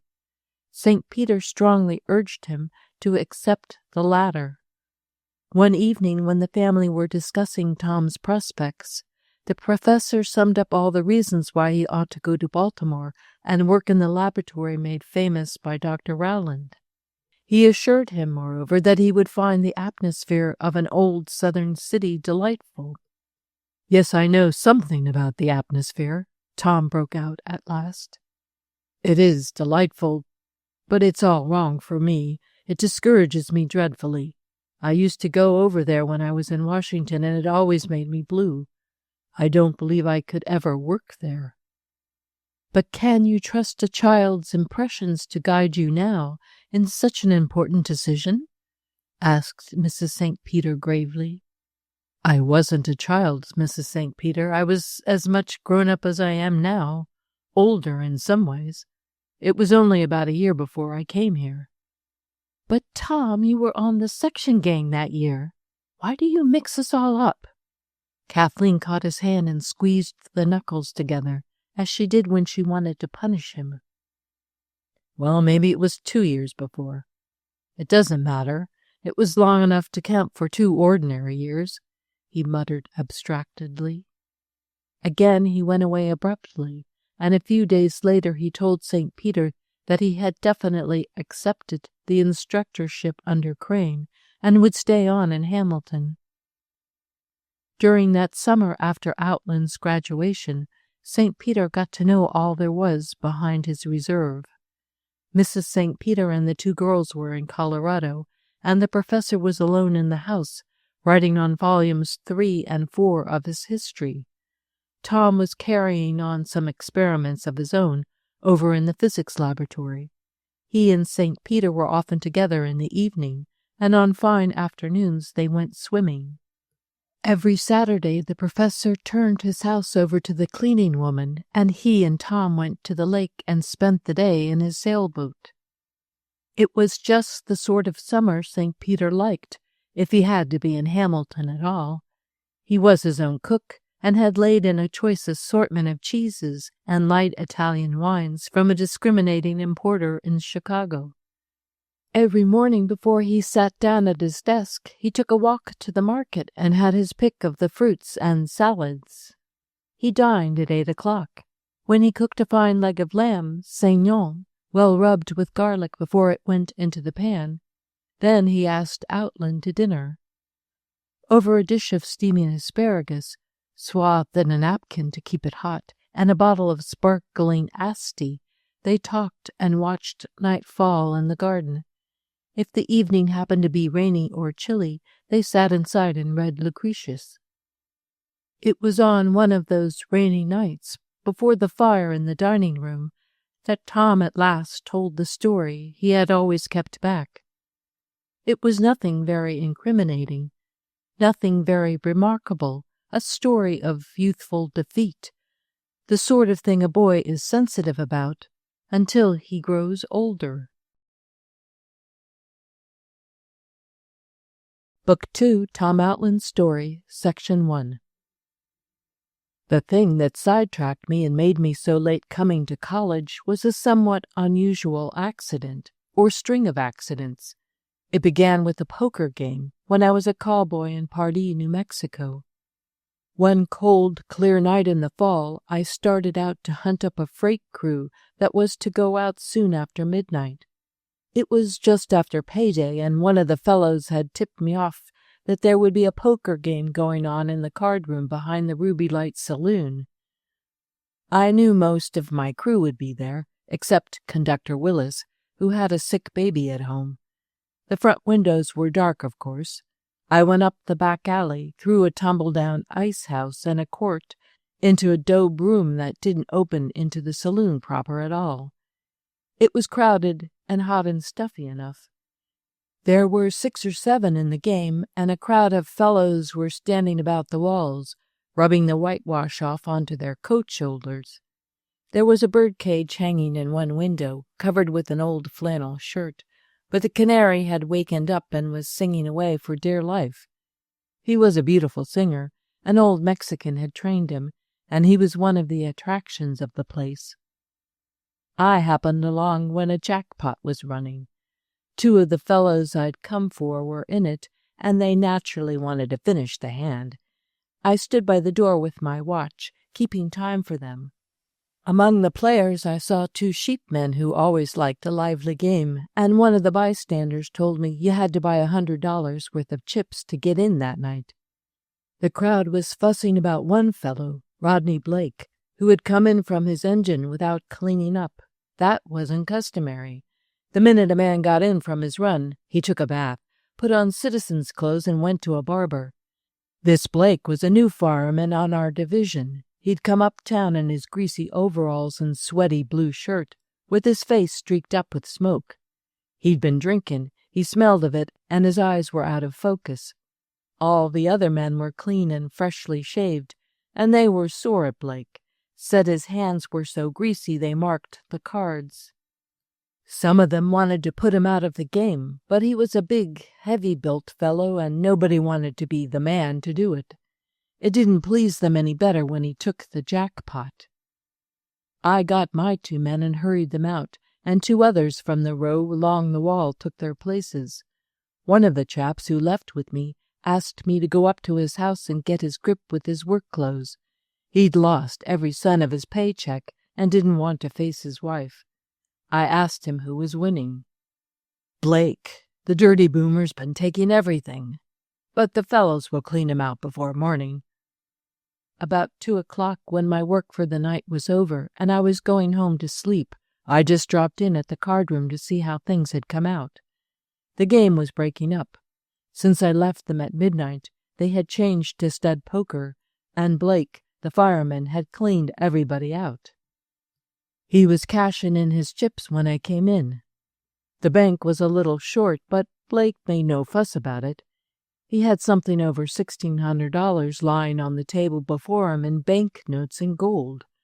Some of the crowd were insulting him, trying to get him into a fight and loot him. He paid no attention and began to put the money away, not looking at anybody. The bills he folded and put inside the band of his hat. He filled his overalls pockets with the gold and swept the rest of it into his big red neckerchief. I'd been interested in this fellow ever since he came on our division. He was closed-mouthed and unfriendly. He was one of those fellows with a settled, mature body and a young face, such as you often see among working men. There was something calm and sarcastic and mocking about his expression. That, too, you often see among working men. When he had put all his money away, he got up and walked toward the door without a word, without saying good night to anybody. "Manners of a hog, and a dirty hog," little Barney Shea yelled after him. Blake's back was just in the doorway. He hitched up one shoulder, but didn't turn or make a sound. I slipped out after him and followed him down the street. His walk was unsteady, and the gold in his baggy overalls pockets clinked with every step he took. I ran a little way and caught up with him. "What are you going to do with all that money, Blake?" I asked him. "Lose it tomorrow night. I'm no hog for money. Damned barber pole dudes." I thought I'd better follow him home. I knew he lodged with an old Mexican woman in the yellow quarter behind the roundhouse. His room opened on to the street by a sky-blue door. He went in, didn't strike a light or make a stab at undressing, but threw himself just as he was on the bed and went to sleep. His hat stuck between the iron rods of the bedhead. The gold ran out of his pockets and rolled over the bare floor in the dark. I struck a match and lit a candle. The bed took up half the room. On the dresser was a grip with his clean clothes in it, just as he'd brought it in from his run. I took out the clothes and began picking up the money, got the bills out of his hat, emptied his pockets, and collected the coins that lay in the hollow of the bed about his hips, and put it all into the grip. Then I blew out the light and sat down to listen.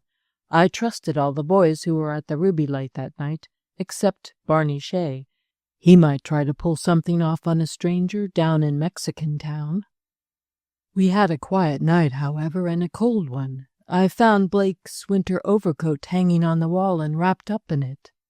I wasn't a bit sorry when the roosters began to crow and the dogs began barking all over Mexican Town. At last the sun came up and turned the desert and the daubed town red in a minute. I began to shake the man on the bed. Waking men who didn't want to get up was part of my job, and I didn't let up on him until I had him on his feet. "Hello, kid. Come to call me?" I told him I'd come to call him to a Harvey House breakfast. "You owe me a good one. I brought you home last night." "Sure, I'm glad to have company. Wait till I wash up a bit." He took his soap and towel and comb and went out into the patio, a neat little sanded square with flowers and vines all around, and washed at the trough under the pump. Then he called me to come and pump water on his head. After he'd stood the gush of cold water for a few seconds, he straightened up with his teeth chattering. "That ought to get the whiskey out of a fellow's head, oughtn't it? Felt good, Tom." Presently he began feeling his side pockets. Was I dreaming something, or did I take a string of jackpots last night? "The money's in your grip," I told him. "You don't deserve it, for you were too drunk to take care of it. I had to come after you and pick it up out of the mud." "All right, I'll go halvers. Easy come, easy go." I told him I didn't want anything off him but breakfast, and I wanted that pretty soon. "Go easy, son. I've got to change my shirt. This one's wet." "It's worse than wet. You oughtn't to go uptown without changing. You're a stranger here, and it makes a bad impression." He shrugged his shoulders and looked superior. He had a square-built, honest face and steady eyes that didn't carry a cynical expression very well. I knew he was a decent chap, though he'd been drinking and acting ugly ever since he'd been on our division. After breakfast, we went out and sat in the sun at a place where the wooden sidewalk ran over a sand gully and made a sort of bridge. I had a long talk with him. I was carrying the grip with his winnings in it, and I finally persuaded him to go with me to the bank. We put every cent of it into a savings account that he couldn't touch for a year. From that night, Blake and I were fast friends. He was the sort of fellow who can do anything for somebody else and nothing for himself. There are lots like that among working men. They aren't trained by success to a sort of systematic selfishness. Rodney had been unlucky in personal relations. He'd run away from home when he was a kid because his mother married again, a man who had been paying attention to her while his father was still alive. He got engaged to a girl down on the Southern Pacific, and she double-crossed him, as he said. He went to old Mexico and let his friends put all his savings into an oil well, and they skinned him. What he needed was a pal, a straight fellow to give an account to. I was 10 years younger, and that was an advantage. He liked to be an older brother. I suppose the fact that I was a kind of stray and had no family made it easier for him to unbend to me. He surely got to think a lot of me, and I did of him. It was that winter I had pneumonia. Mrs. O'Brien couldn't do much for me. She was overworked, poor woman, with a house full of children. Blake took me down to his room, and he and the old Mexican woman nursed me. He ought to have had boys of his own to look after. Nature's full of such substitutions, but they always seemed to me sad, even in botany. I wasn't able to be about until spring, and then the doctor and Father Duchesne said I must give up night work and live in the open all summer. Before I knew anything about it, Blake had thrown up his job on the Santa Fe and got a berth for him and me with the Sitwell Cattle Company. Jonas Sitwell was one of the biggest cattlemen in our part of New Mexico. Roddy and I were to ride the range with a bunch of grass cattle all summer, then take them down to a winter camp on the Cruzados River and keep them on pasture until spring. We went out about the 1st of May and joined our cattle 20 miles south of Pardee, down toward the Blue Mesa. The Blue Mesa was one of the landmarks we always saw from Pardee. Landmarks mean so much in a flat country. To the northwest, over toward Utah, we had the Mormon Buttes, 3 sharp blue peaks that always sat there. The Blue Mesa was south of us and was much stronger in color, almost purple. People said the rock itself had a deep purplish cast. It looked from our town like a naked blue rock set down alone in the plain, almost square, except that the top was higher at one end. The old settlers said nobody had ever climbed it because the sides were so steep, and the Cruzados River rounded at one end and undercut it. Blake and I knew that the Sitwell winter camp was down on the Cruzados River, directly under the mesa, and all summer long while we drifted about with our cattle from one water hole to another, we planned how we were going to climb the mesa and be the first men up there. After supper, when we lit our pipes and watched the sunset, climbing the mesa was our staple topic of conversation. Our job was a cinch. The actual work wouldn't have kept one man busy. The Sitwell people were good to their hands. John Rapp, the foreman, came along once a month in his spring wagon to see how the cattle were doing and to bring us supplies and bundles of old newspapers. Blake was a conscientious reader of newspapers. He always wanted to know what was going on in the world, though most of it displeased him. He brooded on the great injustices of his time, the hanging of the anarchist in Chicago, which he could just remember, and the Dreyfus case. We had long arguments about what we read in the papers, but we never quarreled. The only trouble I had with Blake was in getting to do my share of the work. He made my health a pretext for taking all the heavy chores, long after I was as well as he was. I'd brought my Caesar along and had promised Father Duchesne to read 100 lines a day. Blake saw that I did it, made me translate the dull stuff aloud to him. He said if I once knew Latin, I wouldn't have to work with my back all my life like a burro. He had great respect for education, but he believed it was some kind of hocus-pocus that enabled a man to live without work. We had Robinson Crusoe with us and Roddy's favorite book, Gulliver's Travels, which he never tired of. Late in October, Rapp, the foreman, came along to accompany us down to the winter camp. Blake stayed with the cattle about 15 miles to the east, where the grass was still good, and Rapp and I went down to air out the cabin and stow away our winter supplies. Section 2. The cabin stood in a little grove of piñons about 30 yards back from the Cruzados River, facing south and sheltered on the north by a low hill. The grama grass grew right up to the doorstep, and the rabbits were running about and the grasshoppers hitting the door when we pulled up and looked at the place. There was no litter around. It was as clean as a prairie dog's house. No outbuildings except for a shed for our horses. The hillside behind was sandy and covered with tall clumps of deerhorn cactus, but there was nothing but grass to the south, with streaks of bright yellow rabbit brush. Along the river the cottonwoods and quaking asps had already turned gold. Just across from us, overhanging us indeed, stood the mesa, a pile of purple rock, all broken out with red sumac and yellow aspens up in the high crevices of the cliffs.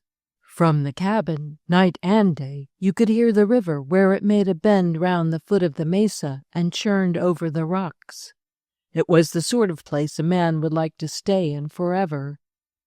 I helped Rapp open the wooden shutters and sweep out the cabin. We put clean blankets on the bunks and stowed away bacon and coffee and canned stuff on the shelves behind the cook stove. I confess I looked forward to cooking on an iron stove with 4 holes. Rapp explained to me that Blake and I wouldn't be able to enjoy all this luxury together for a time. He wanted the herd kept some distance to the north, as long as the grass held out up there, and Roddy and I could take turnabout, one camping near the cattle and one sleeping in a bed.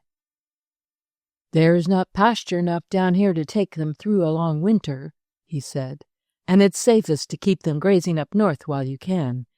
Besides, if you bring them down here while the weather's so warm, they get skittish, and that mesa over there makes trouble. They swim the river and bolt into the mesa, and that's the last you ever see of them. We've lost a lot of critters that way. The mesa has been populated by runaways from our herd, till now there's a fine bunch of wild cattle up there. When the wind's right, our cows over here get the scent of them and make a break for the river. You'll have to watch 'em close when you bring 'em down."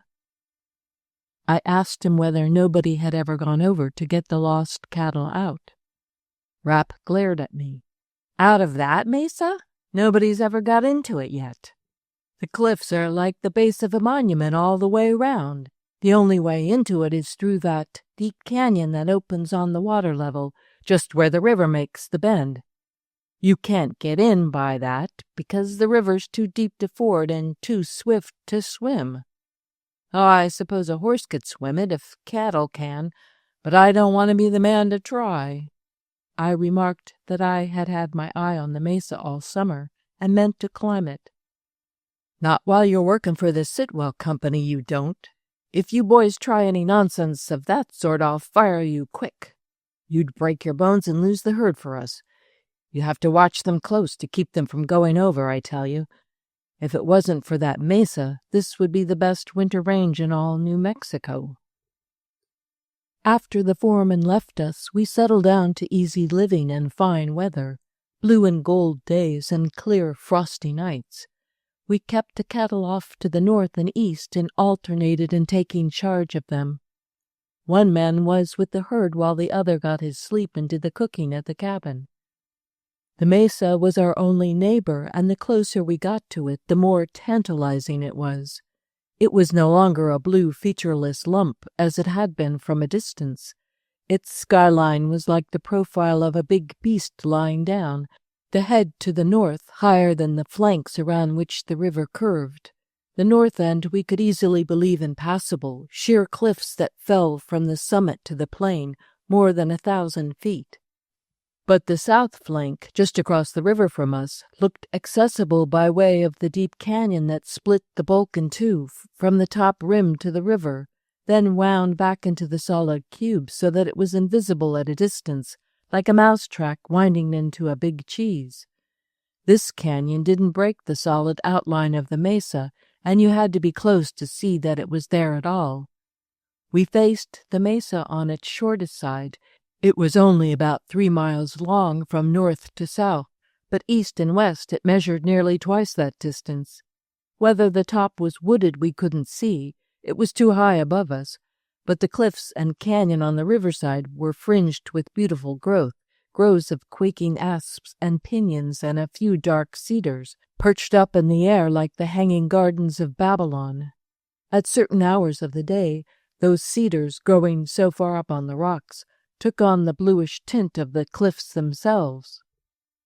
It was light up there long before it was with us.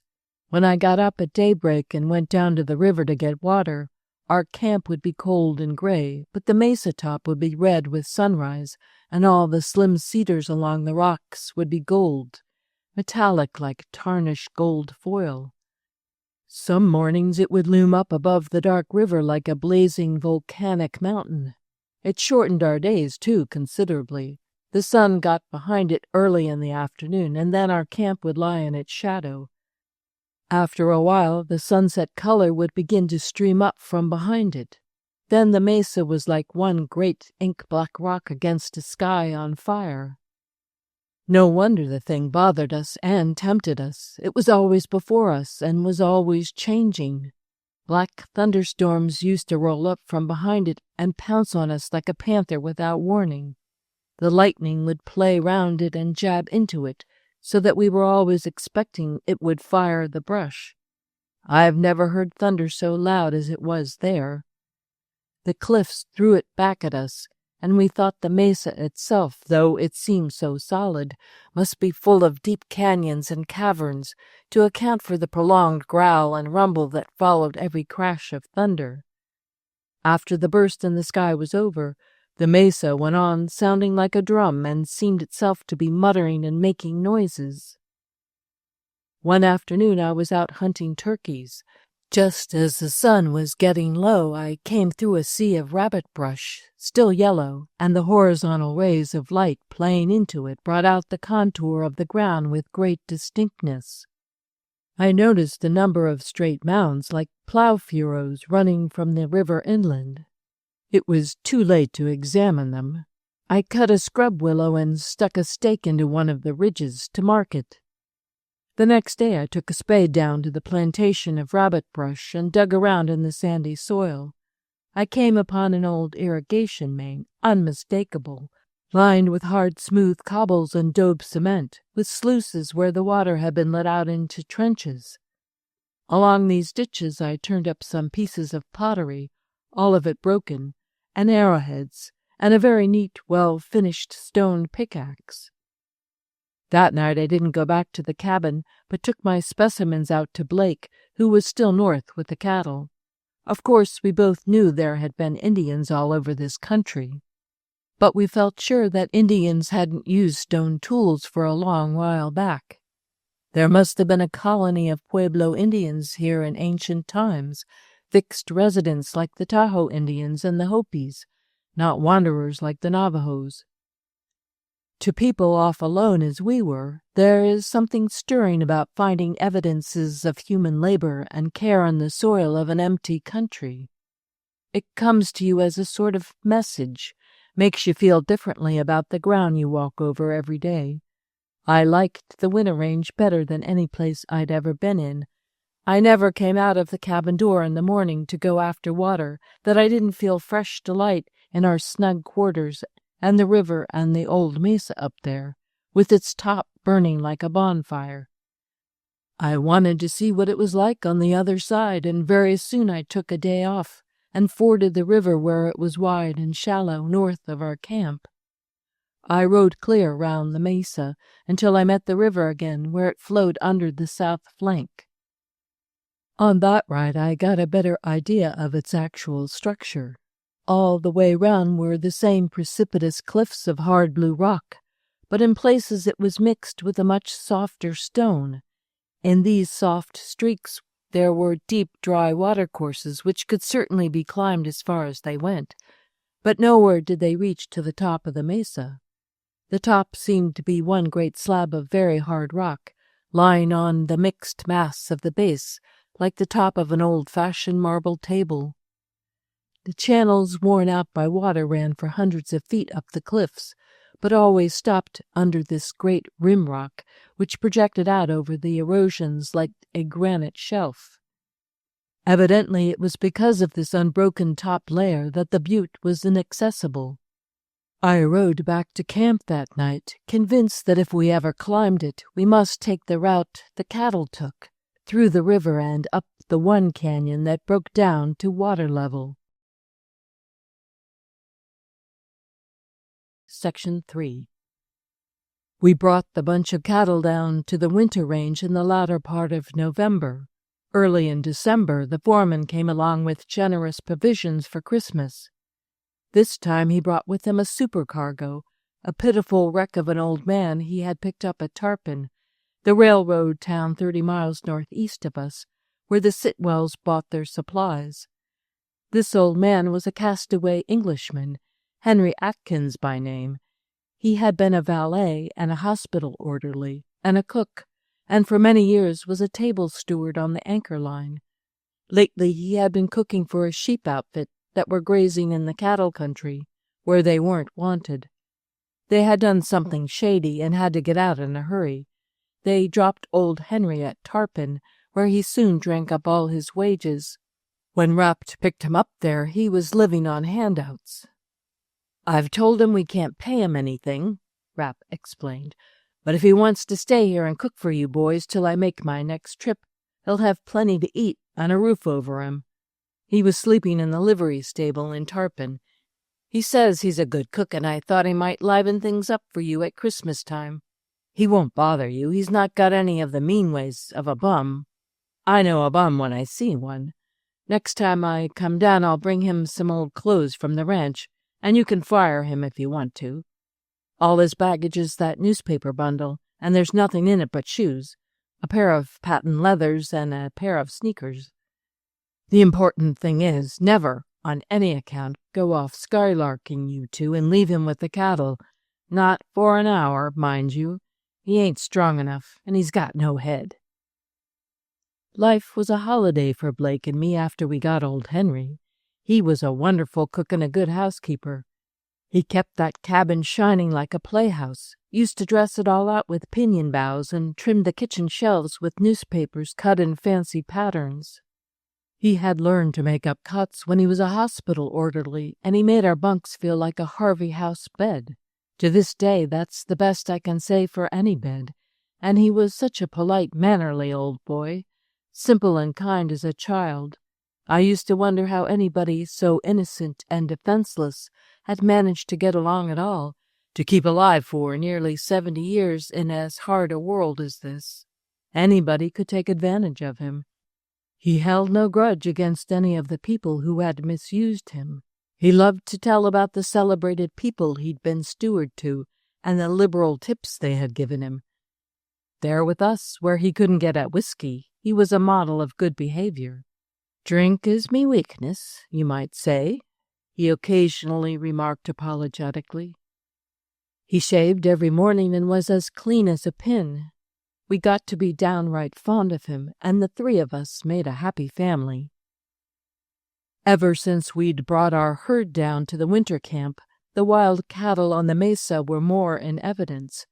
They came down to the river to drink oftener and loitered about, grazing in that low canyon so much that we began to call it Cow Canyon. They were fine-looking beasts, too. One could see they had good pasture up there. Henry had a theory that we ought to be able to entice them over to our side with salt. He wanted to kill one for beefsteaks. Soon after he joined us, we lost 2 cows. Without warning, they bolted into the mesa, as the foreman had said. After that, we watched the herd closer, but a few days before Christmas, when Blake was off hunting and I was on duty, 4 fine young steers sneaked down to the water's edge through the brush, and before I knew it, they were swimming the river. Seemed to do it with no trouble at all. They frisked out on the other side, ambled up the canyon, and disappeared. I was furious to have them steal a march on me, and I swore to myself I'd follow them over and drive them back. The next morning we took the herd a few miles east to keep them out of mischief. I made some excuse to Blake, cut back to the cabin, and asked Henry to put me up a lunch. I told him my plan, but warned him not to bear tales.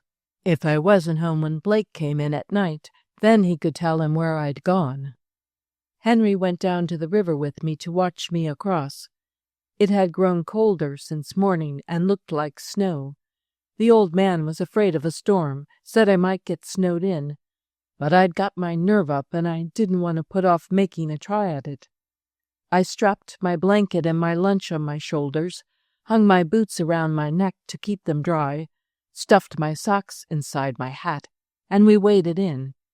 My horse took the water without any fuss, though he shivered a good deal. He stepped out very carefully, and when it got too deep for him, he swam without panic. We were carried downstream a little by the current, but I didn't have to slide off his back. He found bottom after a while, and we easily made a landing. I waved goodbye to Henry on the other side and started up the canyon, running beside my horse to get warm. The canyon was wide at the water's edge, and though it corkscrewed back into the mesa by abrupt turns, it preserved this open, roomy character. It was indeed a very deep valley with gently sloping sides, rugged and rocky, but well grassed. There was a clear trail. Horses have no sense about making a trail, but you can trust cattle to find the easiest possible path and to take the lowest grades. The bluish rock and the sun-tanned grass under the unusual purple-gray of the sky gave the whole valley a very soft color, lavender and pale gold, so that the occasional cedars growing beside the boulders looked black that morning. It may have been the hint of snow in the air, but it seemed to me that I had never breathed in anything that tasted so pure as the air in that valley. It made my mouth and nostrils smart, like charged water, seemed to go to my head a little and produce a kind of exaltation. I kept telling myself that it was very different from the air on the other side of the river, though that was pure and uncontaminated enough. When I had gone up this canyon for a mile or so, I came upon another, opening out to the north. A box canyon, very different in character, no gentle slope there. The walls were perpendicular where they weren't actually overhanging, and they were anywhere from 800 to 1,000 feet high, as we afterward found by measurement. The floor of it was a mass of huge boulders, great pieces of rock that had fallen from above ages back, and had been worn round and smooth as pebbles by the long action of water. Many of them were as big as haystacks, yet they lay piled on one another like a load of gravel. There was no footing for my horse among those smooth stones, so I hobbled him and went on alone a little way, just to see what it was like. My eyes were steadily on the ground. A slip of the foot there might cripple one. It was such rough scrambling that I was soon in a warm sweat under my damp clothes. In stopping to take breath, I happened to glance up at the canyon wall. I wish I could tell you what I saw there, just as I saw it on that first morning, through a veil of lightly falling snow. Far up above me, 1,000 feet or so, set in a great cavern in the face of the cliff, I saw a little city of stone, asleep. It was as still as sculpture, and something like that. It all hung together, seemed to have a kind of composition. Pale little houses of stone, nestling close to one another, perched on top of each other with flat roofs, narrow windows, straight walls, and in the middle of the group, a round tower. It was beautifully proportioned, that tower, swelling out to a larger girth a little above the base, then growing slender again. There was something symmetrical and powerful about the swell of the masonry. The tower was the fine thing that held all the jumble of houses together and made them mean something. It was red in color even on that gray day. In sunlight, it was the color of winter oak leaves. A fringe of cedars grew along the edge of the cavern, like a garden. They were the only living things. Such silence and stillness and repose. Immortal repose. That village sat looking down into the canyon with the calmness of eternity. The falling snowflakes sprinkling the pinyons gave it a special kind of solemnity. I can't describe it. It was more like sculpture than anything else.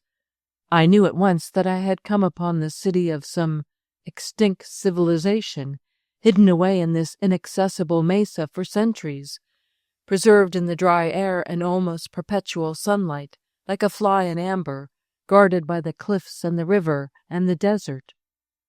As I stood looking up at it, I wondered whether I ought to tell even Blake about it, whether I ought not to go back across the river and keep that secret as the mesa had kept it.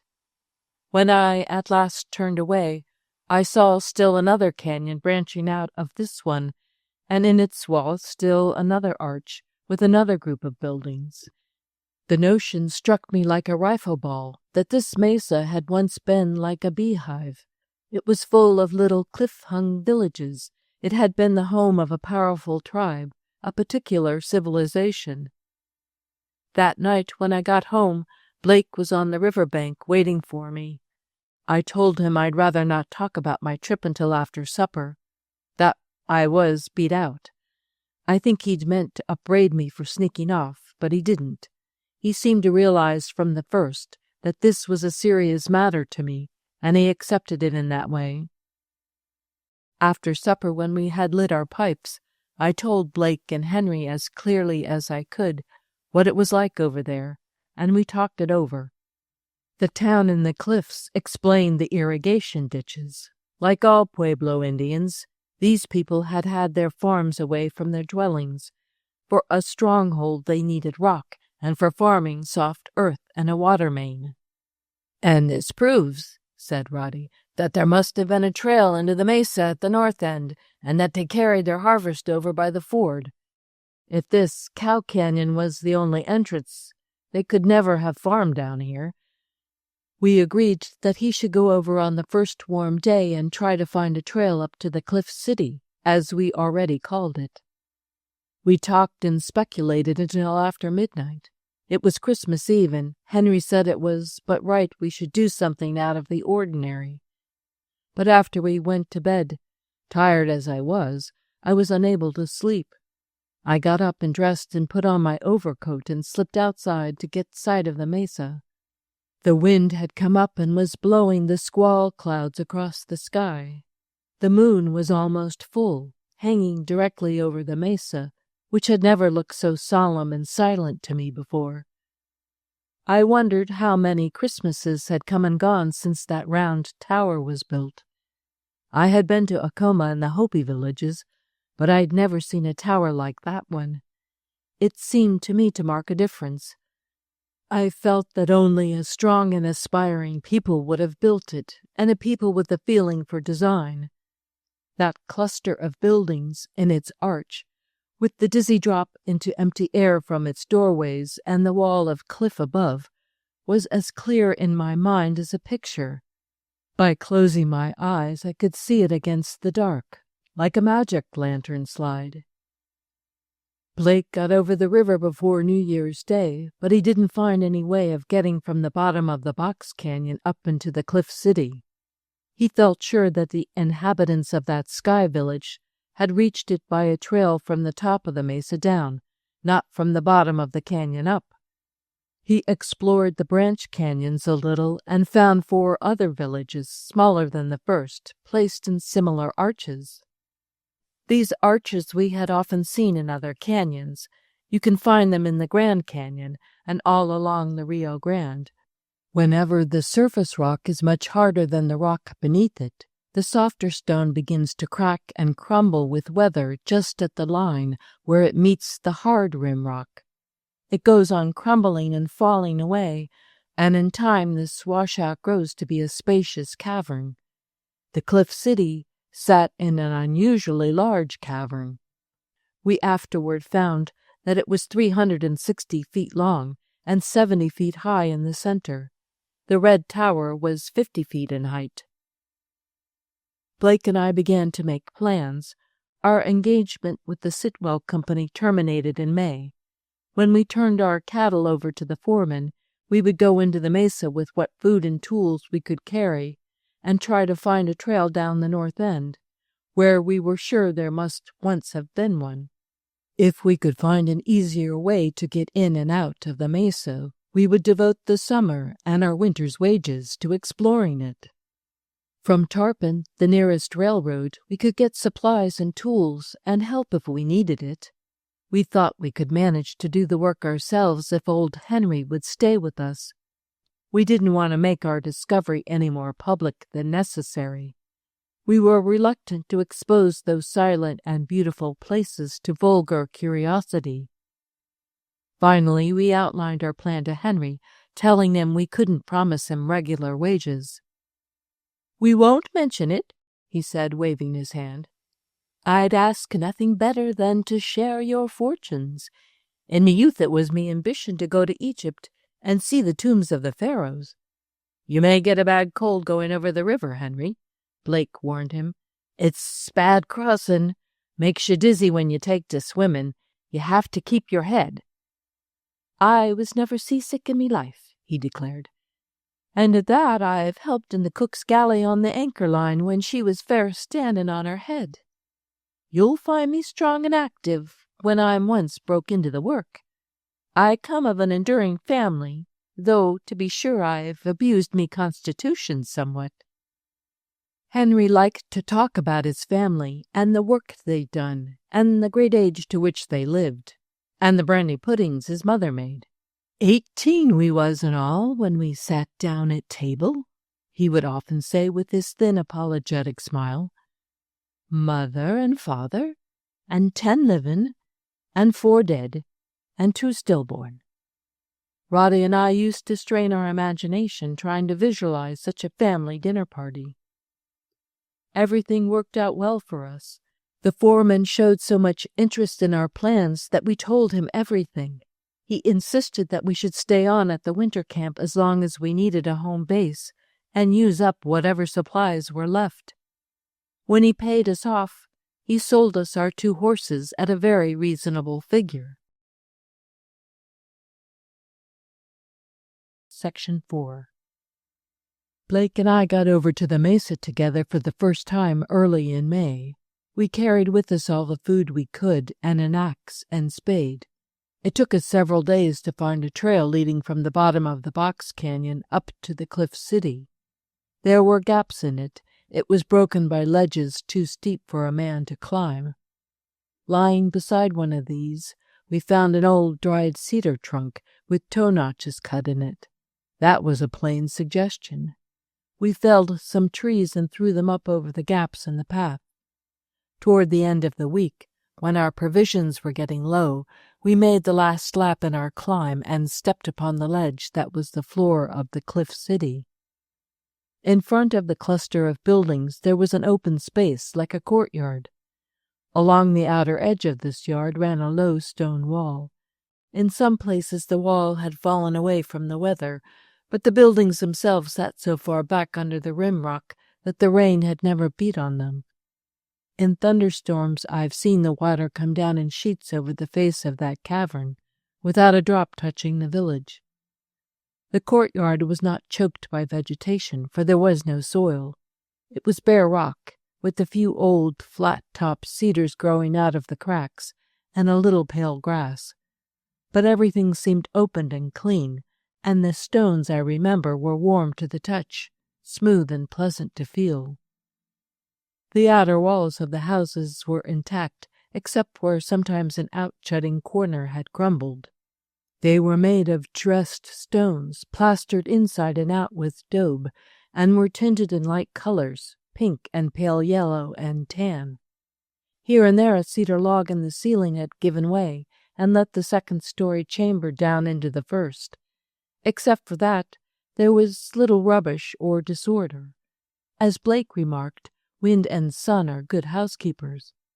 This village had never been sacked by an enemy, certainly. Inside the little rooms, water jars and bowls stood about, unbroken, and yucca fiber mats were on the floors. We could give only a hurried look over the place, as our food was exhausted, and we had to get back over the river before dark. We went about softly, tried not to disturb anything, even the silence. Besides the tower, there seemed to be about 30 little separate dwellings. Behind the cluster of houses was a kind of back courtyard, running from end to end of the cavern, a long, low twilight space that got gradually lower toward the back, until the rim rock met the floor of the cavern, exactly like the sloping roof of an attic. There was perpetual twilight back there, cool, shadowy, very grateful after the blazing sun in the front courtyard. When we entered it, we heard a soft trickling sound, and we came upon a spring that welled out of the rock into a stone basin, and then ran off through a cobble-lined gutter and dripped down the cliffs. I've never anywhere tasted water like it, as cold as ice, and so pure. Long afterward, Father Duchesne came out to spend a week with us on the mesa. He always carried a small drinking glass with him, and he used to fill it at the spring and take it out into the sunlight. The water looked like liquid crystal, absolutely colorless, without the slight brownish or greenish tint that water nearly always has. It threw off the sunlight like a diamond. Beside the spring stood some of the most beautifully shaped water jars we ever found. I gave Mrs. St. Peter one of them, standing there just as if they'd been left yesterday. In the back court we found a great many things besides jars and bowls, a row of grinding stones, and several clay ovens, very much like those the Mexicans use today. There were charred bones and charcoal, and the roof was thick with soot all the way along. It was evidently a kind of common kitchen, where they roasted and baked, and probably gossiped.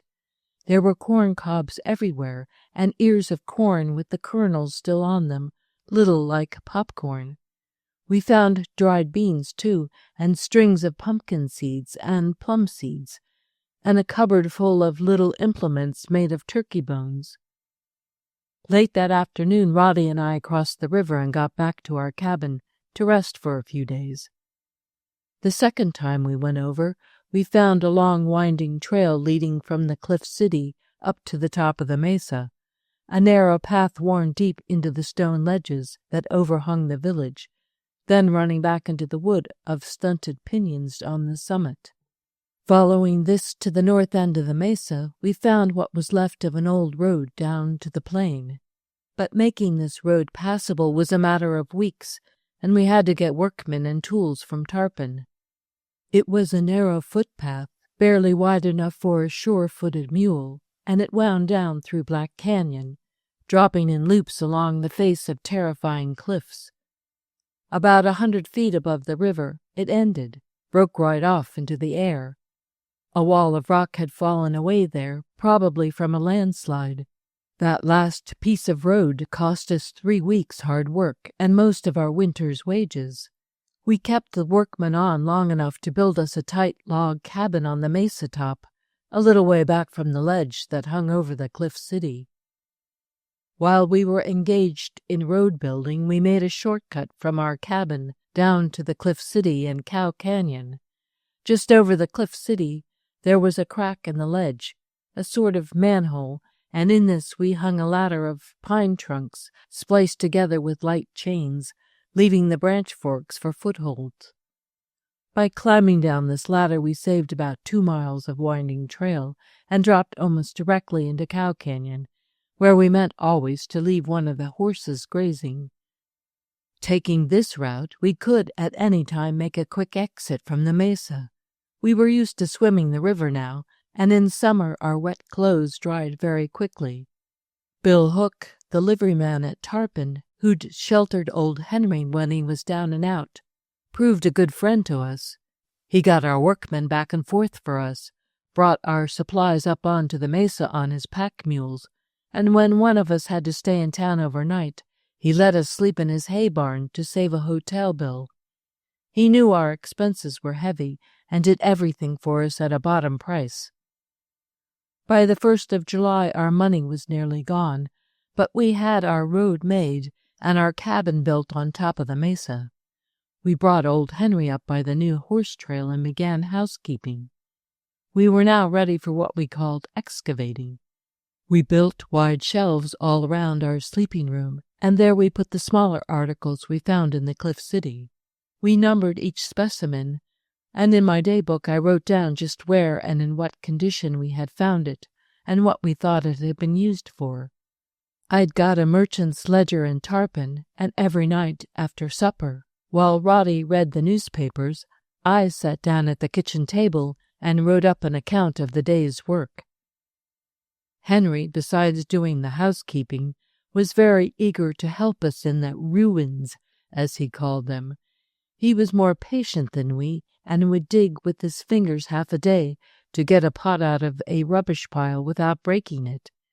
After all, the old man had a wider knowledge of the world than either of us, and it often came in handy. When we were working in a pale pink house with 2 stories and a sort of balcony before the upper windows, we came on a closet in the wall of the upstairs room. In this were a number of curious things, among them a deerskin bag full of little tools. Henry said at once they were surgical instruments, a stone lancet, a bunch of fine bone needles, wooden forceps, and a catheter. One thing we knew about these people, they hadn't built their town in a hurry. Everything proved their patience and deliberation. The cedar joists had been felled with stone axes and rubbed smooth with sand. The little poles that lay across them and held up the clay floor of the chamber above were smoothly polished. The door lintels were carefully fitted. The doors were stone slabs held in place by wooden bars fitted into hasps.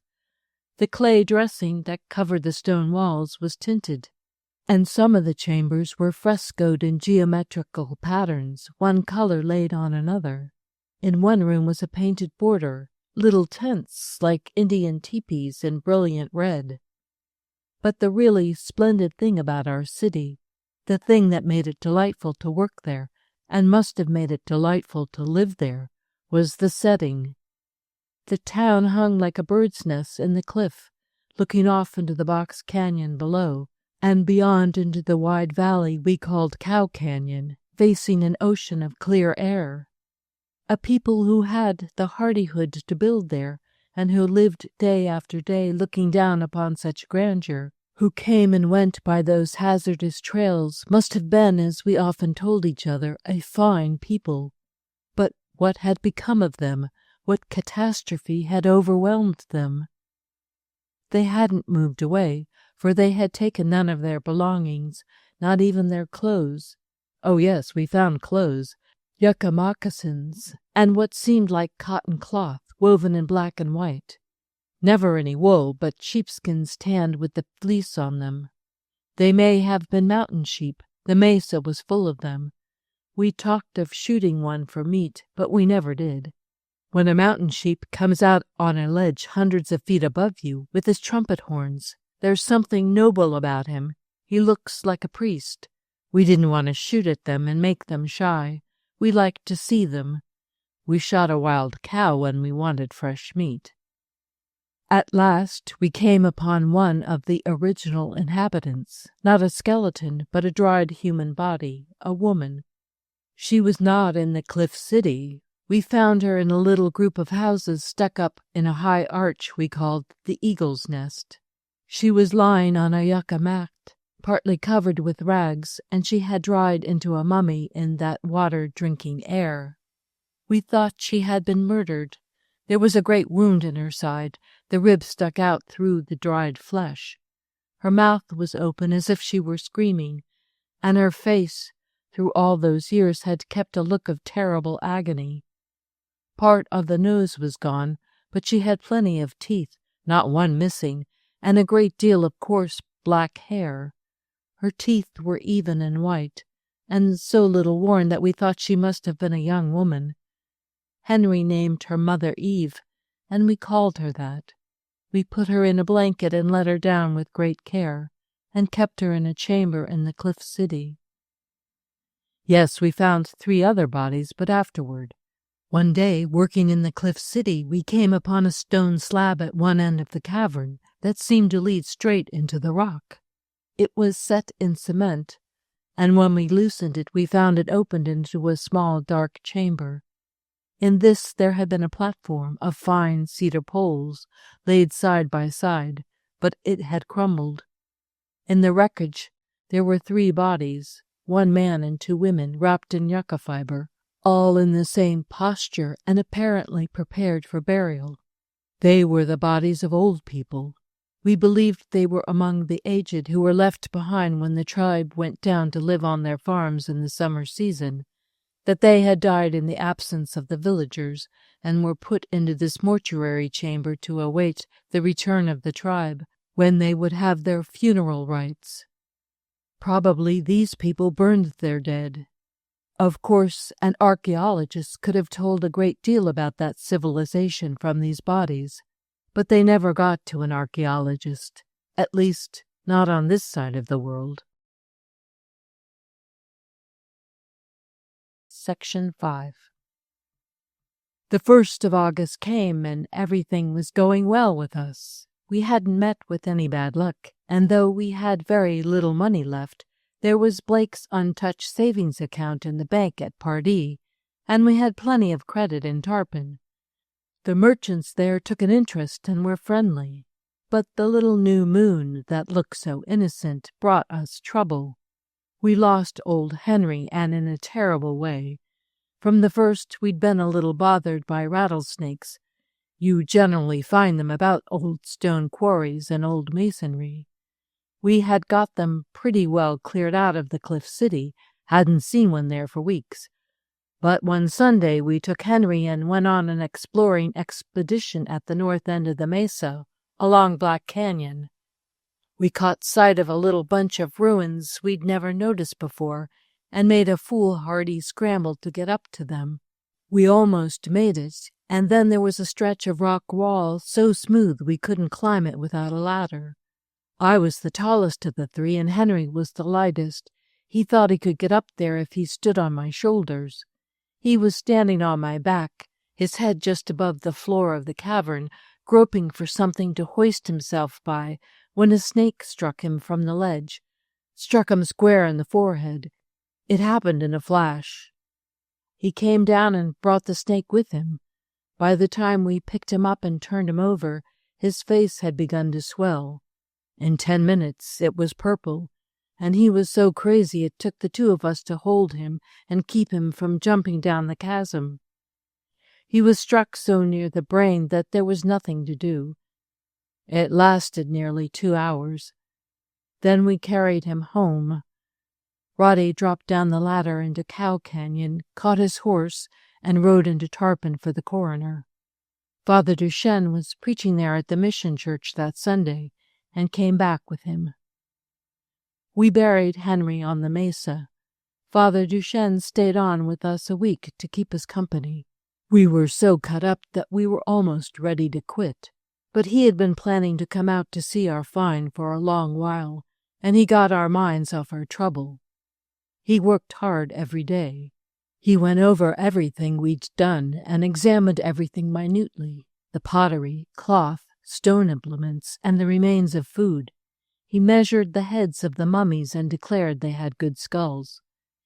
He cut down one of the old cedars that grew exactly in the middle of the deep trail worn in the stone and counted the rings under his pocket microscope. You couldn't count them with the unassisted eye, for growing out of a tiny crevice in the rock as that tree did, the increase of each year was so scant that the rings were invisible except with the glass. The tree he cut down registered 336 years' growth, and it could have begun to grow in that well-worn path only after human feet had ceased to come and go there. Why had they ceased? That question puzzled him, too. Smallpox, any epidemic, would have left unburied bodies. Father Duchesne suggested what Dr. Ripley in Washington afterwards surmised, that the tribe had been exterminated, not here in their stronghold, but in their summer camp, down among the farms across the river. Father Duchesne had been among the Indians nearly 20 years then. He had 17 Indian pueblos in his parish, and he spoke several Indian dialects. He was able to explain the use of many of the implements we found, especially those used in religious ceremonies. The night before he left us, he summed up the results of his week's study, something like this. The 2 square towers on the mesa top, to which you have given little attention, were unquestionably granaries. Under the stones and earth fallen from the walls, there is a quantity of dried corn on the ear. Not a great harvest, for life must have come to an end here in the summer, when the new crop was not yet garnered, and the last year's grain was getting low. The semicircular ridge on the mesa top, which you can see distinctly among the piñons when the sun is low, and brings it into high relief, is the buried wall of an amphitheater, where probably religious exercises and games took place. I advise you not to dig into it. It is probably the most important thing here, and should be left for scholars to excavate. The tower you so much admire in the cliff village may have been a watchtower, as you think, but from the curious placing of those narrow slits, like windows, I believe it was used for astronomical observations. I am inclined to think that your tribe were a superior people. Perhaps they were not so when they first came upon this mesa, but in an orderly and secure life they developed considerably the arts of peace. There is evidence on every hand that they lived for something more than food and shelter. They had an appreciation of comfort and went even further than that. Their life, compared to that of our roving Navajos, must have been quite complex. There is unquestionably a distinct feeling for design in what you call the cliff city. Buildings are not grouped like that by pure accident, though convenience probably had much to do with it. Convenience often dictates very sound design. The workmanship on both the wood and stone of the dwellings is good. The shapes and decoration of the water jars and food bowls is better than in any of the existing pueblos I know, better even than the pottery made at Acoma. I have seen a collection of early pottery from the island of Crete. Many of the geometrical decorations on these jars are not only similar, but, if my memory is trustworthy, identical. I see your tribe as a provident, rather thoughtful people who made their livelihood secure by raising crops and fowl. The great number of turkey bones and feathers are evidence that they had domesticated the wild turkey. With grain in their storerooms and mountain sheep and deer for their quarry, they rose gradually from the condition of savagery. With the proper variation of meat and vegetable diet, they developed physically and improved in the primitive arts. They had looms and mills and experimented with dyes. At the same time, they possibly declined in the arts of war, in brute strength and ferocity. I see them here, isolated, cut off from other tribes, working out their destiny, making their mesa more and more worthy to be a home for man, purifying life by religious ceremonies and observances, caring respectfully for their dead, protecting the children, doubtless entertaining some feelings of affection and sentiment for this stronghold where they were at once so safe and so comfortable, where they had practically overcome the worst hardships that primitive man had to fear. They were, perhaps, too far advanced for their time and environment. They were probably wiped out, utterly exterminated by some roving Indian tribe without culture or domestic virtues, some horde that fell upon them in their summer camp and destroyed them for their hides and clothing and weapons, or from mere love of slaughter. I feel sure that these brutal invaders never even learned of the existence of this mesa, honeycombed with habitations. If they had come here, they would have destroyed. They killed and went their way. What I cannot understand is why you have not found more human remains. The 3 bodies you found in the mortuary chamber were prepared for burial by the old people who were left behind. But what of the last survivors? It is possible that when autumn wore on, and no one returned from the farms, the aged banded together, went in search of their people, and perished in the plain. Like you, I feel a reverence for this place. Wherever humanity has made that hardest of all starts and lifted itself out of mere brutality is a sacred spot. Your people were cut off here without the influence of example or emulation, with no incentive but some natural yearning for order and security. They built themselves into this mesa and humanized it. Father Duchesne warmly agreed with Blake that I ought to go to Washington and make some report to the government, so that the proper specialists would be sent out to study the remains we had found. You must go to the director of the Smithsonian Institution, he said. He will send us an archaeologist who will interpret all that is obscure to us. He will revive this civilization in a scholarly work. It may be that you will have thrown light on some important points in the history of your country. After he left us, Blake and I began to make definite plans for my trip to Washington. Blake was to work on the railroad that winter and save as much money as possible. The expense of my journey would be paid out of what we called the jackpot account in the bank at Pardee. All our further expenses on the mesa would be paid by the government. Roddy often hinted that we would get a substantial reward of some kind. When we broke or lost anything at our work, he used to smile and say, "Never mind, I guess our Uncle Sam will make that good to us."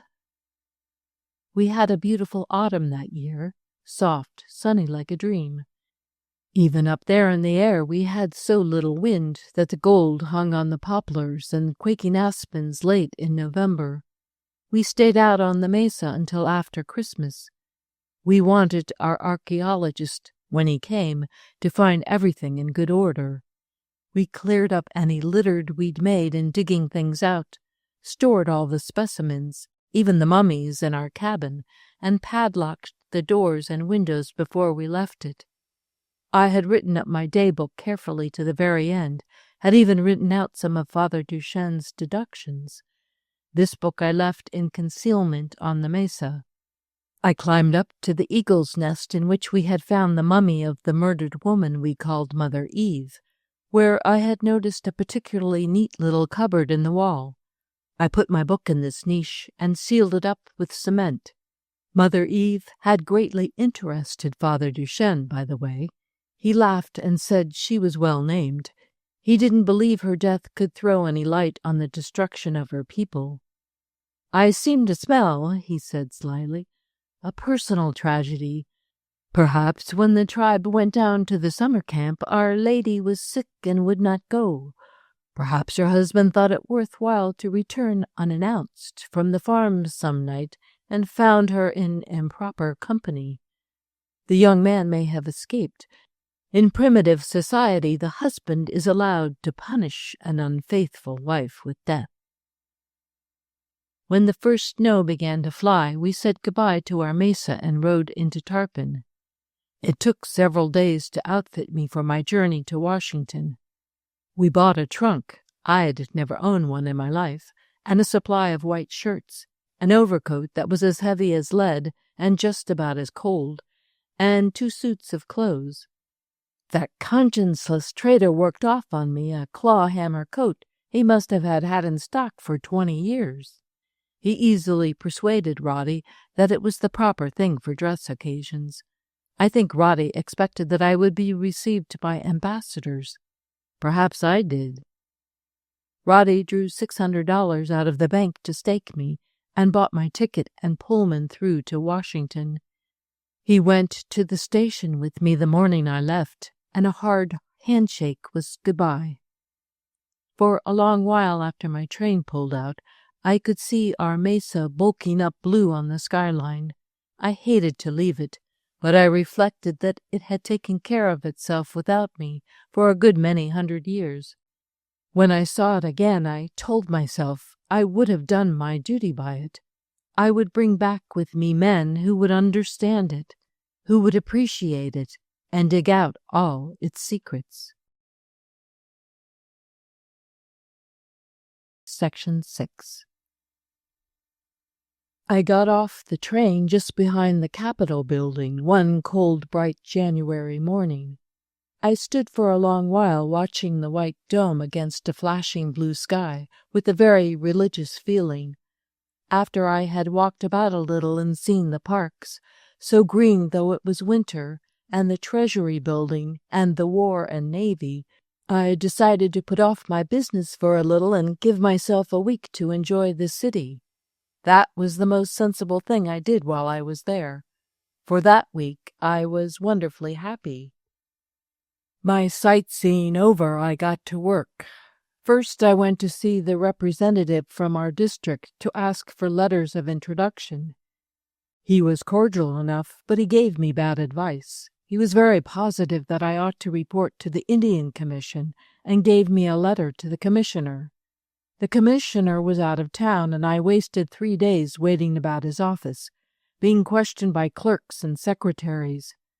They were not very busy and seemed to find me entertaining. I thought they were interested in my mission, and interest was what I wanted to arouse. I didn't know how influential these people might be. They talked as if they had great authority. I had brought along in my telescope bag some good pieces of pottery. Not the best, I was afraid of accident, but some that were representative, and all of the photographs Blake and I had taken. We had only a small Kodak, and these pictures didn't make much show, looked indeed like grubby little daub ruins such as one can find almost anywhere. They gave no idea of the beauty and vastness of the setting. The clerks at the Indian Commission seemed very curious about everything and made me talk a lot. I was green and didn't know any better. But when one of the fellows there tried to get me to give him my best bowl for his cigarette ashes, I began to suspect the nature of their interest. At last the commissioner returned, but he had pressing engagements, and I hung around several days more before he would see me. After questioning me for about half an hour, he told me that his business was with living Indians, not dead ones, and that his office should have informed me of that in the beginning. He advised me to go back to our congressman and get a letter to the Smithsonian Institution. I packed up my pottery and got out of that place, feeling pretty sore. The head clerk followed me down the corridor and asked me what I'd take for that little bowl he'd taken a fancy to. He said it had no market value. I'd find Washington full of such things. There were cases of them in the cellar at the Smithsonian that they'd never taken the trouble to unpack, hadn't any place to put them. I went back to my congressman. This time he wasn't so friendly as before, but he gave me a letter to the Smithsonian.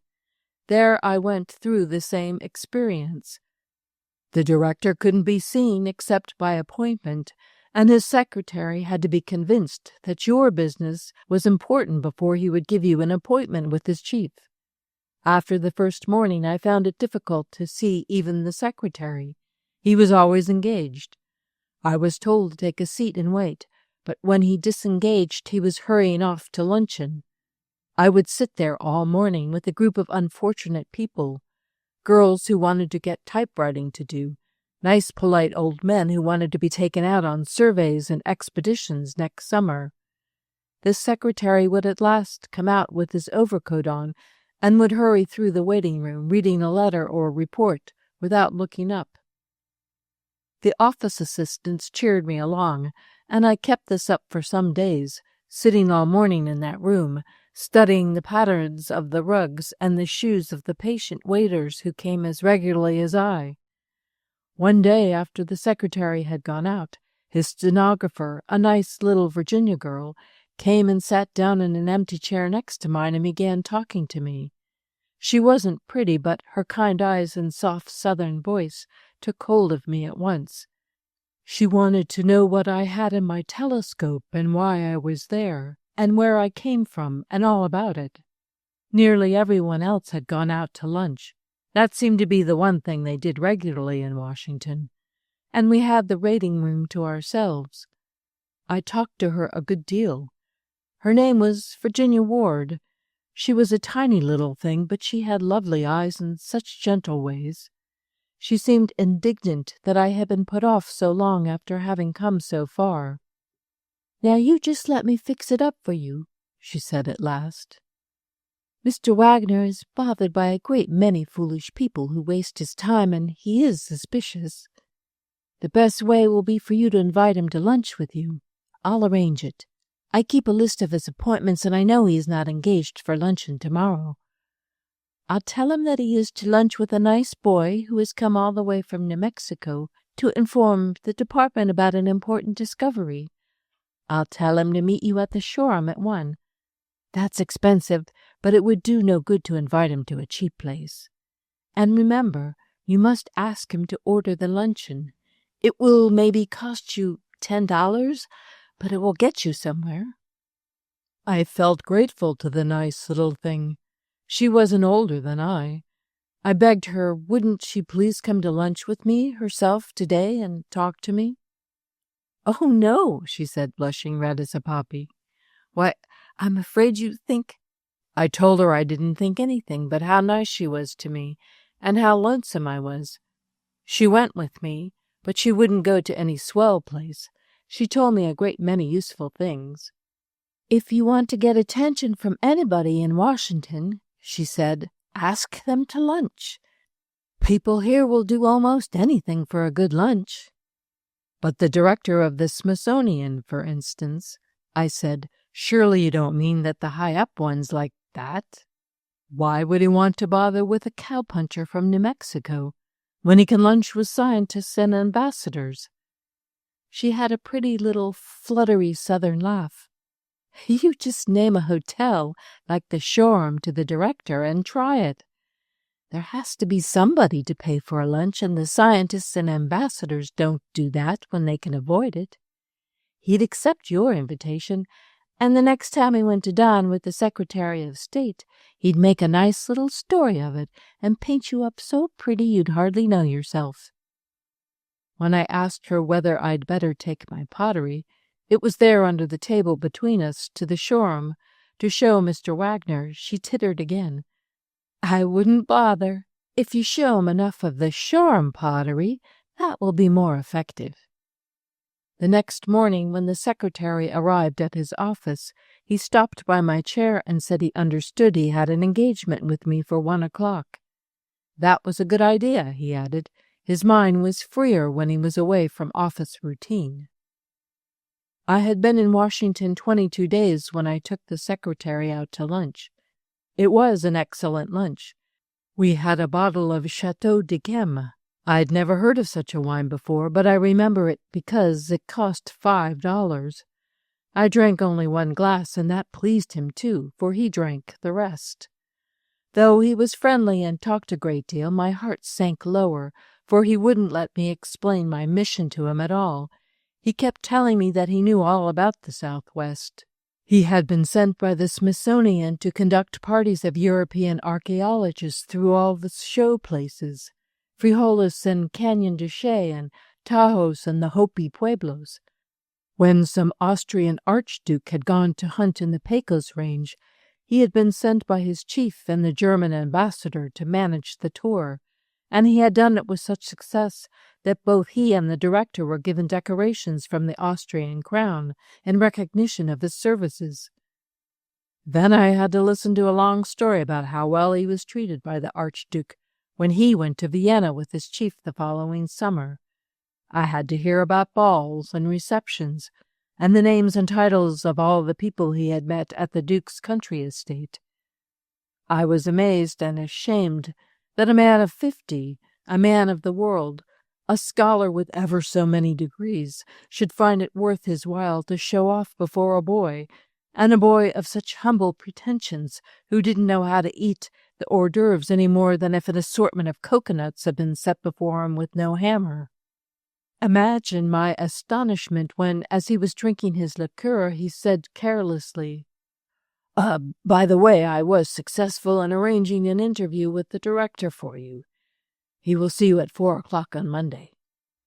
That was Thursday. I spent the time between then and Monday trying to find out something more about the kind of people I had come among.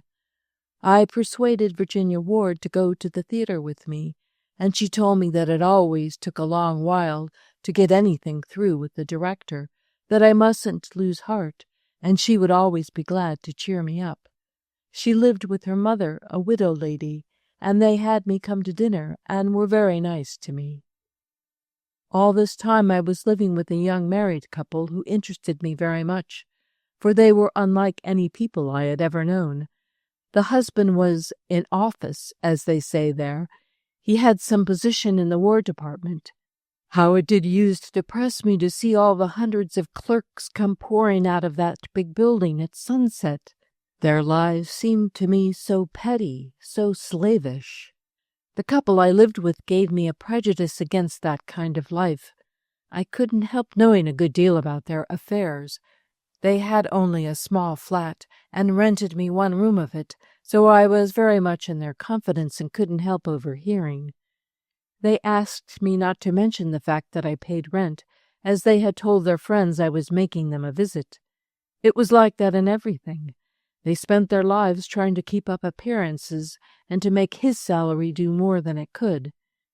When they weren't discussing where she should go in the summer, they talked about the promotions in his department, how much the other clerks got and how they spent it, how many new dresses their wives had. And there was always a struggle going on for an invitation to a dinner or a reception or even a tea party. When once they got the invitation they had been scheming for, then came the terrible question of what Mrs. Bixby should wear. The Secretary of War gave a reception. There was to be dancing and a great showing of foreign uniforms. The Bixbys were in painful suspense until they got a card. Then for a week they talked about nothing but what Mrs. Bixby was going to wear. They decided that for such an occasion she must have a new dress. Bixby borrowed $25 from me and took his lunch hour to go shopping with his wife and choose the satin. That seemed to me very strange. In New Mexico, the Indian boys sometimes went to a trader's with their wives and bought shawls or calico, and we thought it rather contemptible. On the night of the reception, the Bixbys set off gaily in a cab. The dress they considered a great success. But they had bad luck. Somebody spilt claret cup on Mrs. Bixby's skirt before the evening was half over, and when they got home that night I heard her weeping and reproaching him for having been so upset about it, and looking at nothing but her ruined dress all evening. She said he cried out when it happened. I don't doubt it. Every cab, every party, was more than they could afford. If he lost an umbrella, it was a real misfortune. He wasn't lazy, he wasn't a fool, and he meant to be honest, but he was intimidated by that miserable sort of departmental life. He didn't know anything else. He thought working in a store or a bank not respectable. Living with the Bixbys gave me a kind of low-spiritedness I had never known before. During my days of waiting for appointments, I used to walk for hours around the fence that shuts in the White House grounds and watch the Washington Monument color with those beautiful sunsets until the time when all the clerks streamed out of the Treasury building and the War and Navy. Thousands of them, all more or less like the couple I lived with. They seemed to me like people in slavery who ought to be free. I remember this city chiefly by those beautiful, hazy, sad sunsets, white columns and green shrubbery, and the monument shaft still pink while the stars were coming out. I got my interview with the director of the Smithsonian at last. He gave me his attention. He was interested. He told me to come again in 3 days and meet Dr. Ripley, who was the authority on prehistoric Indian remains and had excavated a lot of them. Then came an exciting and rather encouraging time for me. Dr. Ripley asked the right sort of questions and evidently knew his business. He said he'd like to take the first train down to my mesa, but it required money to excavate, and he had none. There was a bill up before Congress for an appropriation. We'd have to wait. I must use my influence with my representative. He took my pottery to study it. I never got it back, by the way. There was a Dr. Fox connected with the Smithsonian who was also interested. They told me a good many things I wanted to know and kept me dangling about the office. Of course, they were very kind to take so much trouble with a green boy. But I soon found that the director and all his staff had one interest which dwarfed every other. There was to be an international exposition of some sort in Europe the following summer, and they were all pulling strings to get appointed on juries or sent to international congresses, appointments that would pay their expenses abroad and give them a salary in addition. There was indeed a bill before Congress for appropriations for the Smithsonian, but there was also a bill for exposition appropriations, and that was the one they were really pushing. They kept me hanging on through March and April, but in the end it came to nothing. Dr. Ripley told me he was sorry, but the sum Congress had allowed the Smithsonian wouldn't cover an expedition to the Southwest. Virginia Ward, who had been so kind to me, went out to lunch with me that day and admitted I had been let down. She was almost as disappointed as I. She said the only thing Dr. Ripley really cared about was getting a free trip to Europe and acting on a jury, and maybe getting a decoration. "And that's what the director wants, too," she said. "They don't care much about dead and gone Indians. What they do care about is going to Paris and getting another ribbon on their coats." The only other person besides Virginia who was genuinely concerned about my affair was a young Frenchman, a lieutenant attached to the French embassy, who came to the Smithsonian often on business connected with this same international exposition. He was nice and polite to Virginia, and she introduced him to me. We used to walk along the Potomac together. He studied my photographs and asked me such intelligent questions about everything that it was a pleasure to talk to him. He had a fine attitude about it all. He was thoughtful, critical, and respectful. I feel sure he'd have gone back to New Mexico with me if he'd had the money. He was even poorer than I. I was utterly ashamed to go home to Roddy, dead broke after all the money I'd spent, and without a thing to show for it. I hung on in Washington through May, trying to get a job of some sort, to at least earn my fare home. My letters to Blake had been pretty blue for some time back. If I'd been sensible, I'd kept my troubles to myself. He was easily discouraged, and I knew that. At last, I had to write him for money to go home. It was slow in coming, and I began to telegraph. I left Washington at last, wiser than I came. I had no plans. I wanted nothing but to get back to the mesa and live a free life and breathe free air, and never, never again to see hundreds of little black-coated men pouring out of white buildings. Queer how much more depressing they are than workmen coming out of a factory. I was terribly disappointed when I got off the train at Tarpon, and Roddy wasn't at the station to meet me. It was late in the afternoon, almost dark, and I went straight to the livery stable to ask Bill Hook for news of Blake. Hook, you remember, had done all our hauling for us and had been a good friend. He gave me a glad hand and said Blake was out on the mesa. I expect maybe he's had his feelings hurt here. He's been shy of this town lately. You see, Tom, folks weren't bothered none about that mesa so long as you fellows were playing Robinson Crusoe out there, digging up curios. But when it leaked out that Blake had got a lot of money for your stuff, then they began to feel jealous. Said them ruins didn't belong to Blake any more than to anybody else. It'll blow over in time. People are always like that when money changes hands. But right now there's a good deal of bad feeling. I told him I didn't know what he was talking about. You mean you ain't heard about the German, Fechtig? Well, Rodney's got some surprise waiting for you. Why, he's had the damnedest luck. He's cleaned up a neat little pile on your stuff. I begged him to tell me what stuff he meant. Why, your curios. This German, Fechtig, come along. He'd been buying up a lot of Indian things out here, and he bought your whole outfit and paid $4,000 down for it. The transaction made quite a stir here in Tarpon. I'm not kicking. I made a good thing out of it. My mules were busy 3 weeks packing the stuff out of there on their backs, and I held the Dutchman up for a fancy price.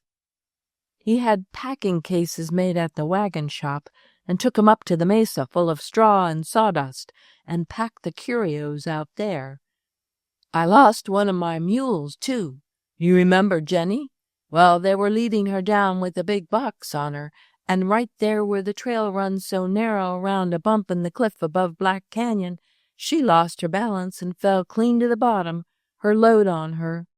Pretty near 1,000 feet, I guess. We never went down to hold a post-mortem, but Fechtig paid for her like a gentleman.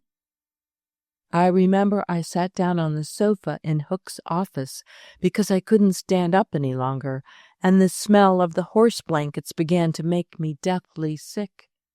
In a minute I went over like a girl in a novel. Hook pulled me out on the sidewalk and gave me some whiskey out of his pocket flask. When I felt better, I asked him how long this German had been gone and what he had done with the things. Oh, he cleared out 3 weeks ago. He didn't waste no time. He treated everybody well, though. Nobody sore at him. It's your partner they're turned against. Fechtig took the stuff right along with him, chartered a freight car, and traveled in the car with it. I reckon it's on the water by now. He took it straight through into old Mexico and was to load it on a French boat. Seems he was afraid of having trouble getting curiosities out of the United States ports. You know you can take anything out of the city of Mexico. I had heard all I wanted to hear. I went to the hotel, got a room, and lay down without undressing to wait for daylight. Hook was to drive me and my trunk out to the mesa early the next morning. All I'd been through in Washington was nothing to what I went through that night. I thought Blake must have lost his mind. I didn't for a minute believe he'd meant to sell me out, but I cursed his stupidity and presumption. I had never told him just how I felt about those things we'd dug out together. It was the kind of thing one doesn't talk about directly. But he must have known. He couldn't have lived with me all summer and fall without knowing. And yet, until that night, I had never known myself that I cared more about them than about anything else in the world. At the first blink of daylight, I jumped up from my damnable bed and went round to the stable to rat Hook out of his bunk. We had breakfast and got out of town with his best team. On the way to the mesa, we had a breakdown. One of the old dry wheels smashed to splinters. Hook had to unhitch and ride back to Tarpon and get another. Everything took an unreasonably long time, and the afternoon was half gone when he put me and my trunk down at the foot of the Black Canyon Trail. Every inch of that trail was dear to me, every delicate curve about the old pinyon roots, every chancy track along the face of the cliffs, and the deep windings back into shrubbery and safety. The wild currant bushes were in bloom, and where the path climbed the side of a narrow ravine, the scent of them in the sun was so heavy that it made me soft, made me want to lie down and sleep. I wanted to see and touch everything, like homesick children when they come home. When I pulled out on top of the mesa, the rays of sunlight fell slantingly through the little twisted piñons. The light was all in between them, as red as a daylight fire. They fairly swam in it. Once again I had that glorious feeling that I've never had anywhere else, the feeling of being on Mesa, in a world above the world. And the air, my God, what air! Soft, tingling gold, hot with an edge of chill on it, full of the smell of piñons. It was like breathing the sun, breathing the color of the sky. Down there behind me was the plain, already streaked with shadow, violet and purple and burnt orange until it met the horizon. Before me was the flat mesa top, thinly sprinkled with old cedars that were not much taller than I, though their twisted trunks were almost as thick as my body. I struck off across it, my long black shadow going ahead. I made straight for the cabin. It was about 3 miles from the spot where the trail emerged at the top. I saw smoke rising before I could see the hut itself. Blake was in the doorway when I got there. I didn't look at his face, but I could feel that he looked at mine. "Don't say anything, Tom.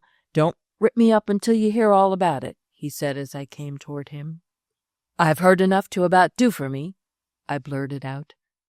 "What made you do it, Blake? What made you do it?" "It was a chance in a million, boy. There wasn't any time to consult you. There's only one man in thousands that wants to buy relics and pay real money for them. I could see how your Washington campaign was coming out. I know you thought about big figures. So had I. But that was all a pipe dream. 4,000's not so bad. You don't pick it up every day. And he bore all the expenses. Why, it was a terrible expensive job getting all that frail stuff out of here. Who else would have bought it, I want to know? We'd have had to pack it round at Harvey houses, selling it at $1 a bowl like the poor Indians do. I took the best chance going for both of us, Tom." I didn't say anything because there was too much to say. I stood outside the cabin until the gold light went blue and a few stars came out, hardly brighter than the bright sky they twinkled in, and the swallows came flying over us on their way to their nests in the cliffs. It was the time of day when everything goes home. From habit and from weariness I went in through the door. The kitchen table was spread for supper. I could smell a rabbit stew cooking on the stove. Blake lit the lantern and begged me to eat my supper. I didn't go into the bunk room, for I knew the shelves in there were empty. I heard Blake talking to me as you hear people talking when you're asleep. "Who else would have bought them?" he kept saying. "Folks make a lot of fuss over such things, but they don't want to pay good money for them." When I at last told him that such a thing as selling them had never entered my head, I'm sure he thought I was lying. He reminded me how we used to talk about getting big money from the government. I admitted I'd hoped we'd be paid for our work and maybe get a bonus of some kind for our discovery. But I never thought of selling them because they weren't mine to sell, nor yours. They belonged to this country, to the state, and to all the people. They belong to boys like you and me that have no other ancestors to inherit from. You've gone and sold them to a country that's got plenty of relics of its own. You've gone and sold your country's secrets, like Dreyfus." "That man was innocent. It was a frame-up," Blake murmured. "It was a point he would never pass up. Whether he's guilty or not, you are. If there was only anybody in Washington I could telegraph to and have that German held up at the port." "That's just it. If there was anybody in Washington that cared a damn, I wouldn't have sold 'em. But you pretty well found out there ain't."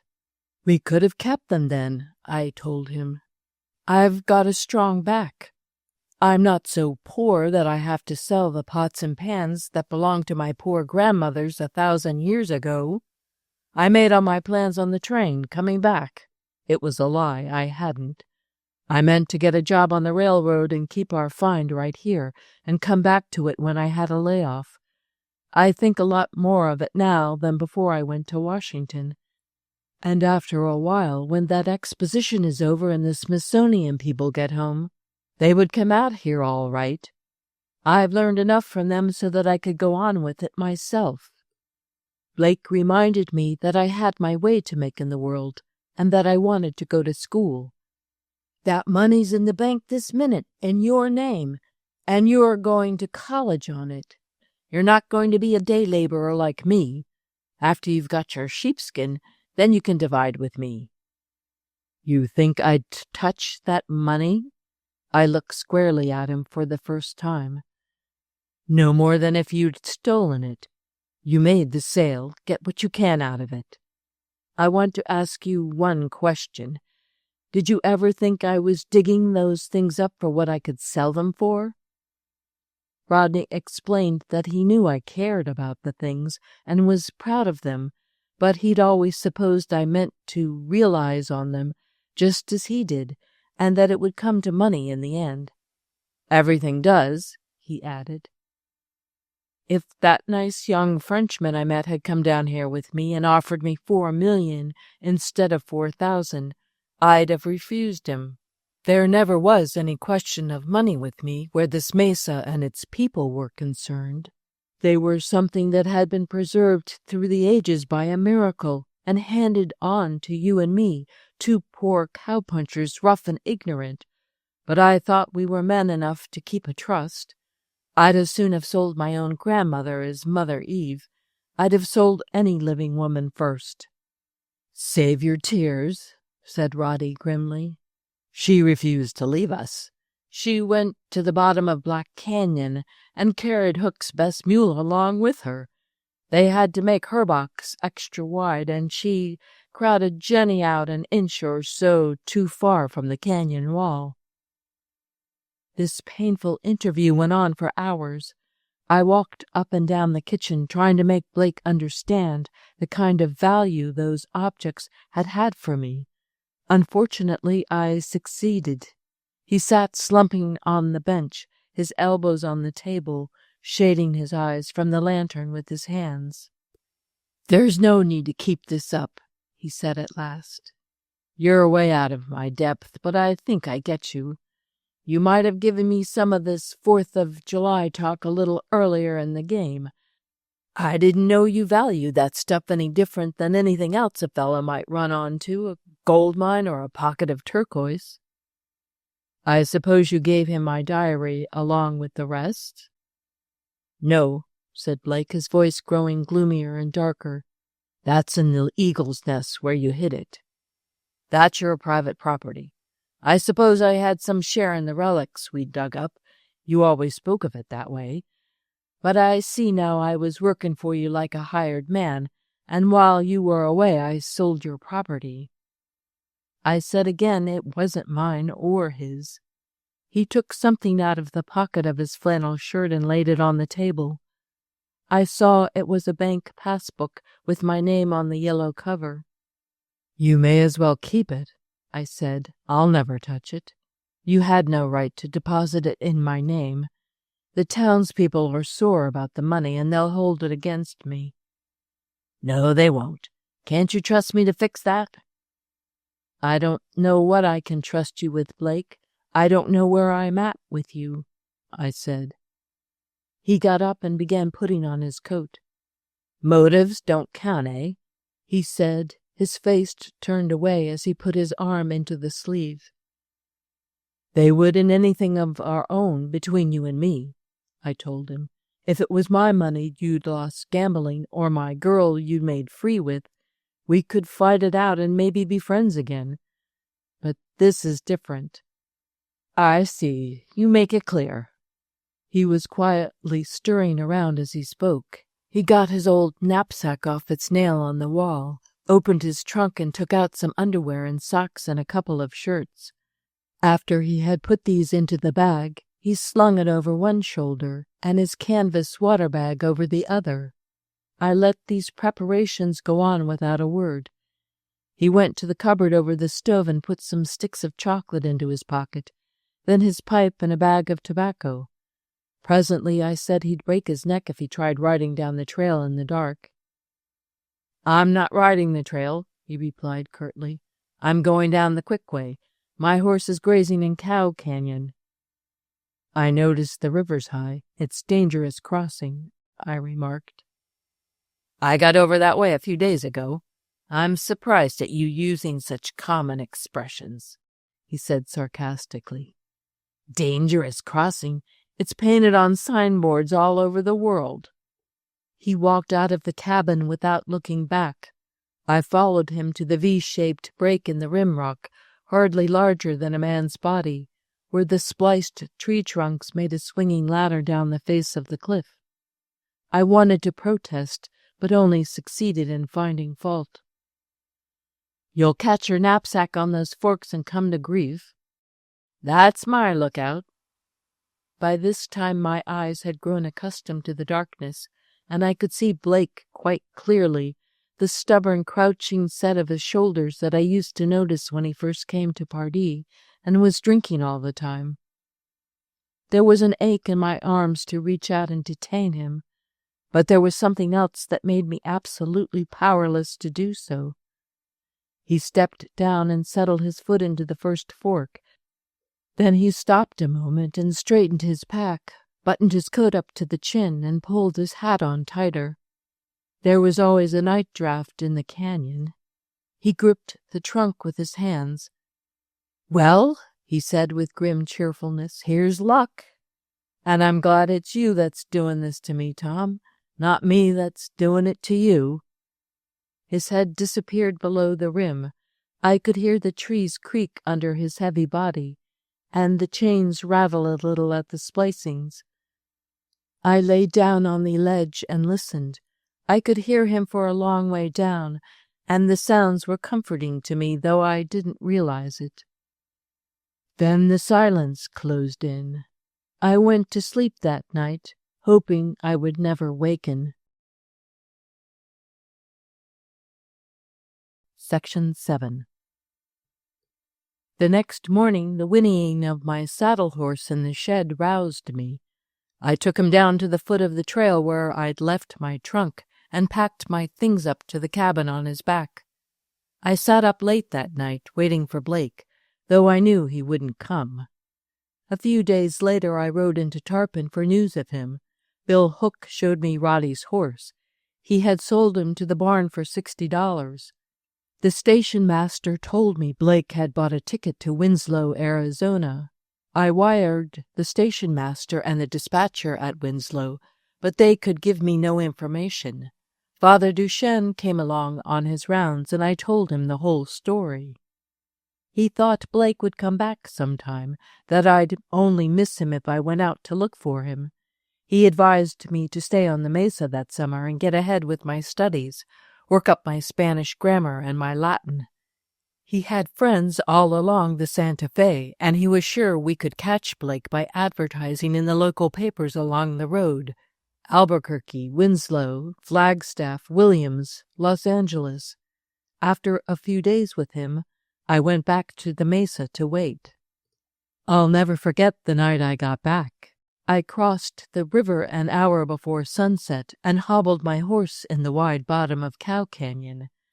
The moon was up, though the sun hadn't set, and it had that glittering silveriness the early stars have in high altitudes.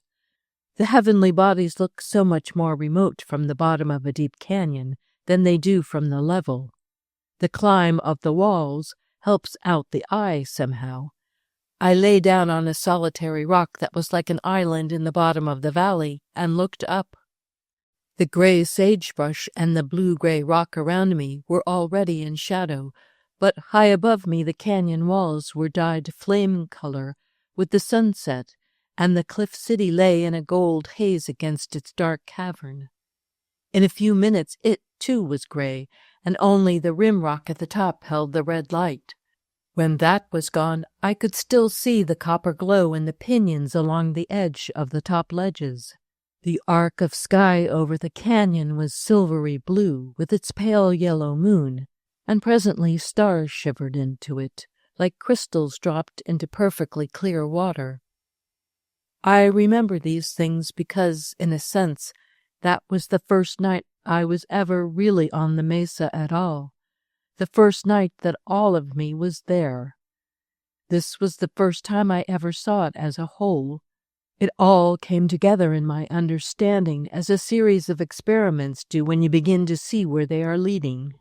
Something had happened in me that made it possible for me to coordinate and simplify, and that process going on in my mind brought with it great happiness. It was possession. The excitement of my first discovery was a very pale feeling compared to this one. For me, the mesa was no longer an adventure, but a religious emotion. I had read of filial piety in the Latin poets, and I knew that was what I felt for this place. It had formerly been mixed up with other motives, but now that they were gone, I had my happiness unalloyed. What that night began lasted all summer. I stayed on the mesa until November. It was the first time I'd ever studied methodically or intelligently. I got the better of the Spanish grammar and read the 12 books of the Aeneid. I studied in the morning, and in the afternoon I worked at clearing away the mess the German had made in packing, tidying up the ruins to wait another 100 years maybe for the right explorer. I can scarcely hope that life will give me another summer like that one. It was my high tide. Every morning when the sun's rays first hit the mesa top, while the rest of the world was in shadow, I wakened with the feeling that I had found everything instead of having lost everything. Nothing tired me. Up there alone, a close neighbor to the sun, I seemed to get the solar energy in some direct way. And at night, when I watched it drop down behind the edge of the plain below me, I used to feel that I couldn't have borne another hour of that consuming light, that I was full to the brim and needed dark and sleep. All that summer I never went up to the eagle's nest to get my diary. Indeed, it's probably there yet. I didn't feel the need of that record. It would have been going backward. I didn't want to go back and unravel things step by step. Perhaps I was afraid that I would lose the whole in the parts. At any rate, I didn't go for my record. During those months I didn't worry much about poor Roddy. I told myself the advertisements would surely get him. I knew his habit of reading newspapers. There are times when one's vitality is too high to be clouded, too elastic to stay down. Hurrying from my cabin in the morning to the spot in the cliff city where I studied under a cedar, I used to be frightened at my own heartlessness. But the feel of the narrow moccasin-worn trail in the flat rock made my feet glad, like a good taste in the mouth, and I'd forget all about Blake without knowing it. I found I was reading too fast, so I began to commit long passages of Virgil to memory. If it hadn't been for that, I might have forgotten how to use my voice or gone to talking to myself. When I look into the Aeneid now, I can always see two pictures, the one on the page and another behind that, blue and purple rocks and yellow-green pinions with flat tops, little clustered houses clinging together for protection, a rude tower rising in their midst, rising strong with calmness and courage. Behind it a dark grotto, in its depths a crystal spring. Happiness is something one can't explain. You must take my word for it. Troubles enough came afterward, but there was that summer, high and blue, a life in itself. Next winter I went back to Pardee and stayed with the O'Briens again, working on the section and studying with Father Duchesne, and trying to get some word of Blake.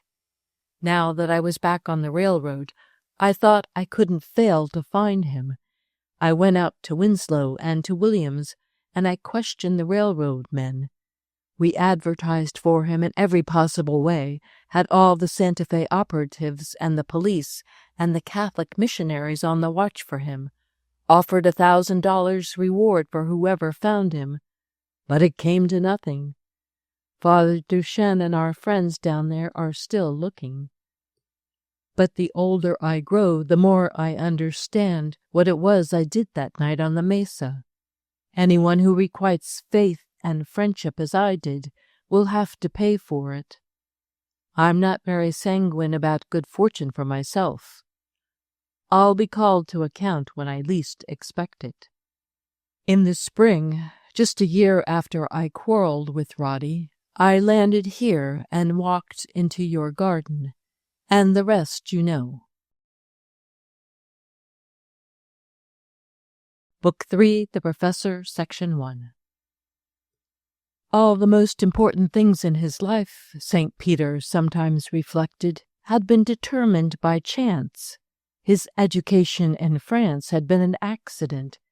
His married life had been happy largely through a circumstance with which neither he nor his wife had anything to do.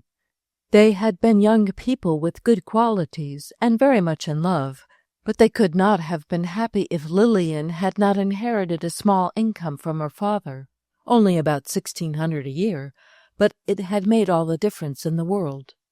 A few memorable interregnums between servants had let him know that Lillian couldn't pinch and be shabby and do housework, as the wives of some of his colleagues did. Under such conditions she became another person, and a bitter one. Tom Outland had been a stroke of chance he couldn't possibly have imagined. His strange coming, his strange story, his devotion, his early death and posthumous fame, it was all fantastic. Fantastic, too, that this tramp boy should amass a fortune for someone whose name he had never heard, for an extravagant and wheeling stranger.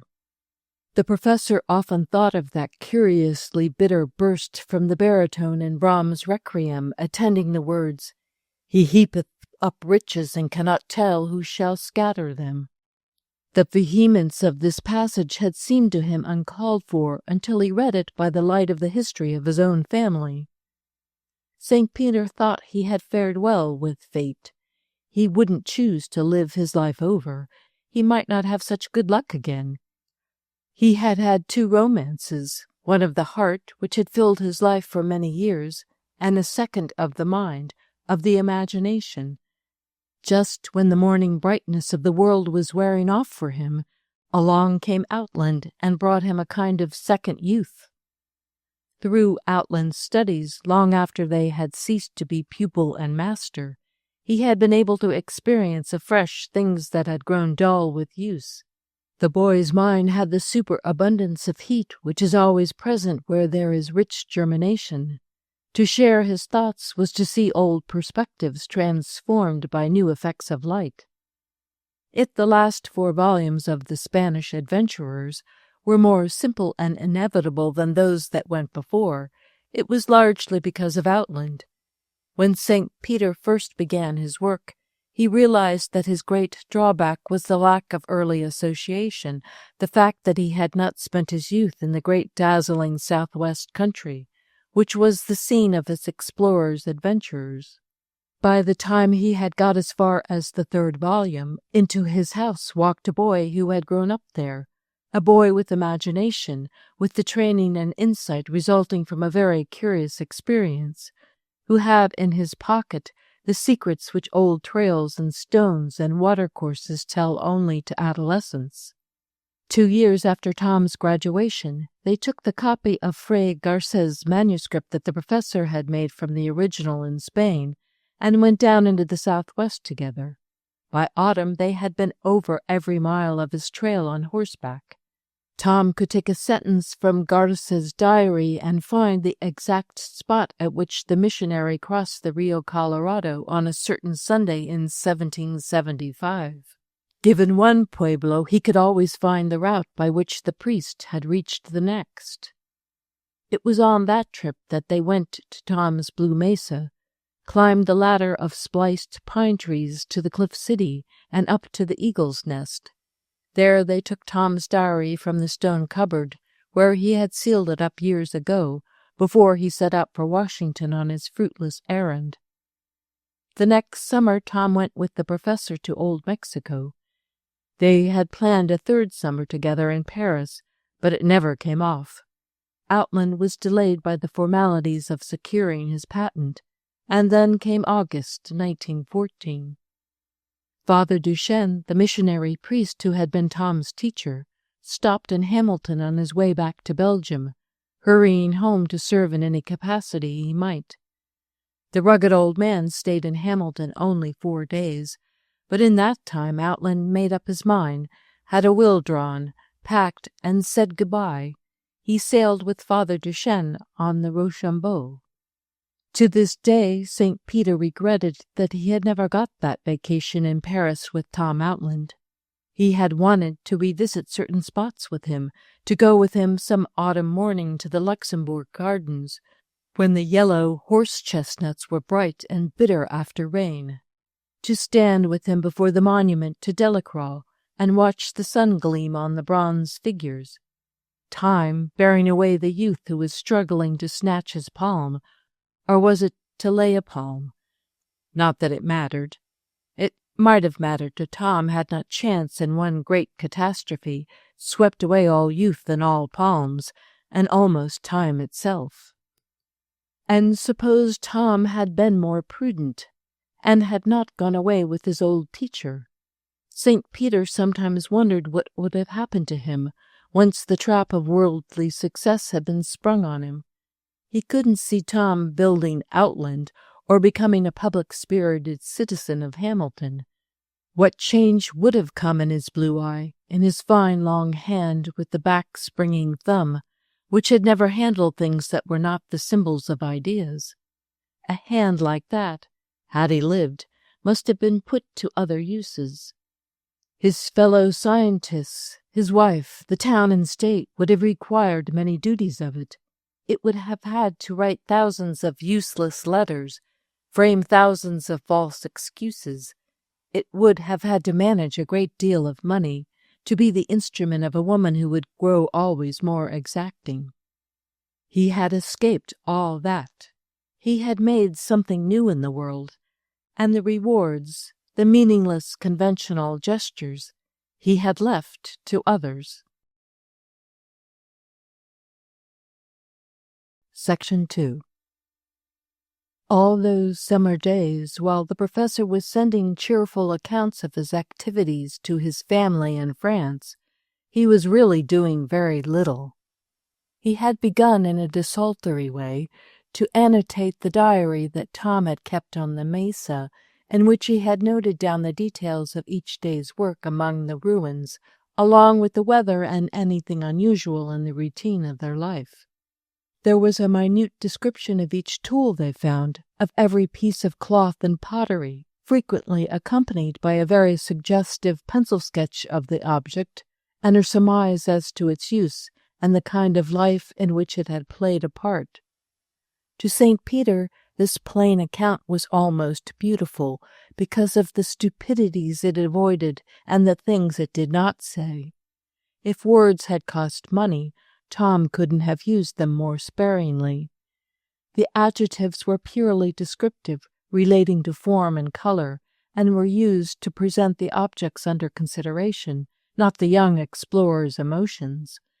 Yet through this austerity one felt the kindling imagination, the ardor and excitement of the boy, like the vibration in a voice when the speaker strives to conceal his emotion by using only conventional phrases. When the 1st of August came round, the professor realized that he had pleasantly trifled away nearly 2 months at a task which should have taken little more than a week. But he had been doing a good deal besides, something he had never before been able to do. St. Peter had always laughed at people who talked about daydreams, just as he laughed at people who naively confessed that they had an imagination. All his life his mind had behaved in a positive fashion. When he was not at work or being actively amused, he went to sleep. He had no twilight stage. But now he enjoyed this half-awake loafing with his brain as if it were a new sense, arriving late, like wisdom teeth. He found he could lie on his sandspit by the lake for hours and watch the 7 motionless pines drink up the sun. In the evening after dinner, he could sit idle and watch the stars with the same immobility. He was cultivating a novel mental dissipation and enjoying a new friendship. Tom Outland had not come back again through the garden door, as he had so often done in dreams, but another boy had. The boy the professor had long ago left behind him in Kansas, in the Solomon Valley, the original, unmodified Godfrey St. Peter.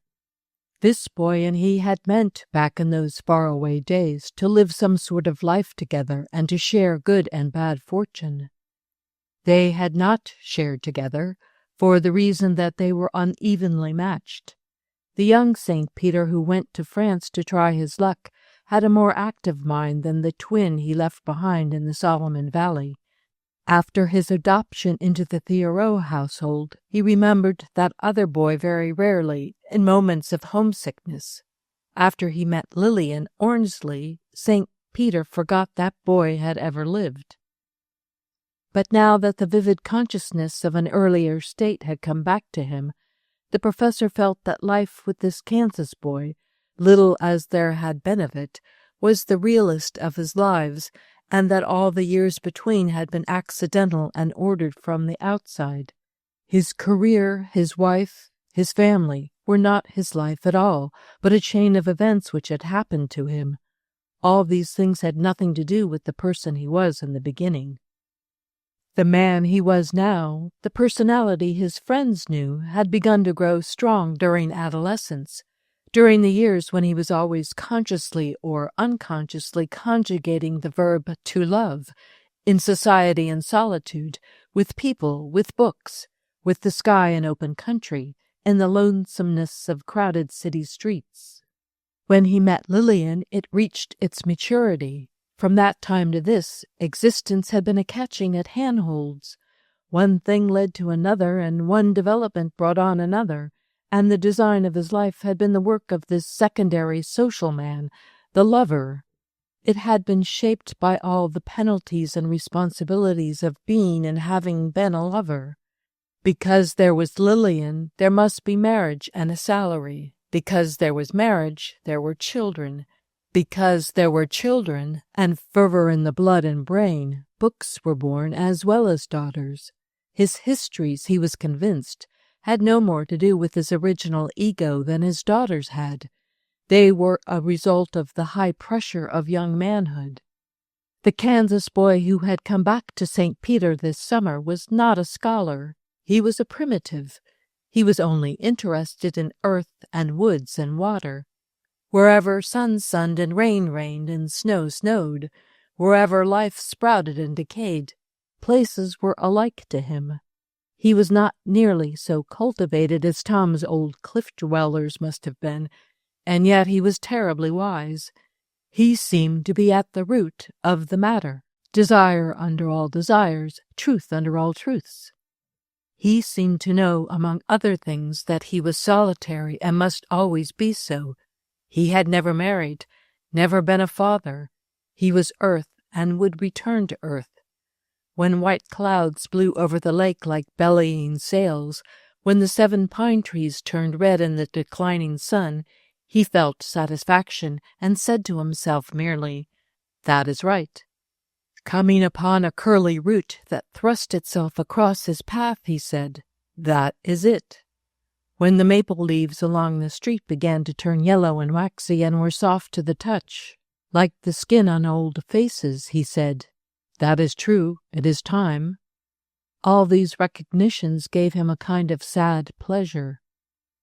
When he was not dumbly, deeply recognizing, he was bringing up out of himself long-forgotten, unimportant memories of his early childhood, of his mother, his father, his grandfather. His grandfather, old Napoleon Godfrey, used to go about lost in profound, continuous meditation, sometimes chuckling to himself. Occasionally at the family dinner table, the old man would try to rouse himself from motives of politeness, and would ask some kindly question, nearly always absurd and often the same one he had asked yesterday. The boys used to shout with laughter and wonder what profound matters could require such deep meditation and make a man speak so foolishly about what was going on under his very eyes. St. Peter thought he was beginning to understand what the old man had been thinking about, though he himself was but 52 and Napoleon had been well on in his 80s. There are only a few years at the last in which man can consider his estate, and he thought he might be quite as near the end of his road as his grandfather had been in those days. The professor knew, of course, that adolescence grafted a new creature into the original one, and that the complexion of a man's life was largely determined by how well or ill his original self and his nature as modified by sex rubbed on together. What he had not known was that, at a given time, that first nature could return to a man, unchanged by all the pursuits and passions and experiences of his life, untouched even by the tastes and intellectual activities which have been strong enough to give him distinction among his fellows, and to have made for him, as they say, a name in the world.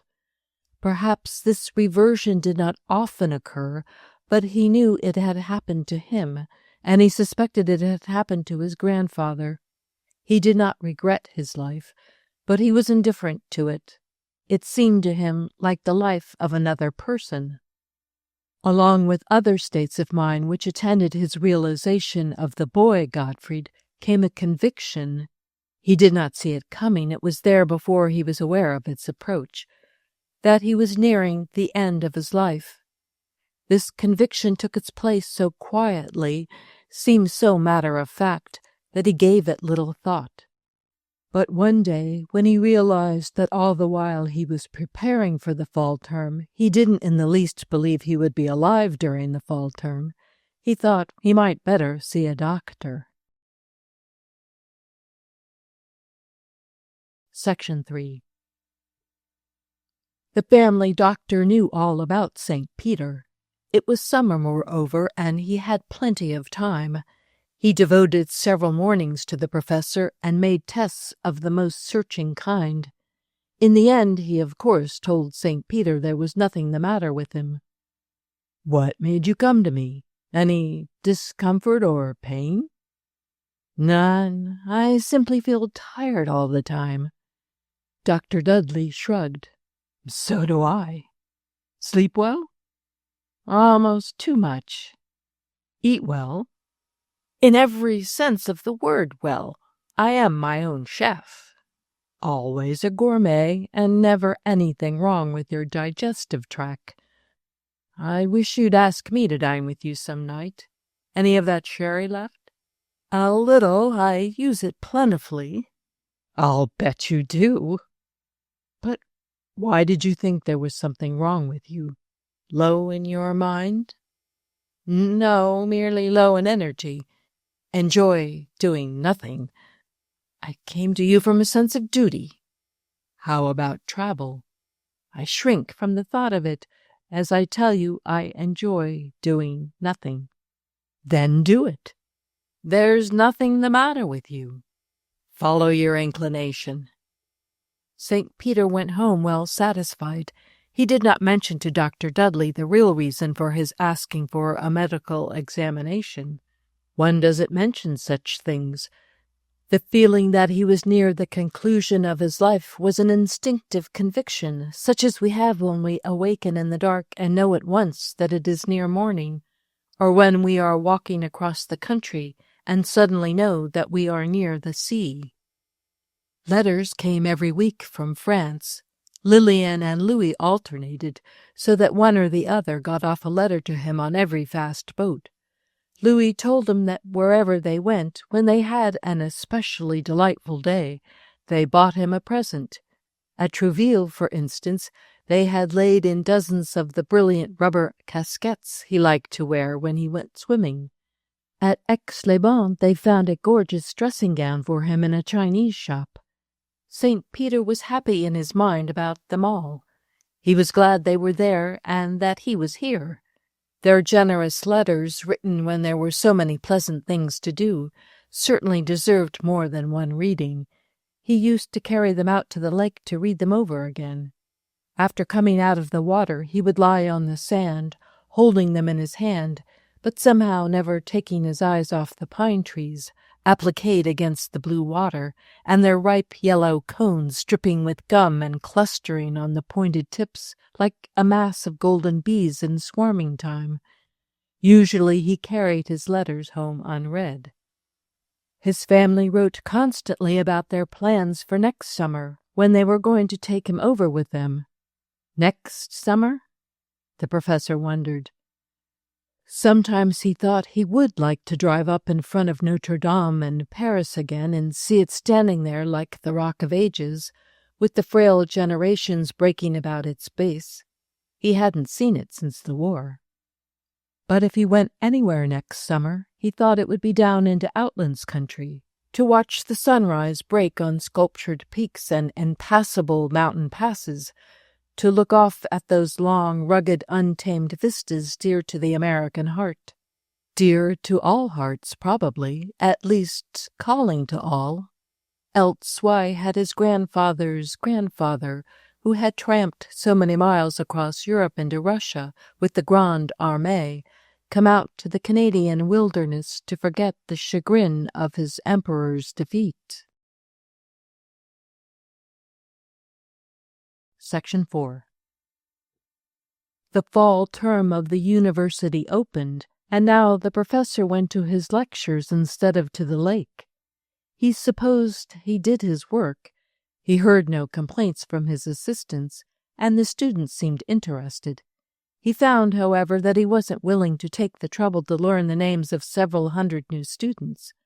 It wasn't worthwhile. He felt that his relations with them would be of short duration. The McGregors got home from their vacation in Oregon, and Scott was much amused to find the professor so doggedly anchored in the old house. "It never struck me, Doctor, that you were a man who would be keeping up 2 establishments. They'll be coming home pretty soon, and then you'll have to decide where you are going to live." "I can't leave my study, Scott, that's flat." "Don't, then. Darn it, you've got a right to 2 houses if you want 'em." This encounter took place on the street in front of the house. The professor went wearily upstairs and lay down on the couch, his refuge from this ever-increasing fatigue. He really didn't see what he was going to do about the matter of domicile. He couldn't make himself believe that he was ever going to live in the new house again. He didn't belong there. He remembered some lines of the translation from the Norse he used to read long ago in one of his mother's few books, a little 2-volume Ticknor and Fields edition of Longfellow, in blue and gold, that used to lie on the parlor table. "For thee a house was built ere thou wast born, for thee a mould was made ere thou of woman earnest." Lying on his old couch, he could almost believe himself in that house already. The sagging springs were like the sham upholstery that is put in coffins, just the equivocal American way of dealing with serious facts, he reflected. Why pretend that it is possible to soften that last hard bed? He could remember a time when the loneliness of death had terrified him, when the idea of it was insupportable. He used to feel that if his wife could but lie in the same coffin with him, his body would not be so insensible that the nearness of hers would not give it comfort. But now he thought of eternal solitude with gratefulness, as a release from every obligation, from every form of effort. It was the truth. One morning, just as St. Peter was leaving the house to go to his classroom, the postman handed him 2 letters, one addressed in Lillian's hand and one in Louis's. He put them into his pocket. The feel of them disturbed him. They were of a suspicious thinness, as if they didn't contain amusing gossip, but announced sudden decisions. He set off down the street, sniffing the lake-cooled morning air and trying to overcome a feeling of nervous dread. All the morning those 2 letters lay in his breast pocket. Though they were so light, their effect was to make him drop his shoulders and look woefully tired. The weather, too, had changed, come on suddenly hot and sultry at noon, as if getting ready for a storm. When his classes were over and he was back in his study again, St. Peter felt no interest in lunch. He took out the 2 letters and ripped them open with his forefinger to have it over. Yes, all plans were changed, and by the happiest of expectations. The family were hurrying home to prepare for the advent of a young Marcellus. They would sail on the 16th on the Berengaria. Lillian added a postscript to the effect that by this same mail she was getting off a letter to Augusta, who would come to him for the keys of the new house. She would be the best person to open the house and arrange to have the cleaning done. She would take it entirely off his shoulders and see that everything was properly put in order. They were sailing on the 16th, and this was the 17th. They were already on the water. The Berengaria was a 5-day boat. St. Peter caught up his hat and light overcoat and started down the stairs. Halfway down, he stopped short, went back to his study, and softly shut the door behind him. He sat down, forgetting to take off his overcoat, though the afternoon was so hot and his face was damp with perspiration. He sat motionless, breathing unevenly, one dark hand lying clenched on his writing table. There must, he was repeating to himself, there must be some way in which a man who had always tried to live up to his responsibilities could, when the hour of desperation came, avoid meeting his own family. He loved his family. He would make any sacrifice for them, but just now he couldn't live with them. He must be alone. That was more necessary to him than anything had ever been, more necessary even than his marriage had been in his vehement youth. He could not live with his family again, not even with Lillian, especially not with Lillian. Her nature was intense and positive. It was like a chiseled surface, a die, a stamp upon which he could not be beaten out any longer. If her character were reduced to an heraldic device, it would be a hand, a beautiful hand, holding flaming arrows, the shafts of her violent loves and hates, her clear-cut ambitions. In great misfortunes, he told himself, people want to be alone. They have a right to be. And the misfortunes that occur within one are the greatest. Surely the saddest thing in the world is falling out of love, if once one has ever fallen in. Falling out for him seemed to mean falling out of all domestic and social relations, out of his place in the human family, indeed. St. Peter did not go out of the house that afternoon. He did not leave his study. He sat at his desk with bent head, reviewing his life, trying to see where he had made his mistake, to account for the fact that he now wanted to run away from everything he had intensely cared for. Late in the afternoon, the heaviness of the air in the room drove him to the window. He saw that a storm was coming on. Great orange and purple clouds were blowing up from the lake, and the pine trees over about the physics laboratory were blacker than cypresses and looked contracted, as if they were awaiting something. The rain broke, and it turned cold. The rainstorm was over in half an hour, but a heavy blow had set in for the night. The wind would be a protection, he thought. Even Augusta would hardly come plodding up the stairs tonight. It seemed strange to be dreading Augusta, but just now he did dread her. He believed he was safe for tonight. Though it was only 5 o'clock, the sky was black, and the room was dusky and chilly. He lit the stove and lay down on the couch. The fire made a flickering pattern of light on the wall. He lay watching it vacantly. Without meaning to, he fell asleep. For a long while he slept deeply and peacefully. Then the wind, increasing in violence, disturbed him. He began to be aware of noises, things banging and slamming about. He turned over on his back and slept deeper still. When St. Peter at last awoke, the room was pitch black and full of gas. He was cold and numb, felt sick and rather dazed. The long-anticipated coincidence had happened, he realized. The storm had blown the stove out and the window shut. The thing to do was to get up and open the window. But suppose he did not get up? How far was a man required to exert himself against accident? How would such a case be decided under English law? He hadn't lifted his hand against himself. Was he required to lift it for himself? Section 5. At midnight, St. Peter was lying in his study, on his box couch, covered up with blankets, a hot water bottle at his feet. He knew it was midnight, for the clock of Augusta's church across the park was ringing the hour. Augusta herself was there in the room, sitting in her old sewing chair by the kerosene lamp, wrapped up in a shawl. She was reading a little much-worn religious book that she always carried in her handbag. Presently he spoke to her. "Just when did you come in, Augusta?" She got up and came over to him. "Are you feeling comfortable, Dr. St. Peter?" "Oh, very, thank you. When did you happen in?" "Not any too soon, sir," she said gravely, with a touch of reproof.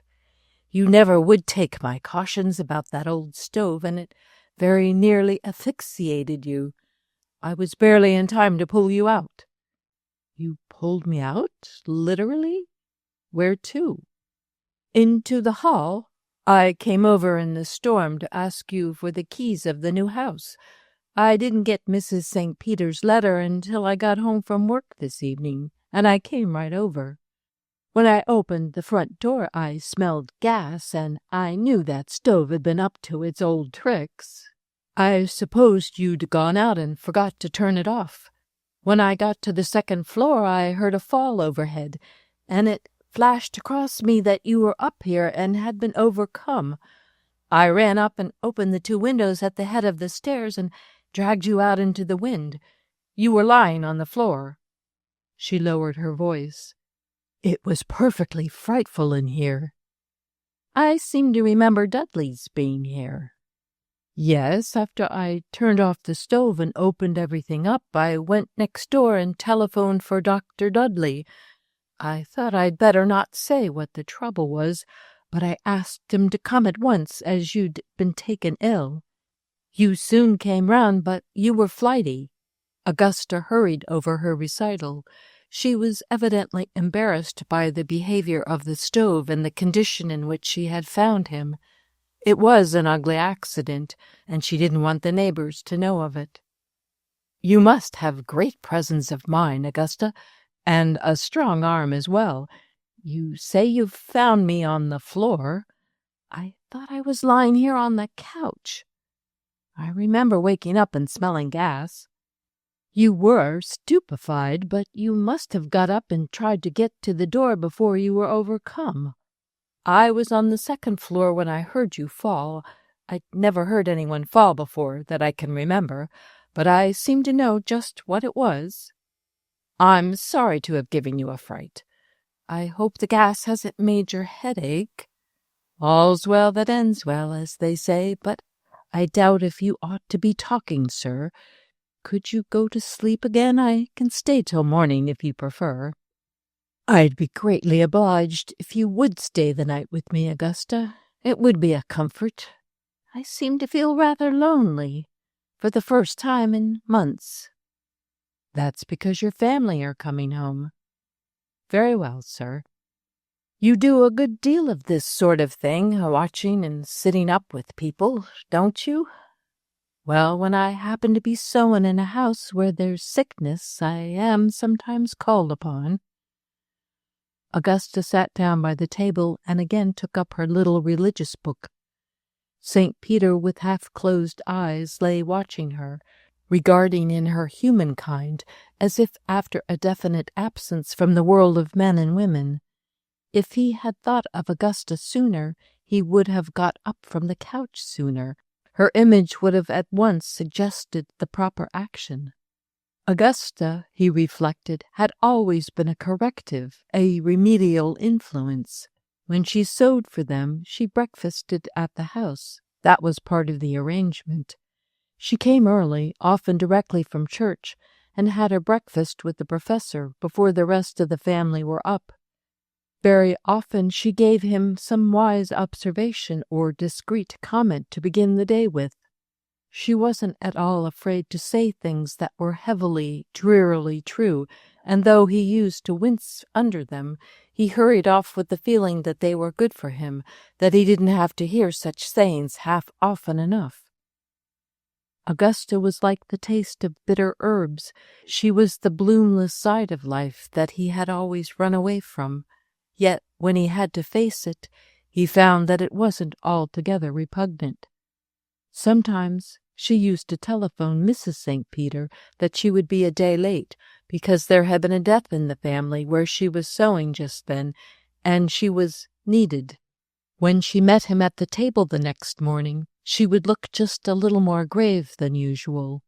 While she ate a generous breakfast, she would reply to his polite questions about the illness or funeral with befitting solemnity, and then go readily to another topic, not holding the dolorous note. He used to say that he didn't mind hearing Augusta announce these deaths, which seemed to happen so frequently along her way, because her manner of speaking about it made death seem less uncomfortable. She hadn't any of the sentimentality that comes from a fear of dying. She talked about death as she spoke of a hard winter or a rainy March or any of the sadnesses of nature. It occurred to St. Peter, as he lay warm and relaxed, but undesirous of sleep, that he would rather have Augusta with him just now than anyone he could think of.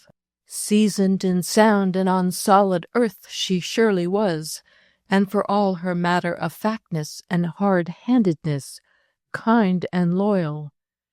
He even felt a sense of obligation toward her, instinctive, escaping definition, but real. And when you admitted that a thing was real, that was enough. Now, he didn't, on being quite honest with himself, feel any obligations toward his family. Lillian had had the best years of his life, nearly 30, and joyful years they had been. Nothing could ever change that. But they were gone. His daughters had outgrown any great need of him. In certain wayward moods, Kitty would always come to him, but Rosamond, on that shopping expedition in Chicago, had shown him how painful the paternal relation could be. There was still Augusta, however, a world full of Augustas, with whom one was outward bound. All the afternoon he had sat there at the table where now Augusta was reading, thinking over his life, trying to see where he had made his mistake. Perhaps the mistake was merely in an attitude of mind. He had never learned to live without delight, and he would have to learn to, just as in a prohibition country he supposed he would have to learn to live without sherry.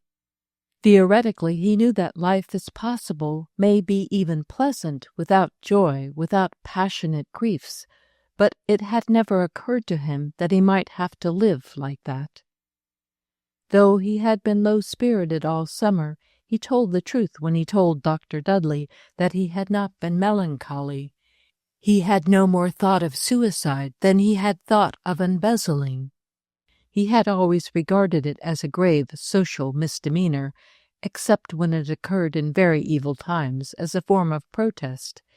Yet when he was confronted by accidental extinction, he had felt no will to resist, but had let chance take its way, as it had done with him so often.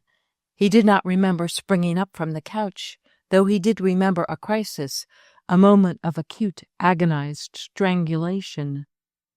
His temporary release from consciousness seemed to have been beneficial. He had let something go, and it was gone, something very precious that he could not consciously have relinquished, probably. He doubted whether his family would ever realize that he was not the same man they had said goodbye to. They would be too happily preoccupied with their own affairs. If his apathy hurt them, they could not possibly be so much hurt as he had been already. At least he felt the ground under his feet. He thought he knew where he was, and that he could face, with fortitude, the Berengaria and the future. End of The Professor's House by Willa Cather.